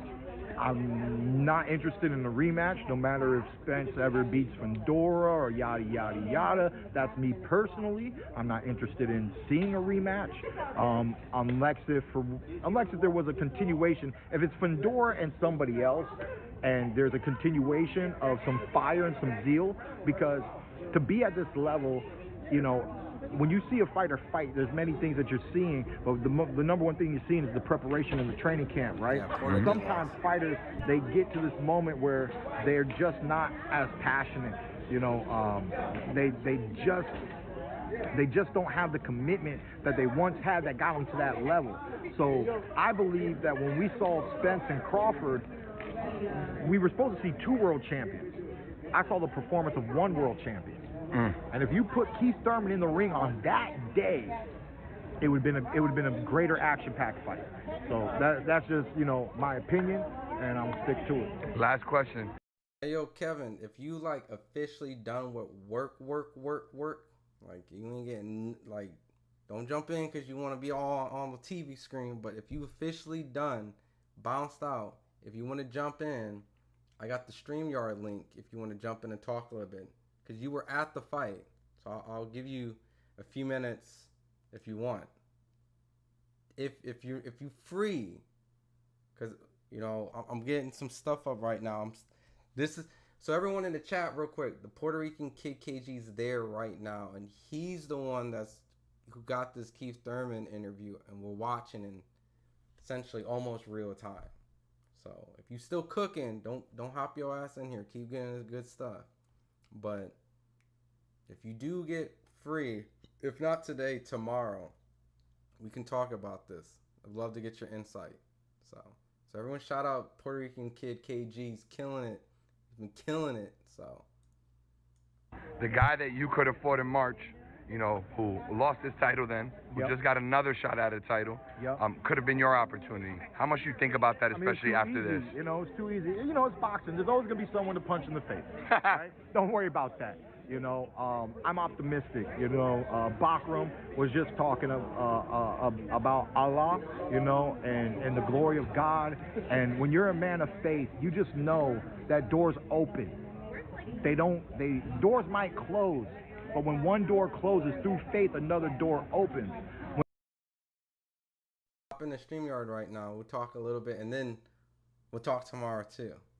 Do both days. So I'm gonna keep playing this Thurman interview we're watching, and then I'll bring you on in. But you can hop in the StreamYard right now. When doors close and a man has no faith, then on the other side of that door they get locked. Okay? So as a man of faith, and with the determination to get back in the ring, with the determination to get back into the sport of boxing, with the determination to reestablish myself as one of the greatest of this era, you know, I just have faith that when it's time to get negotiating, a door will open. And then after we walk through that door, another door will open, and hopefully sooner than later, sometime mid next year, who knows? Maybe it's Thurman and Bakhram. You know, I don't know how quick I can put myself in championship contention. How do you handle him differently than Tim?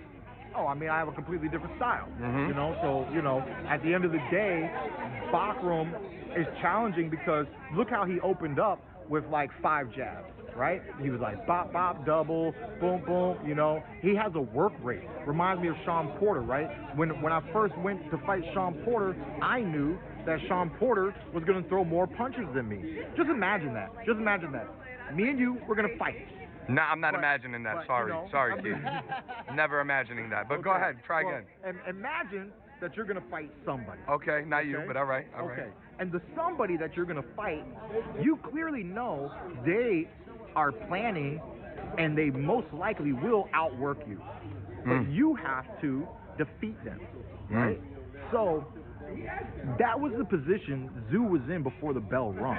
Though stylistically now, you know what I'm saying? Bakhram has a higher work rate. It takes methodical offense and defense to nullify a fighter who's going to be more active than you. You have to nullify all that stuff, right?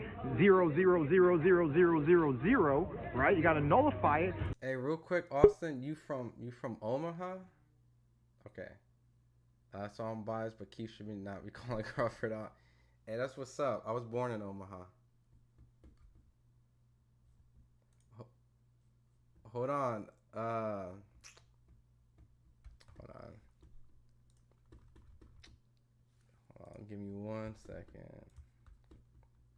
I'm talking to the chat. Give me 1 second. Yeah. So that when it's time for you to go boom, boom, you know, his 10 to your 2 is greater than his 10, right? That's not an easy game to play. No, sounds tough. It's not an easy game to play. So stylistically, I throw more punches than Tszyu, right? So I could be closer to matching Bakhram, right? But Bakhram pumps a lot of jabs. I'm not notorious for pumping that many jabs, right? Not that I can't do it, you know, but it's just not right there off rip. Oh, repertoire, Keith Thurman's going to pump out 25 jabs every single round, right? So at the end of the day, I'm going to have to use my IQ, the distance. Tim Tszyu was in good positions, but he was in good positions with bad defense. So that off rip would be a strategy for me. Get into a good position, obviously keep the guard up, right? When that little hook comes, slip and roll. What have you seen, you know, when you see me fight, it wasn't, he was Josecito Lopez. Josecito Lopez, man, he was throwing from the fences, man. He was swinging, whoo, whoo.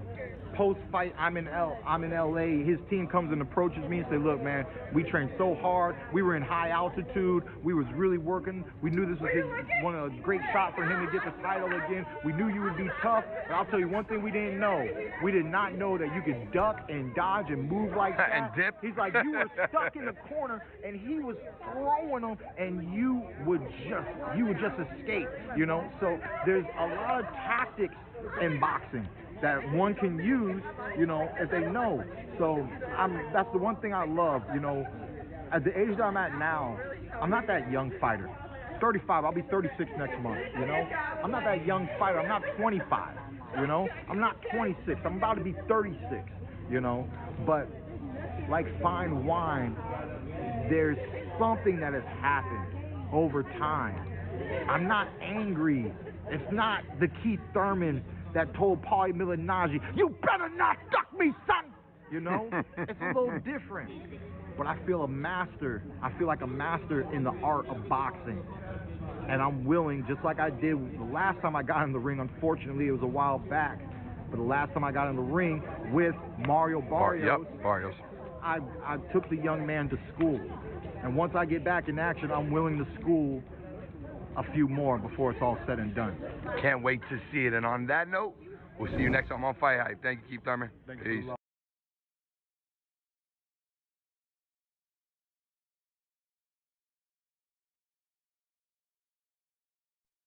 All right, give me 1 second. All right, can you hear me, Kevin? Yep, I can hear you. All right, let me see. Are you on that bootleg Wi-Fi? Oh, don't tell me you on bootleg Wi-Fi.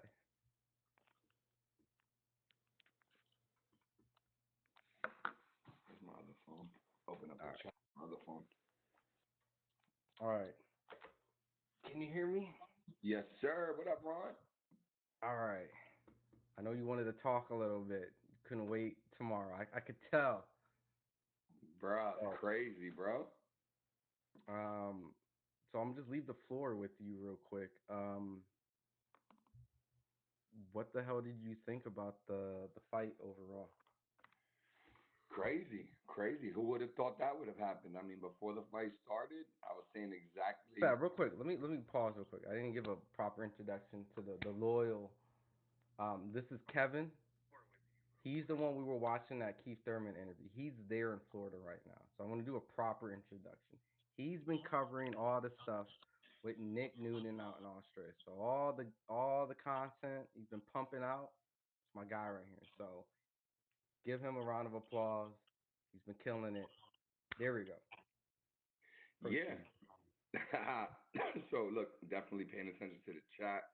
If y'all have any questions, I've been here all week. Well, most of the week. Let me know. But I mean, get right into it.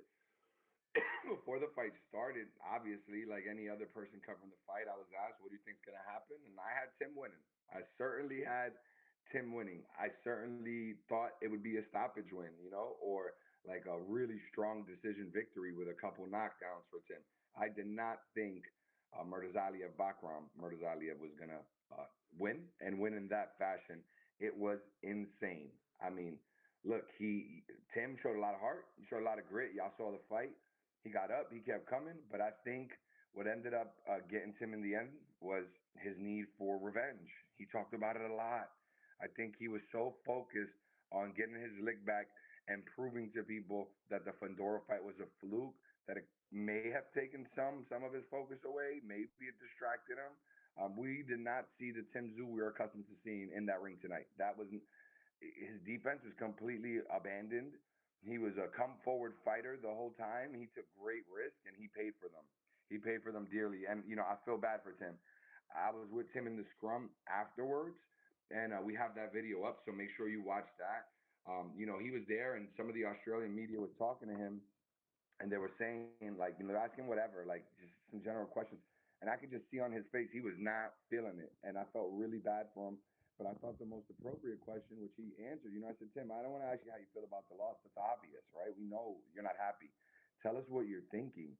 And if you haven't seen the video, please watch it, because I'll just tell you what the first thing he said. And he didn't say much, but he said a few things basically to FightHype, and then they got him out of there because he was ready to go. He shouldn't have been in that scrum, but he did the right thing for the fans. But his response was, what did I get hit with? He was shocked. I don't think he thought that would have ever been the outcome. I don't think that, his game plan was even that. I think whatever sparked in him from that first shot that Bakhram landed that really connected, it took him right out of that game plan and put him in fight mode. And give Tim Tszyu a lot of respect. He gave us an exciting fight. Unfortunately, he was on the wrong end of the performance. Now I gotta ask, how close were you to the ring? Like, how they. Oh my God, bro! Like, look, PBC, thank you. They allowed me great access today. I was on the walkway that they used to come into the ring, which was very short, and I was at the very end of it. So I had a clear shot right into the ring, 360 view. It was amazing, the vantage point, and I saw clearly when he got dropped. It did not look good. When he got up and he was unsturdy, I was surprised, and I know that that referee probably was showing Tim respect and wanting to give him a chance to prove that he was still in the fight. But I thought when he got up from that last knockdown, right before it was stopped, before the towel got thrown in, I thought he was done then. I mean, he was done. You know, he was just fighting off of grit and heart and kept coming forward, and it was shocking. I mean, he did not look sturdy. He took shots that put his equilibrium off, and I think it was obvious he was on shaky legs, but he kept coming forward. So, yeah. The reason why I asked how close you were you able to determine?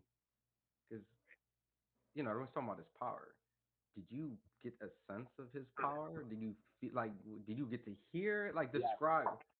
Yes, thudding shots, very impactful. You can see Tim's body react. I mean, like he was unsturdy. It felt like when he got hit, the nervous system in his body stopped functioning all at once as one unit, and it was like they were sending signals to each part, each limb, like, all right, arm move a little bit. Like he was just not good. But not visually, because we all got to see it on TV. Like outside of hearing. Did you get the like? You could feel the shot, especially from as close as I was, and he was landing them flush. Yeah, for sure, thudding big shots. How did Tim's shots sound compared to his? Like if Tim was like, what was his number? What was like? Because Tim was landing some shots. You know, on the 1 to 10 scale, I'd say I was hearing Bakhram at a strong 7-8, and I was hearing maybe Tim at like a 4-5. It just didn't feel like those shots that were landed on Murtazaliev. We've seen him land on other opponents, and the opponents have great reactions to them. Murtazaliev was, I'm not saying it didn't hurt him. Obviously, they hurt. He didn't show it. It did not feel like it was hurting him. It did not sound like it was hurting him. Now, Attorney Bailey put in here, he said, what was the doctor check delay? Unusual and unusually long. So we only got to see a little bit on TV. So what did you get to see the doctor was doing and like what was the whole process? Yeah, standard check, make sure that his brain and his eyes and his hand-eye coordination, if you want to put it that way, was all functioning, right? He had him look different ways. He put the light in his eye. He kind of checked him a little bit. Like, I don't know exactly what he was feeling for, but he was kind of touching him, making sure he was there. And I think he was just doing like a check to make sure that his responsive systems or whatever you want to call it were functioning right, that he was able to understand that he was in a fight and he was aware of the moment, that he wasn't in there like, out on his feet or like really heavily punch drunk or anything like that. But I think the doctor got a sense that he was in it, and I think Tim was in it until he wasn't, I think he was there. He was in that fight. He was trying to fight. Maybe not the best game plan, but yeah. Now, we'll continue a lot tomorrow because I know it's 12/11. And are you heading back tomorrow via flight? Yeah, I'm driving, but I'll have time. I have 6 hours drive, so I can hop on. We can talk for sure. Okay. So, just for the couple people who's in here who won't, if you have any questions for my boy Kevin, who was at the fight, feel free to ask, away before we let him go. I see Blunt Therapy. Bakhram was looking insanely good. All right, TF. He says, all right, I'm gone. Thanks for the entertaining chat by Hype. Hopefully we'll see you tomorrow. His jab did look strong. It was his timing seems to give a fighter a break. Okay, so I guess Bailey was looking on the suspicious amount of timing to kind of help maybe Tim. I guess overall, my last question, if no one has a question to ask you before I let you out, is the trainer, right? The trainer that came at the end of the scrum. We watched it. We watched all your content throughout on the stream. Afterwards, what was his, I guess, energy? What was the team energy like right after the scrum? Were they kind of like, yeah, what's up? Were they kind of just calm, cool, collective? Like Bakhram didn't really seem like the most entertaining guy until he got in the ring. So behind the scenes, what type of people were they? Or were they just humble in front of the camera? Were they popping off? Were they like talking hella shit? Were they like, what was that energy afterwards? The camera was off. Bakhram, so you're referencing Bakhram's training, his team, his whole unit. Yeah. Humble in sense of respect. They definitely showed Tim and his team respect. They weren't there with their chest poked out. But I mean, if you asked them, they weren't scared to share with you that that they shocked us and that they were not shocked. I mean, Bakhram's trainer, he literally looked at me on his way out of the ring because I called Bakhram and I said, do you think you shocked the world? And he said, no. He said, we knew this was going to happen. And he literally, word for word, you can watch the video, he said, 6-1 underdog? What a joke. And he just walked away. They had a very, very confident feeling going into the fight, and they knew what they were going to do, and then they went out and did it. So I think they're very proud of Bakhram. I think Bakhram, he's just got like that quiet confidence. We see that in a lot of guys who are really sure of themselves. Bud Crawford doesn't pop it a lot. He shows it, right? Like, I was getting that vibe. Like, bro, I know I'm nice, and I just showed y'all I'm nice, and I ain't going to sit here and just talk a lot of, you know what. Whoever wants it can get it. I threw names at him. He had no problem spewing them back out and saying, yeah, I'm down for a fight. Attorney Bailey, I gotcha. Overall perspective on Bakhram and grade the fighter. I mean, any upside? What do you mean? Or maybe you pick up on what she means by any upside, or he means. I'm sorry, but any upside in what sense? But as far as overall perspective on Bakhram, really chill guy. As far as a person, he's humble. He's got that cold killer kind of feel to him. He looks like he's coming in to do the work and he's focused on it. As a fighter, if you saw what I saw, then you saw enough. Come forward, strong puncher, good game plan, good boxing. Yeah, there's some opportunity there. But I mean, honestly, I was so shocked by Tim getting knocked down that I don't think I spotted every opportunity in Bakhram's game. I was just like, oh my God, Tim Tszyu just got knocked down, and it was very distracting.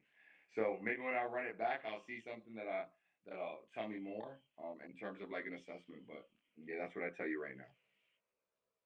All right, well, look, I want to get into the whole Terrence Crawford. Ooh. Does he beat Bakhram tomorrow? Ooh. And I know you gonna bring your pom poms out. You know that. Listen, I don't have too many biases, but if there's one, it might be Bud. Just gotta be straight up. Bud's my guy. So it is what it is. We'll talk about it. Let me see. I think I have an echo in the stream, so I'm gonna end up fixing it. So it's technical things, but look, I appreciate you jumping on so quick, Kev. You showing love by popping in the chat, so I had to show love by bringing you in. We were watching all the content you were getting. So tomorrow, I think somewhere maybe like a 12-ish, 1-ish Eastern time, maybe 2-ish. Not a long stream, but we got to get everyone who's awake and talk about it. So we'll put a dope headline. We'd love to have you in there. We'll have a lot of callers come in. Probably want to ask some questions and stuff like that. So we'll do something like that. But any last things you want to tell before we peace out? No. Listen to this. I'll say this. I'll leave you with this message. I heard, and us boxing fans, man, I just hope we continue to support good cards. I heard so many times that this card was trash, that it wasn't going to be exciting. And I kept telling folks, you're nuts. The 3 fights that are on their card are good fights. Mateo Tapia Saavedra, wow. Knock 'em, sock 'em, slugfest. Tellez, man, tough fight. He was getting exposed. When I say exposed, let me be very careful. Not Tellez is a great fighter. What I'm saying is opportunities that he has were on full display, but he fought through it and he put his guy out. And then you saw what happened in the main event. So as fight fans, we just got to support and make sure that we watch the cards and we watch the fighters, and then we make our assessments, not judge it so much before it happens. I was a little disappointed in the fact that I didn't see every single, it was packed in there, but I didn't see every single seat sold out, and I would have liked to see that. I think the fight deserved that. So to those who showed up and who supported, keep doing that. It was a great card. We can definitely talk more about it tomorrow. All right, well, look, appreciate you jumping in. I'll hit you up tomorrow, Kev, and yes sir, keep rocking my man Ron G. Y'all, he's killing it. Appreciate you, Ron. All right. Yes sir, I'm out, y'all. Have a good night. Peace. All right, cool. All right, let me get this volume down. All right, y'all. This was a good card. It was very fun. Mr. Quake Gundam, this underrated Rock and Sock'em Robots.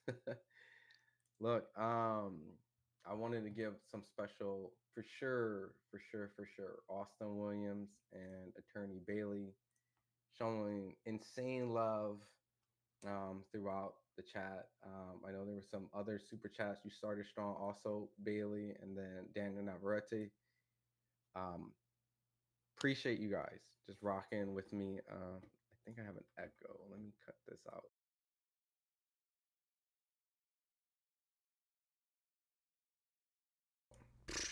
I was muted. Oh no, I wasn't muted. I was using the. All right, sorry, bear with me. I'm dealing with my own technical difficulties. I really appreciate you guys.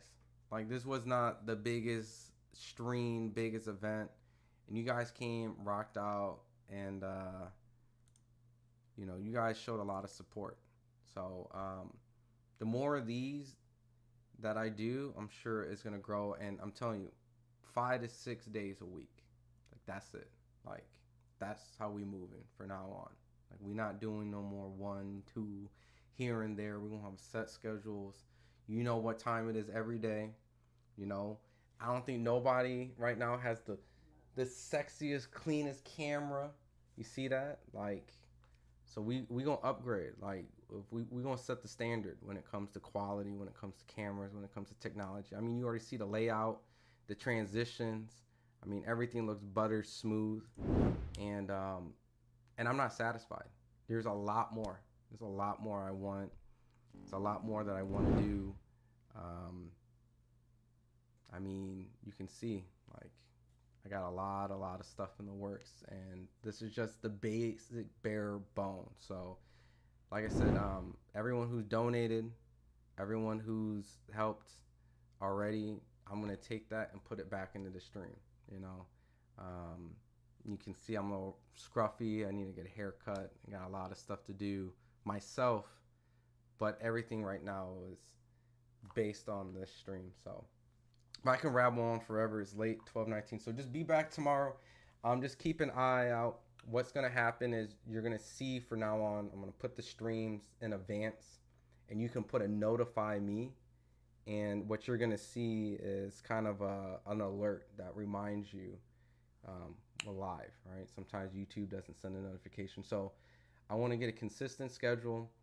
The call-in segment's gonna be a thing, and I'm gonna get some fighters to come on, and we're also gonna do different things than versus just boxing interviews. Like, I want to play like fighting games, like Tekken, and play games with these dudes. A little bit more fun, interactive, just not just only boxing talk. A little bit more entertaining. So, Young Poppy, I rock with you, bro. I appreciate it.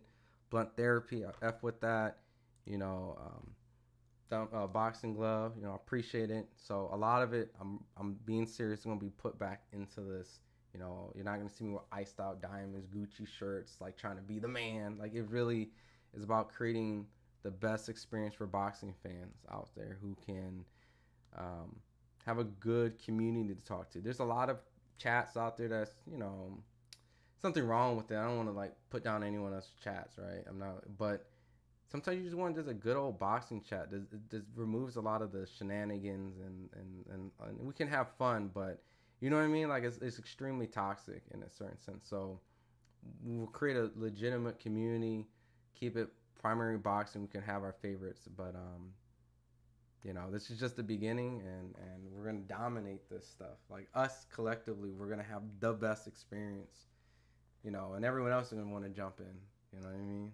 Yeah, toxic, right? Like, you know, we're gonna get picks wrong. We're gonna get all this type of stuff wrong, but there's a reason why we're top of the food chain, and it's not only because the fact that we get interviews. It's we put a lot of pride and effort and try to be very innovative with this. So this is you guys helping me, and please give feedback, please give criticism. Please don't be like, oh, it's good, man, it sounds good. Like, if the volume sound like shit, the video look like shit, the content's like shit, the quality, whatever it is, please speak your mind, because you're only going to hinder your experience, right? If you have wants and needs, you know, these super chats got to go towards that type of stuff. So it doesn't go into just my pocket or something like that.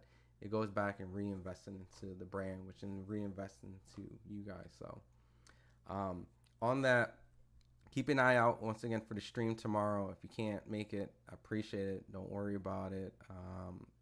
We'll have enough of these. So, but on the end of all this, I want to say is Tim Tszyu, Warrior. I did tell him this was going to be a tough fight. You know, I appreciated him taking another tough fight. And not only because, not me saying like, oh, I knew Bakhram was going to be this tough guy when it's just simply the people that's behind him, the backing, right? And Igas don't waste his time with trash. And so that let me know, like, all right, you're going to potentially be in a fight where if you did get upset, I wouldn't be surprised. And so that's exactly what happened today. So hats off to Tim. He was a warrior. Respect him from trying to get another world title. Another opportunity was presented to him. He took it. And Bakhram, beast. Looking forward to seeing him fight. He made a name for himself today. And shout out to Nick Noonan and Kevin Garcia out in the field all week, putting in a lot of hard grind, spending their money to go out there and do their thing to get the best content as well. So shout out to them. That's the same trainer as Lomachenko. Not same trainer, same like manager, right? Like, so Igor Klimas, to give you a little history, Vitaly Klitschko, Vladimir Klitschko, Usyk, Lomachenko, like he's kind of like Janabek, like he's kind of like the shrewd businessman to make sure that these guys get their opportunities, right? Like a manager should. And he has a good eye when it comes to that Eastern European fighter. And yeah, so you've seen him before. You've probably seen him around the Devin Haney, Lomachenko, post-conference, stuff like that. So you see him behind a fighter. Better expect some shit. Not saying you can't beat him. His fighters been beaten, right? They're not unbeatable.